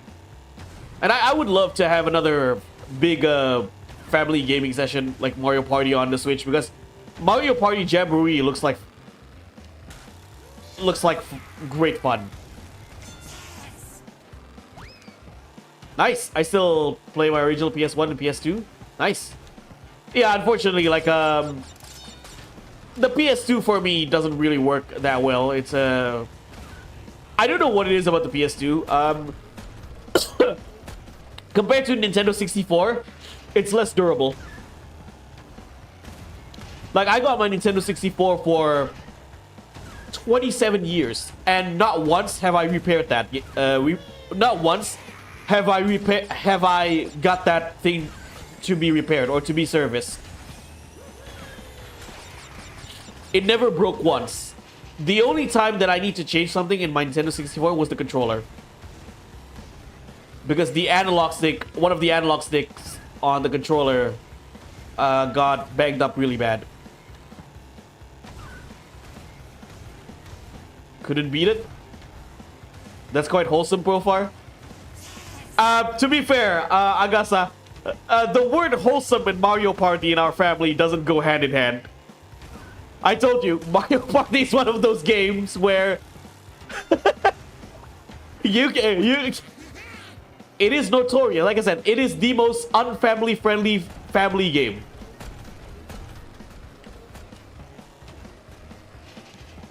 Yeah, being able to game with family members is something that I enjoy.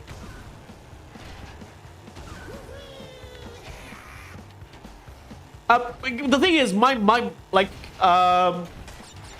mom doesn't like me when I was a kid, okay? My mom doesn't like me when I play violent video games like Mortal Kombat. And even as an adult, she still find it, oh, come on, you're still playing that violent game. But the thing with my mother especially, she loves whenever I play a Nintendo game, like one of those like games like Mario Kart, Banjo-Kazooie. She loves those kind of, like, I mean, Nintendo games are most common with their family-friendly nature, right? So she likes it.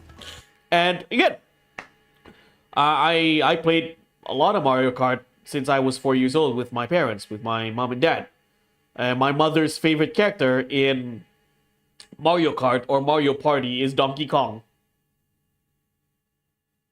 Wholesome is one of those words where the definition changes depending on context. Yeah.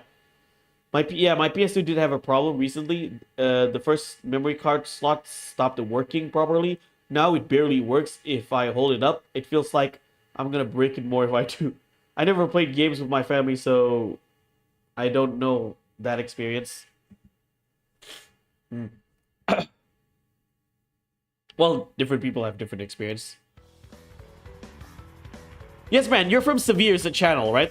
So, yeah, guys like Severe, Sega Saturn, and Bubs said about me, like, again, I was born in 93, and they said, damn, you're pretty young.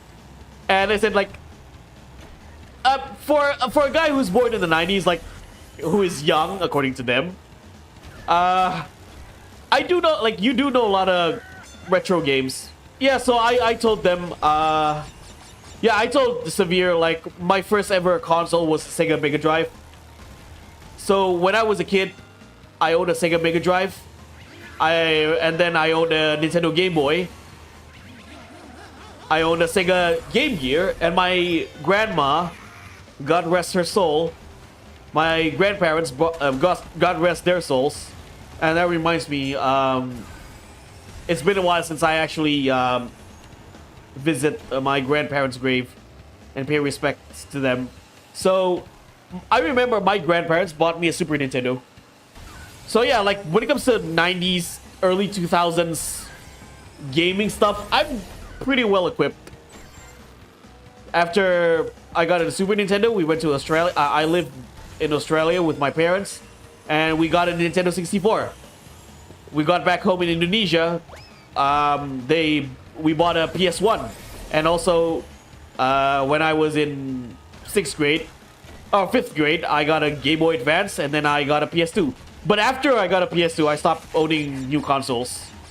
That was the last console I got, the PS2, until I bought a Nintendo Switch back in 2022.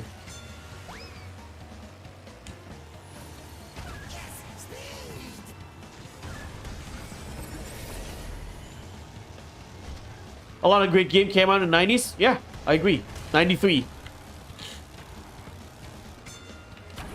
I think Sonic 3 and Advance came out. Sorry, not Sonic 3 and Advance. Sonic 3 and Knuckles came out in 93. Or is it 94? Something around those times.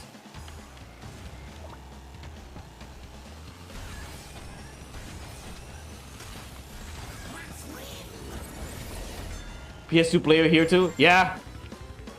I'm actually surprised and not surprised at the same time.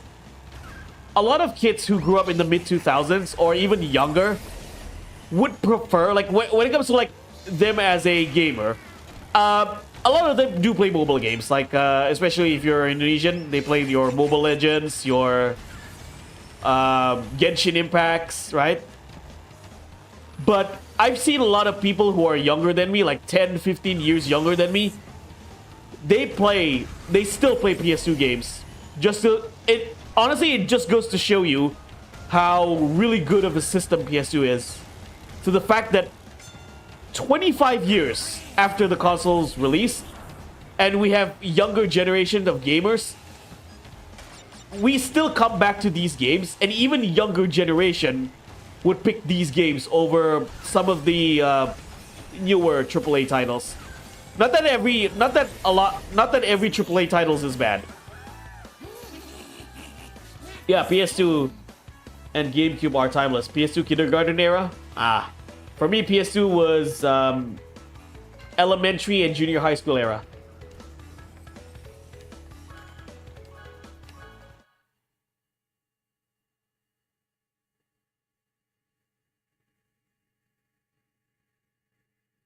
I personally can't bring myself to play mobile games these days. Everyone has their own taste. Like, I get the popularity of mobile games as well, but I just don't really enjoy playing a lot of mobile games, especially like the MOBAs, like your Mobile Legend and your Arena of Valor, Honor of Kings. It's just not my kind of game. Though those games are big here, especially when you talk about competitive esports games. A lot of the popular esports games here in Indonesia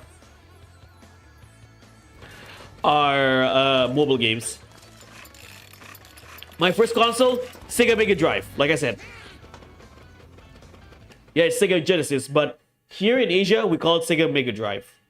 God rest my Xbox 360 soul. We have PC. You want to know why I love PC gaming so much? Emulators. Yeah, I've mostly been playing fighting games, platformers, and RPGs now. Yeah, same goes with me. Let's play another cup.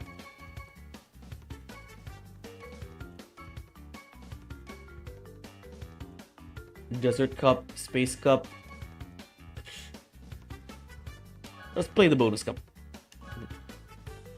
Also, PS free online multiplayers. I hate that about consoles, especially Nintendo. Dude, Nintendo Online is the biggest joke I've ever heard in video games. Not only that you have to pay for Nintendo Online, the service sucks.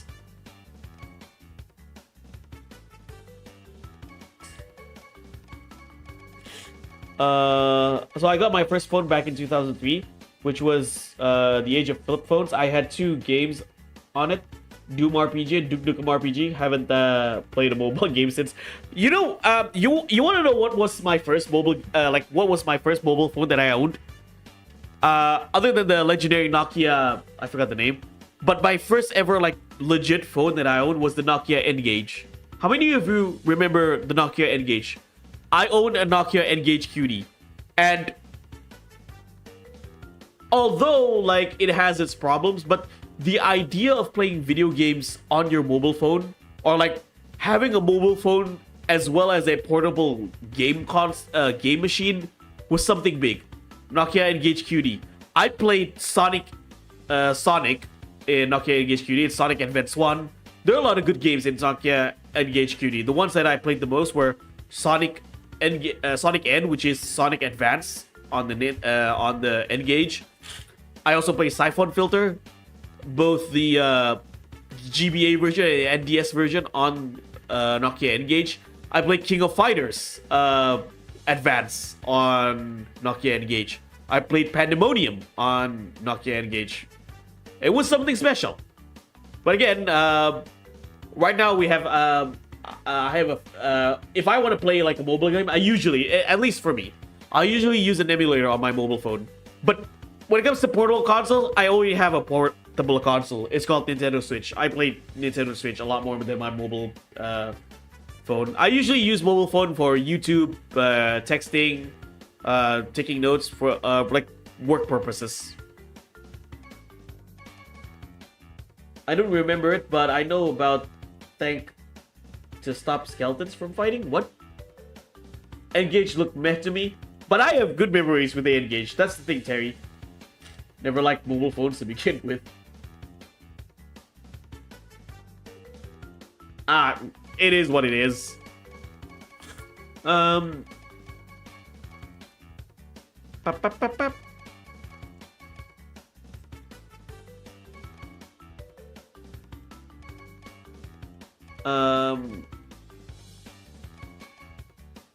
I feel myself a foreign person when it comes to gaming. Consider I live in a place where people play mobile games a lot.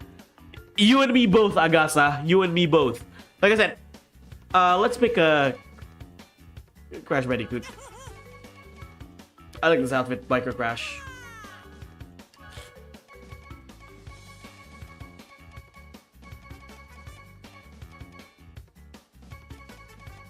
What car am I using?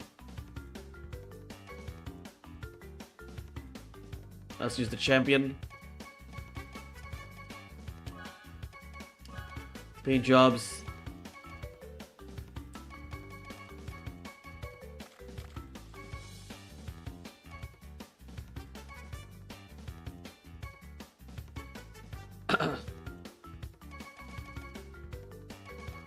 Let's use the yellow one. I think the yellow one looks cool.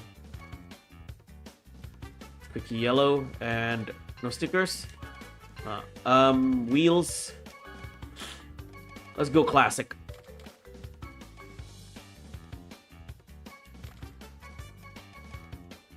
Team Bandicoot, where are you? Here it is. Mobile Legends from PUBG being the most famous one. Back in the day, we have Clash of Clans, remember? Back in my day, people usually got their first phone when they started high school. Now they get them in first grade. Yeah. I mean, it's the age of technology. What can I say? The only thing that us as adults for our younger that we need to do as a younger generation is to educate them. Oh, when like it's kind of like back in my day. Like it's like back in my day. Like we have video games, right? I got mine when I was 30. It's like video games were basically like our versions of mobile phones when we were kids. But my parents, for example, my parents regulate or told me, oh, you can only play video games on a weekend. And there's like back in the day, like, oh, you can only play them in the weekends, and you have to limit yourself 2 hours, only for 2 hours. Not 2 hours a day, but 2 hours. Let's say after 2 hours, you can't play video games in the next 3 hours. You can do something else. And I followed that rule.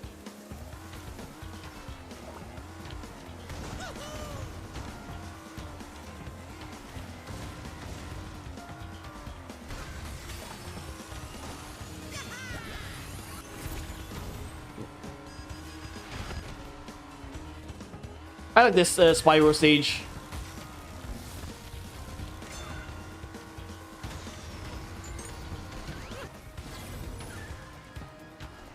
I'm almost halfway through the Seigo Basara live streams. Honestly, like, as much as I love Basara, I can't wait until I'm done with Seigo Basara 4 altogether, so that I can play other games that I'm passionate with. Seigo with Seigo Basara 2 Heroes. I plan to have 3 more videos in that topic, then I'll move to another game. That is not Seigo Basara. Like I'm not going to go to Basara 3 retrospective when I'm done with Basara 2 Heroes altogether. Just to, like I said, I want to make the channel a little bit more variety, even though there is one main point. Even though Basara is going to be a bigger priority than other content, but regardless, I still want to have more variety.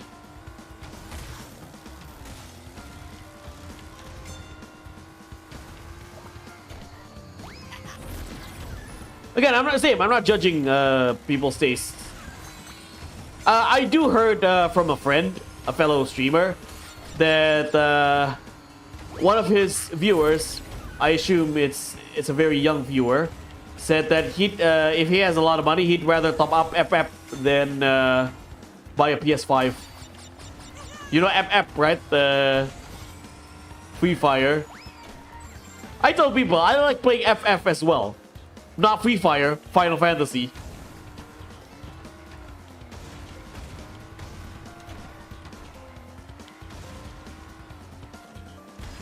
FF.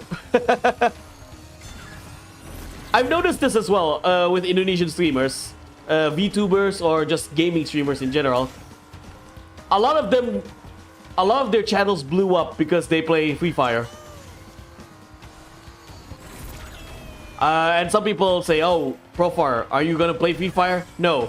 Indonesian, I said, aku nggak main game bocil, sorry.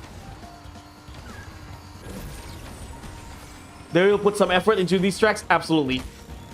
And this is like this track, the Spyro track, is only in the remake. It's a new track in this game. It's not in any of the original Crash Racing games. And also, hello Orochi, welcome to the stream.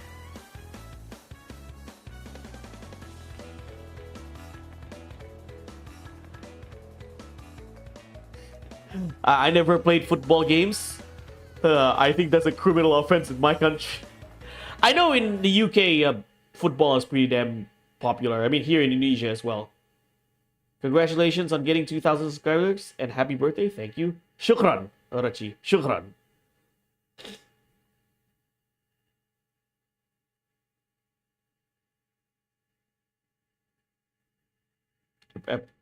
And like fellow streamers who play FF. So we show our demographic audience. So he showed his demographic audience, and not to my surprise, a lot of these Indonesian gamers.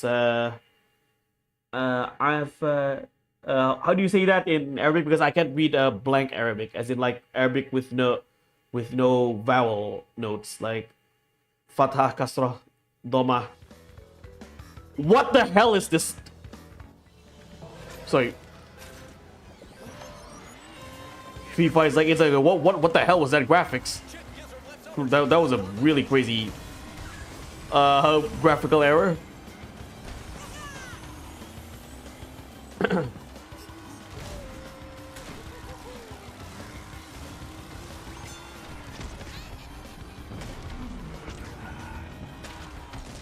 Yeah, what the hell was that exactly?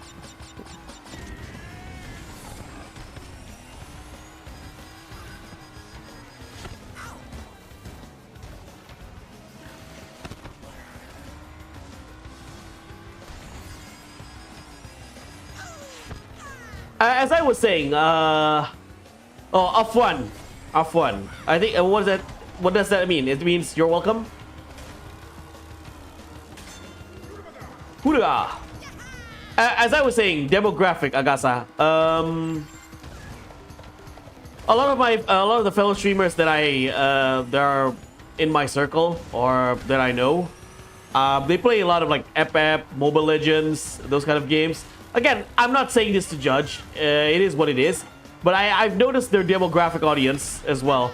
Their demographic audience are the highest audience are 15 to 25 or 18 to 25.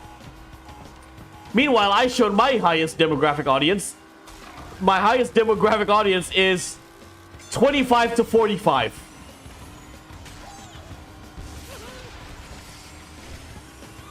I do get some younger gamers as well, like around 18 to 25. And I'm actually like really glad when I found some younger audience in my channel, like as young as 15, because hey, there are some kids half my age who are interested in these kind of games.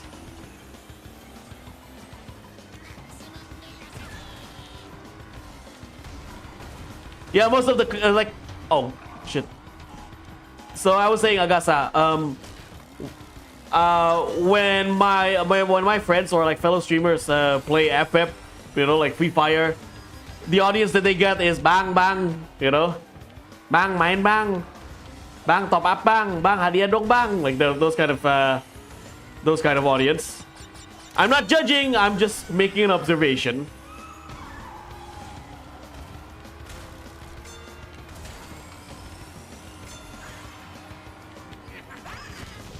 I win. I'm turning 18 this year. Oh, again, I like to find younger gamers like yourself. He's here 17. Oh, you're 17. Okay. Top up alok bang. You get that a lot, yeah. Bocil FF. Oh, speaking of bocil, Agasa. Speaking of like, again, this is an Indonesian thing, so I'm gonna speak in Indonesian. Ada satu bocil, ya. I'm sorry for all of you who don't understand what I'm saying, but I need to speak this in Indonesian for other Indonesians to understand. Jadi gini, ada satu rekan streamer aku, ya karena dia main FF, karena dia mainnya gimmicknya. Aku suka bilang dia streamernya ala Widah Basudara. Kalau kamu tahu sendiri lah, kalau Bang Widah kan penontonnya bocil-bocil, FF, bang, begini bang, atau bocil-bocil suka cai onar. Jadi salah satu teman streamer itu viewersnya yang bocil datang ke channel aku. Kita kan, dan ketika aku streaming di sini, kita diskusinya ya sedikit lebih where's C3PO when I need him?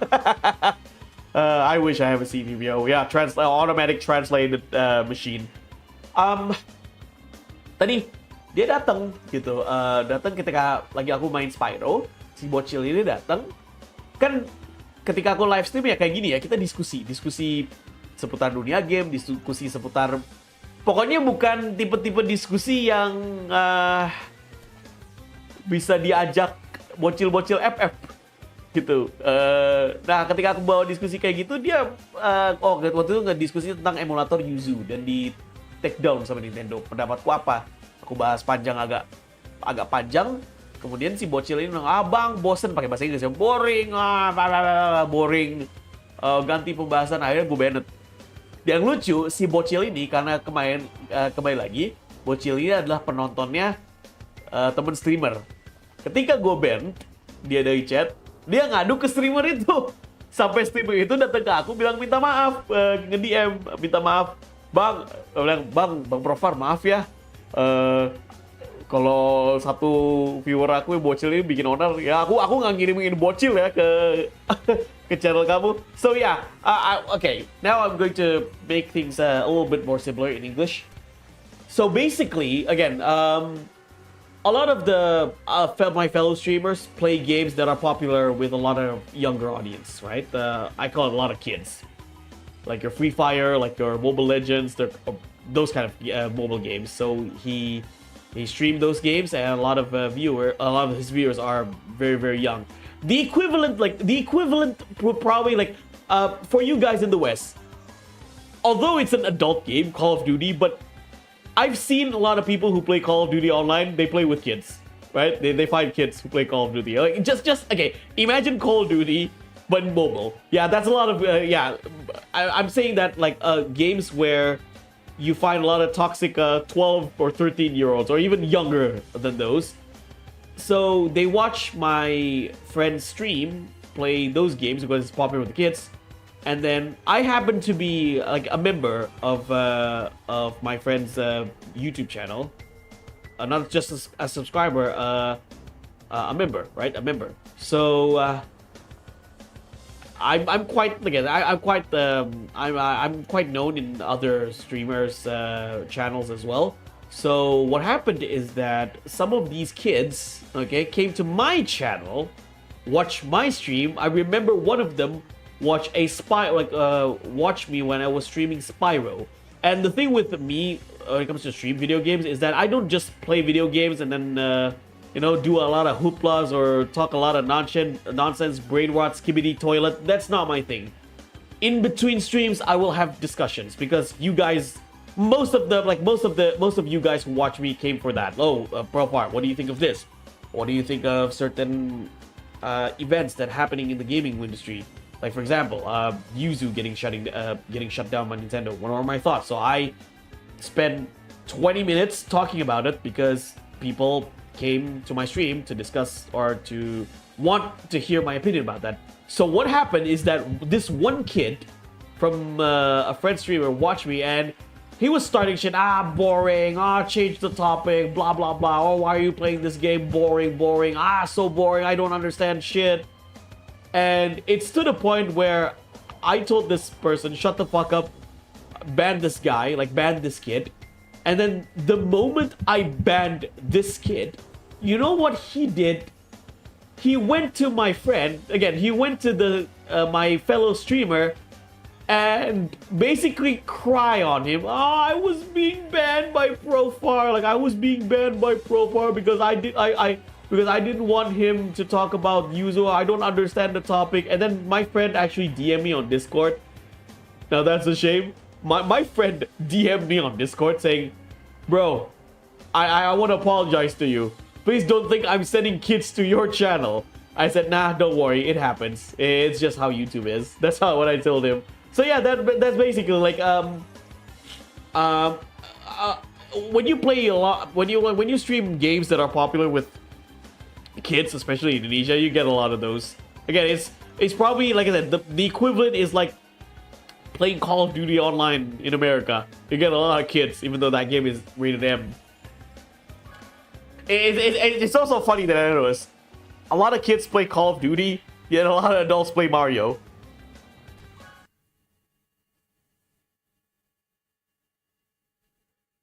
Hello, Cape Vaughn. Sorry, Cape Vaughn. Welcome to the stream. Yeah, probably once I'm done with this cup, I'm gonna take a night. You know, I'm gonna call it a night because I've been here for almost 4 hours. I enjoyed it, don't get me wrong. I enjoyed doing this. It's just that it's getting way too late because I started late. Well, it's because kids want to be adults and adults want to be kids. Yeah, unfortunate. Like, it's unfortunate. That kid reminds me of a troll from one of my friends' stream a few years ago. Yeah, it was like, "Ow, Profar, why stop talking about this and play some." And no, like I said, here's the thing: even if I make content for kids, I'm not giving them brain rots because I don't want. When it comes to dealing with kids, I do not want to insult a kid's intelligence.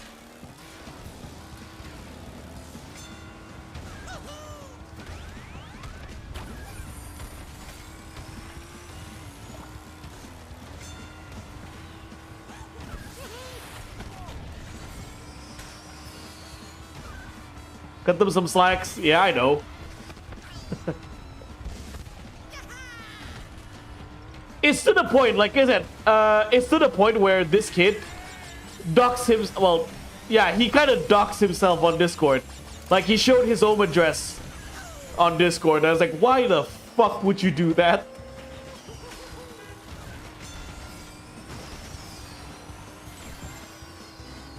Oh no, indeed.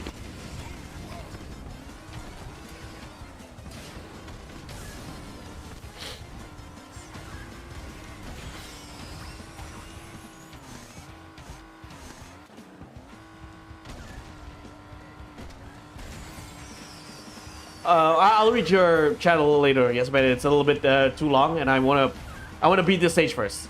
I'll get back to you later. Yeah, parents have a lot of explaining to do.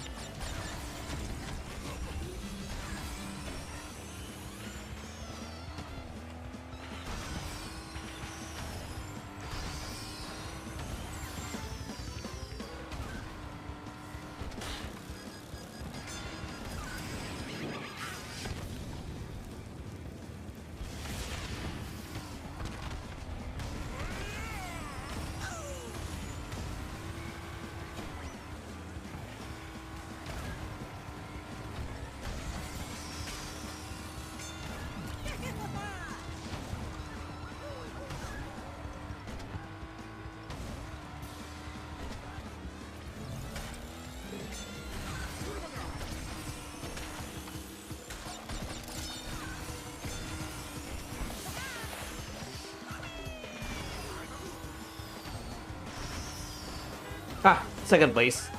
Never mind. At least it's somewhere. And I'm still in first place. Haha. He shamed his ancestor. Okay, my channel name is actual reference to a trolling incident on Gamer Thumb TV's channel. And a few years ago when he was streaming Doom Eternal's Ancient Gods DLC. Wow. Nice. Oh, speaking of... now I forgot what I want to say. Yeah, so this kid, for whatever reason, showed his... you know, in Indonesia we have Tokopedia. It's basically like our online shop. So I don't know what was he doing. He was like flexing his online shop purchase. But then in that screen you have his real name and his home address. Well, luckily nobody doxed him. Luckily, okay, because as soon as I saw that, I told my friend who is the owner of the Discord server, delete that shit. Right? Sometimes you gotta protect someone from themselves.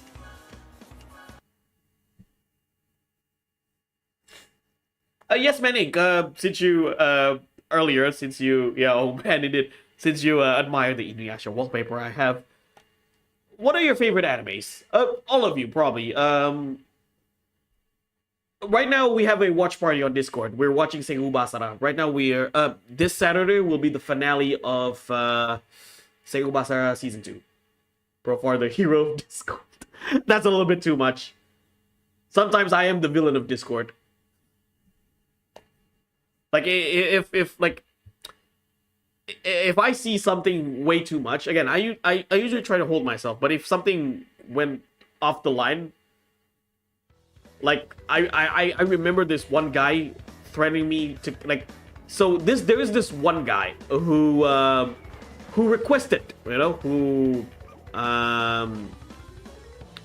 who requested me to play Midnight Club. And I said, no, I don't accept requests when it comes to content. I want to do the videos and streams that I want to do. And this guy, because I rejected his request, you know what he did? He threatened me with a knife. He threatened me on Discord, saying, oh, I hate you so much. If I ever met you, I'm going to kill you with a knife. I basically told him, go fuck yourself. I basically told him, bro, you cried when... you cried when people talk shit about you. You're not threatening to me.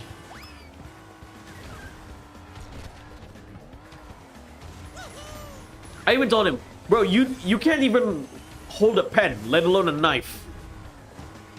Because I've seen this guy's handwriting, and my god, it is the worst handwriting I've ever seen in my life. So in that case, I told him, you have no, you have no right to threaten me with a knife because I don't want to play a video game you asked me to play. And not to mention, you are not threatening. You cried once when people talk, you cried once when someone talks shit about you. And not to mention, you can't even write properly. You can't even hold you cannot even hold a pen, let alone a knife. Alright,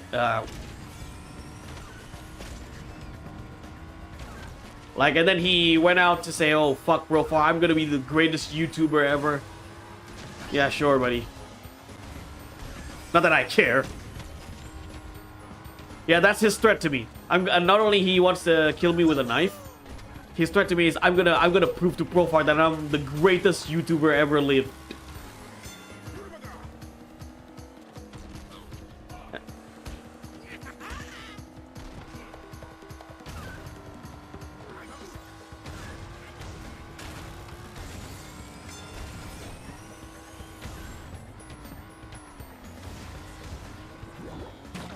Right, let me finish the stage first. Then we'll talk. Fist of the North Star, man. I got to Fist of the North Star really late, by the way. Again, during COVID. I know it a bit, but I haven't actually watched the anime until during COVID, because my friend showed it to me. We watched the entire series on Discord. At least Fist of the North Star 1. I kind of skipped 2. And a lot of my friends said, you don't really need to watch Fist of the North Star 2. The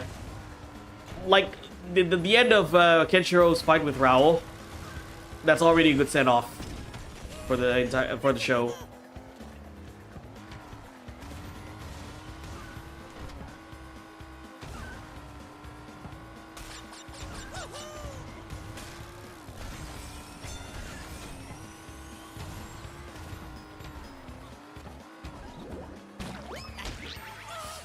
Wow. Come on now. No. Ah. I'm second.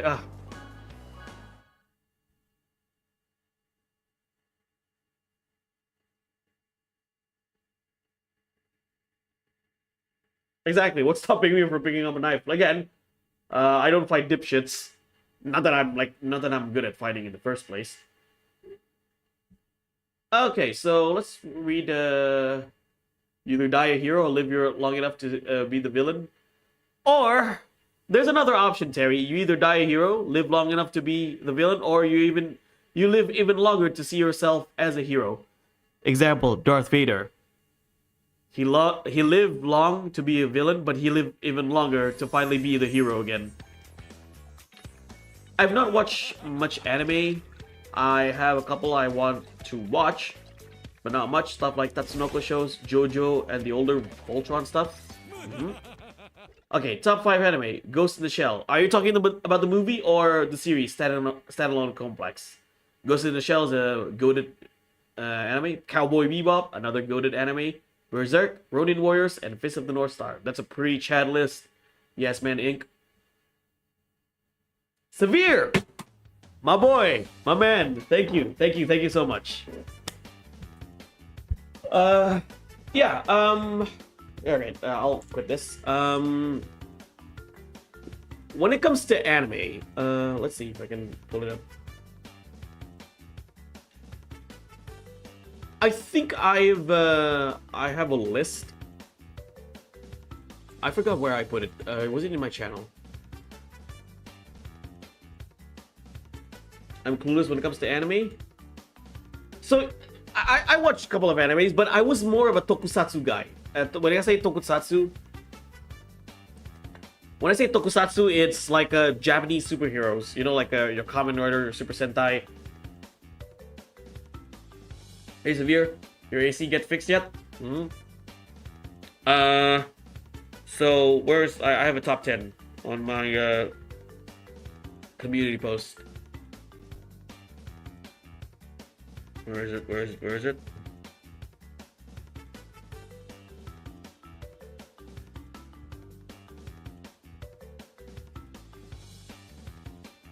You know Conan O'Brien show Clueless Gamer? Well, I'm the equivalent of the anime. Let's see. Where is it? I remember putting it on. Here it is. I might update this list, honestly. So yeah, that's my. Do you go to conventions? Oh, absolutely. I go almost every year.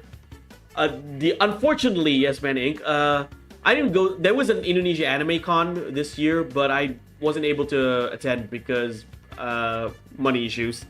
The one thing I've never done, like, again, there are a lot of, like, again, this is the thing as being an adult, in my opinion. Me as an adult, I'm more ambitious as an adult than I was as a teenager. I want to do more as an adult. As like, I've been to conventions every year. We have Comic-Con here in Indonesia every year.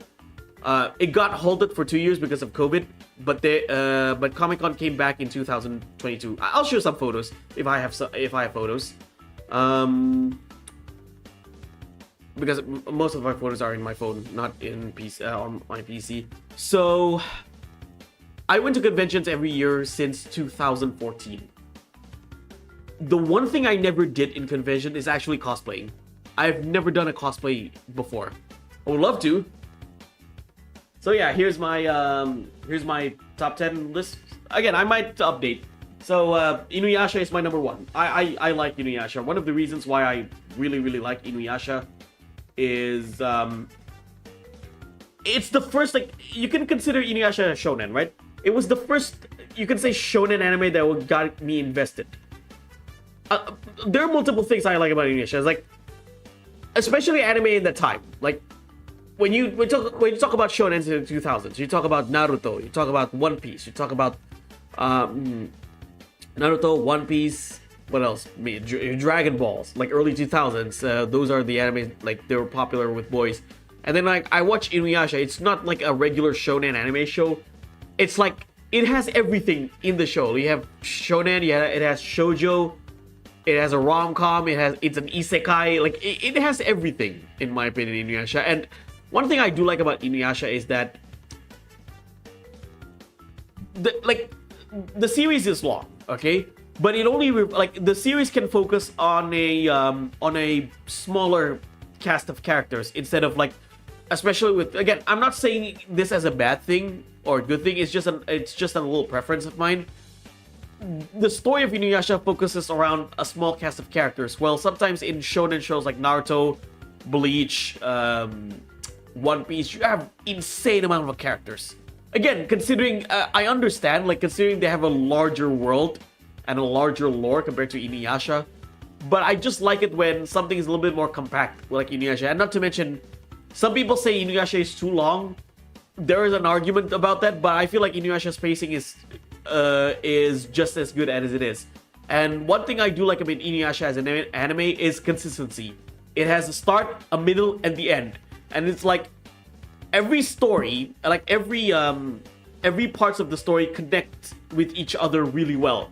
Like the beginning, the middle to the end, at the end of the show, everything that happens in the middle and the beginning serves its purpose. It's like one trope I kind of don't like with shows like Naruto is like, even when it's not a filler, sometimes a lot of moments are throwaway moments that don't really like. A lot of big moments can be throwaway moments that don't really like,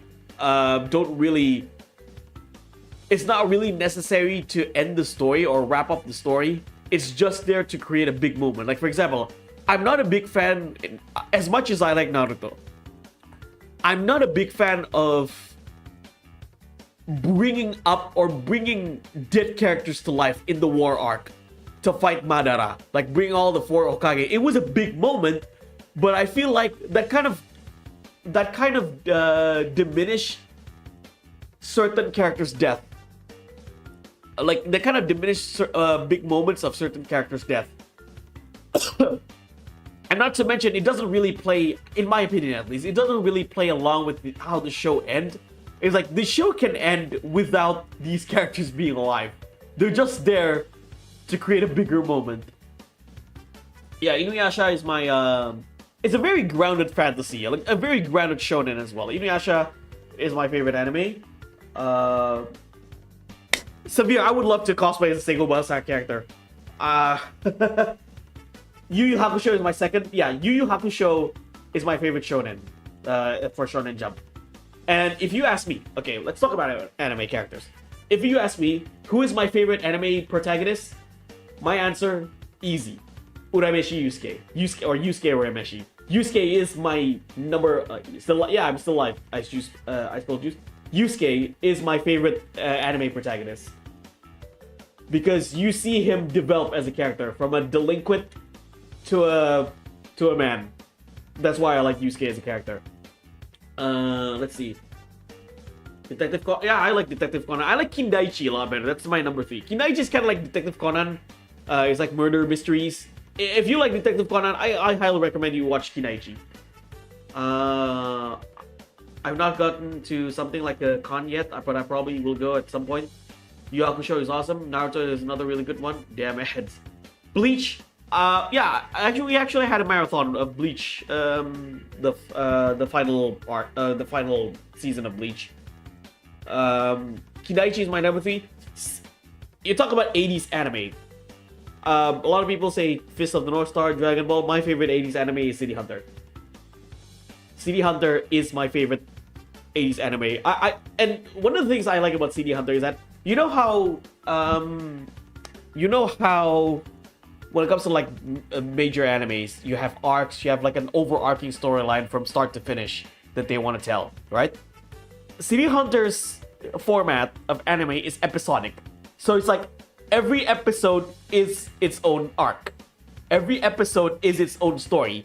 That doesn't like it has a big overarching story, but for the most part in City Hunter, it's episodic. Like let's say you watch one episode and then the next episode is a different story that doesn't really correlate with the previous episode.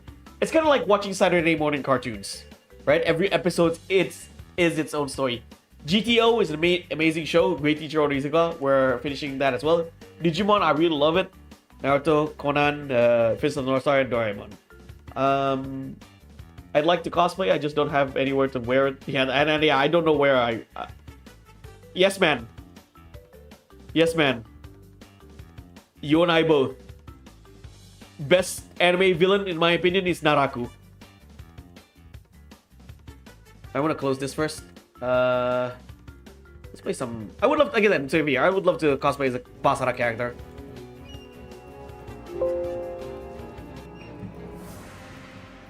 Hajime no Ippo? That's a good show.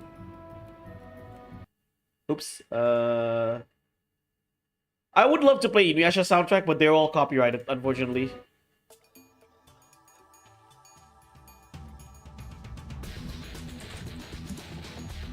Yeah, you mentioned Naraku. Naraku is, like, favorite anime protagonist is Yusuke from Yu Yu Hakusho. Favorite anime villain is definitely Naraku. Like, one thing I like about Naraku as a character is that he doesn't have a... You know how, like, a lot of animes try to force villains to have a tragic story? Naraku doesn't have a tragic story. He was always evil from the start. And his entire motivation is just evil. As in, like, well, his motivation is to get the Shikon Jewel, right? And the reason he wants to do this is because he's a half demon and he wants to be a full demon, right? So his origins, he was a human, he was a bandit, he betrayed his own, that person's a guy. Yeah, Naraku is a man. So Naraku's origin as a human, he was a bandit. And what did he do as a bandit? He was always vile. He not only committed crimes, he even committed crimes to his own bandit mates, right? So Onigumo, his human side, betrayed his own bandit mates, and then as a return, his bandit mates burned him alive. He got burned alive, and then he was saved by a priestess named Kikyo, right? However, due to Onigumo's nature, like, he lusted for Kikyo while he's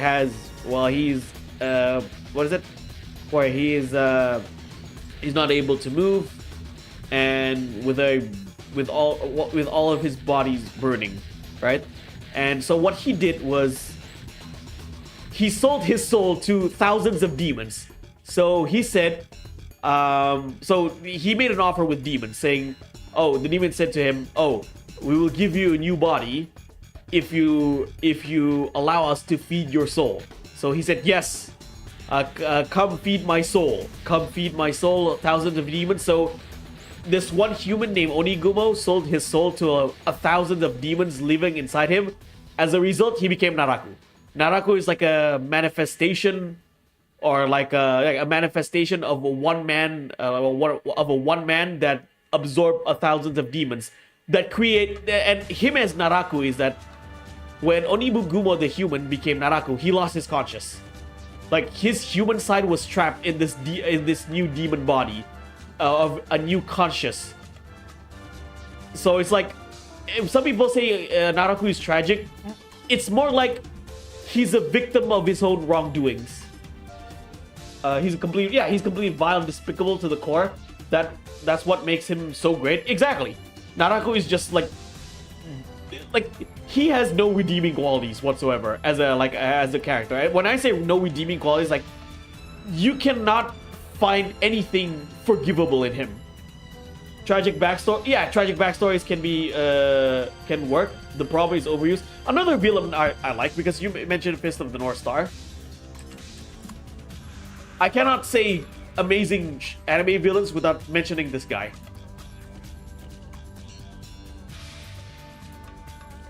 Rao. Again, Rao is not a tragic character. Why is Rao like a villain? Because he wants to flex. Because he wants to be the strongest in the universe. Exactly. Naraku put Shang Tsung and Shao Kahn to shame. Now, some people, when it comes to manipulative villains, some people like Aizen. I mean, Aizen is a good character, but I still prefer Naraku over Aizen. Like, you can make an argument that Aizen is the stronger character, but Naraku is more durable. And here's another thing I like about Inuyasha. here's another guy I like about Inuyasha.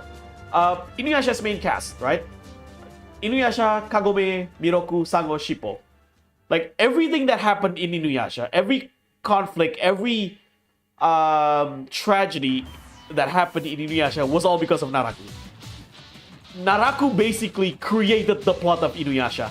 You cannot have Inuyasha without Naraku. It's a Mad Max type world. And of course, the villain is pure evil. Yeah.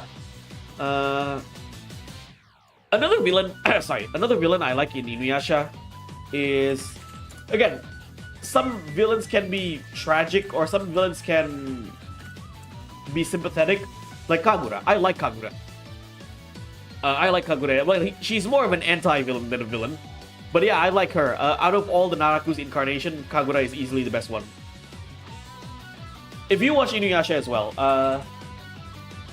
yes, Ink. Yes, man, Ink. These are like good villains too. The Band of Seven.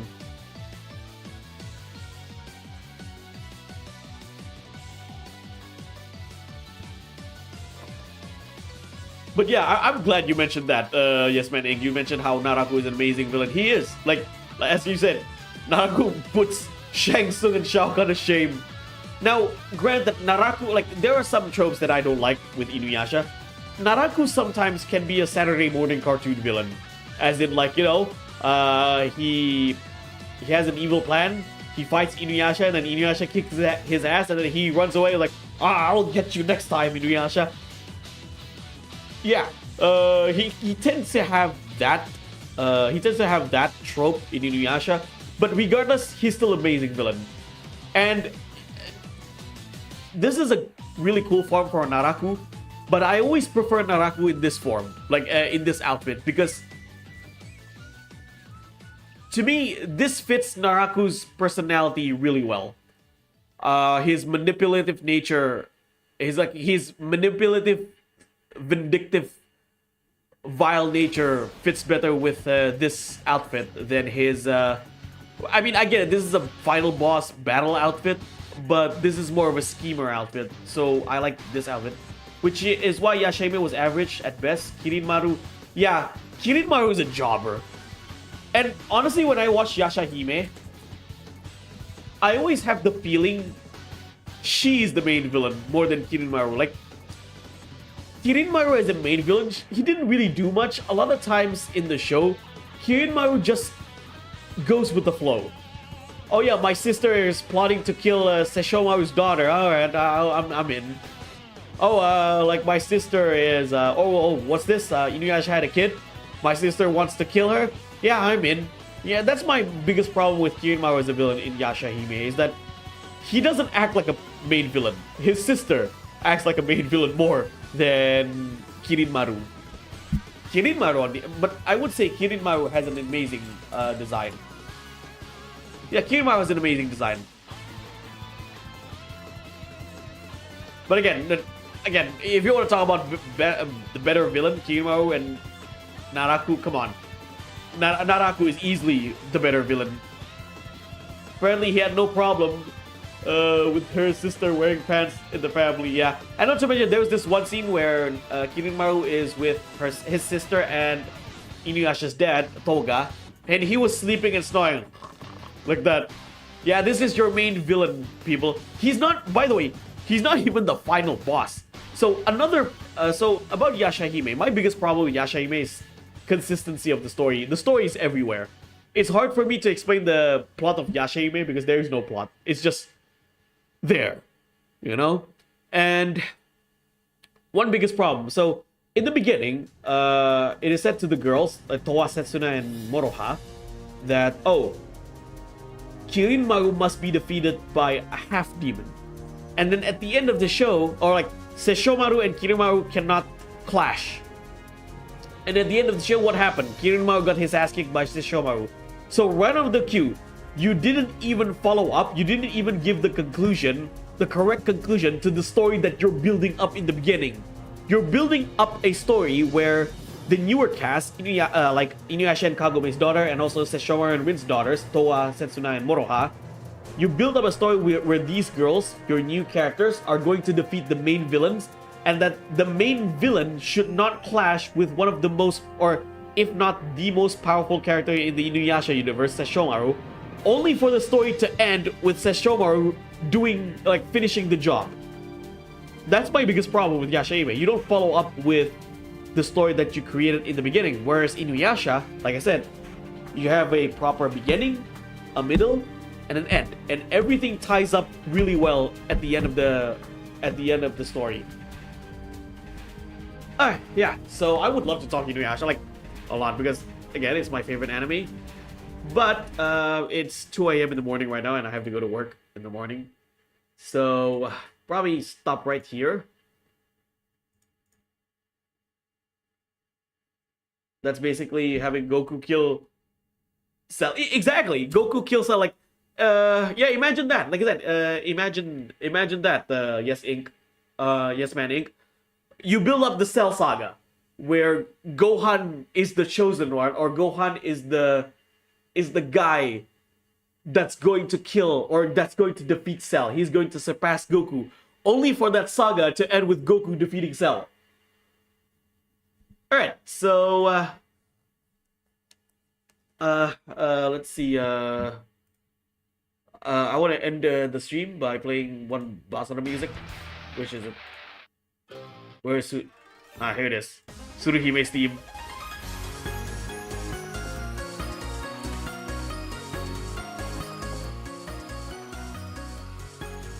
Have a great day at work and rest your birthday. Thank you so much, Sabir. Thank you. Alright, see you guys later. Happy birthday. Alright, so guys, thank you guys so much for this lovely 4-hour stream. I love the Sengoku Basara anime way. Yeah. By the way, Yes Man Inc. I'm doing a Sengoku Basara game marathon. Okay, I'm playing every character in Sengoku Basara 4. For your information, Sengoku Basara is the anime is actually based on the Capcom game. It's imagine Dynasty Warriors with Devil May Cry combat. That's Sengoku Basara. So stay tuned for the next stream. Is gonna be I'm back playing Sengoku Basara for Sumeragi. And by the way, check out my Sengoku Basara retrospective videos. Shameless promotion because I love that series. My focus on this channel is gonna be Sengoku Basara in the near future. So yeah, thank you guys so much for this lovely birthday stream. We're finishing up for 4 hours already. So I'll see you guys in the next stream. I'll be coming back to Sengoku Basara for Sumeragi. If you like Devil May Cry, Yes Man Inc., you should definitely check out Sengoku Basara. So have a nice day, everyone. Happy Profar Day, of course. Thank you guys for the wishes. Thank you for 2,000 subscribers as well. Look forward to more content in this channel. Again, you guys are the reason why I'm here, okay? You guys basically motivate me to make better content every day. Alright? It's what I said, like a lot of things I get to experience as an adult. I'm very fortunate. I get to start my YouTube channel in my late 20s, and now I'm here in 2,000 subscribers, and I cannot be more grateful. I'm super grateful to all of you guys. All right. I thank you guys so much. Look forward to more content. Like I say thank you a lot because I really mean it in the bottom of my heart. Really thank you for the stream, and thank you for what you have done for this channel. I wish I could give back. And if I ever said once again, if I ever said anything that might not be well, or I've said some things that you might not be comfortable with, I apologize. At the end of the day, I'm just human, you know. Everything I said when it comes to like jokes, it's just said on the mouth. I don't say it by the heart. All right. So thank you guys so much for watching. I'll see you guys next time. Stay tuned for more Sengoku Basara content and other content. Thank you very much.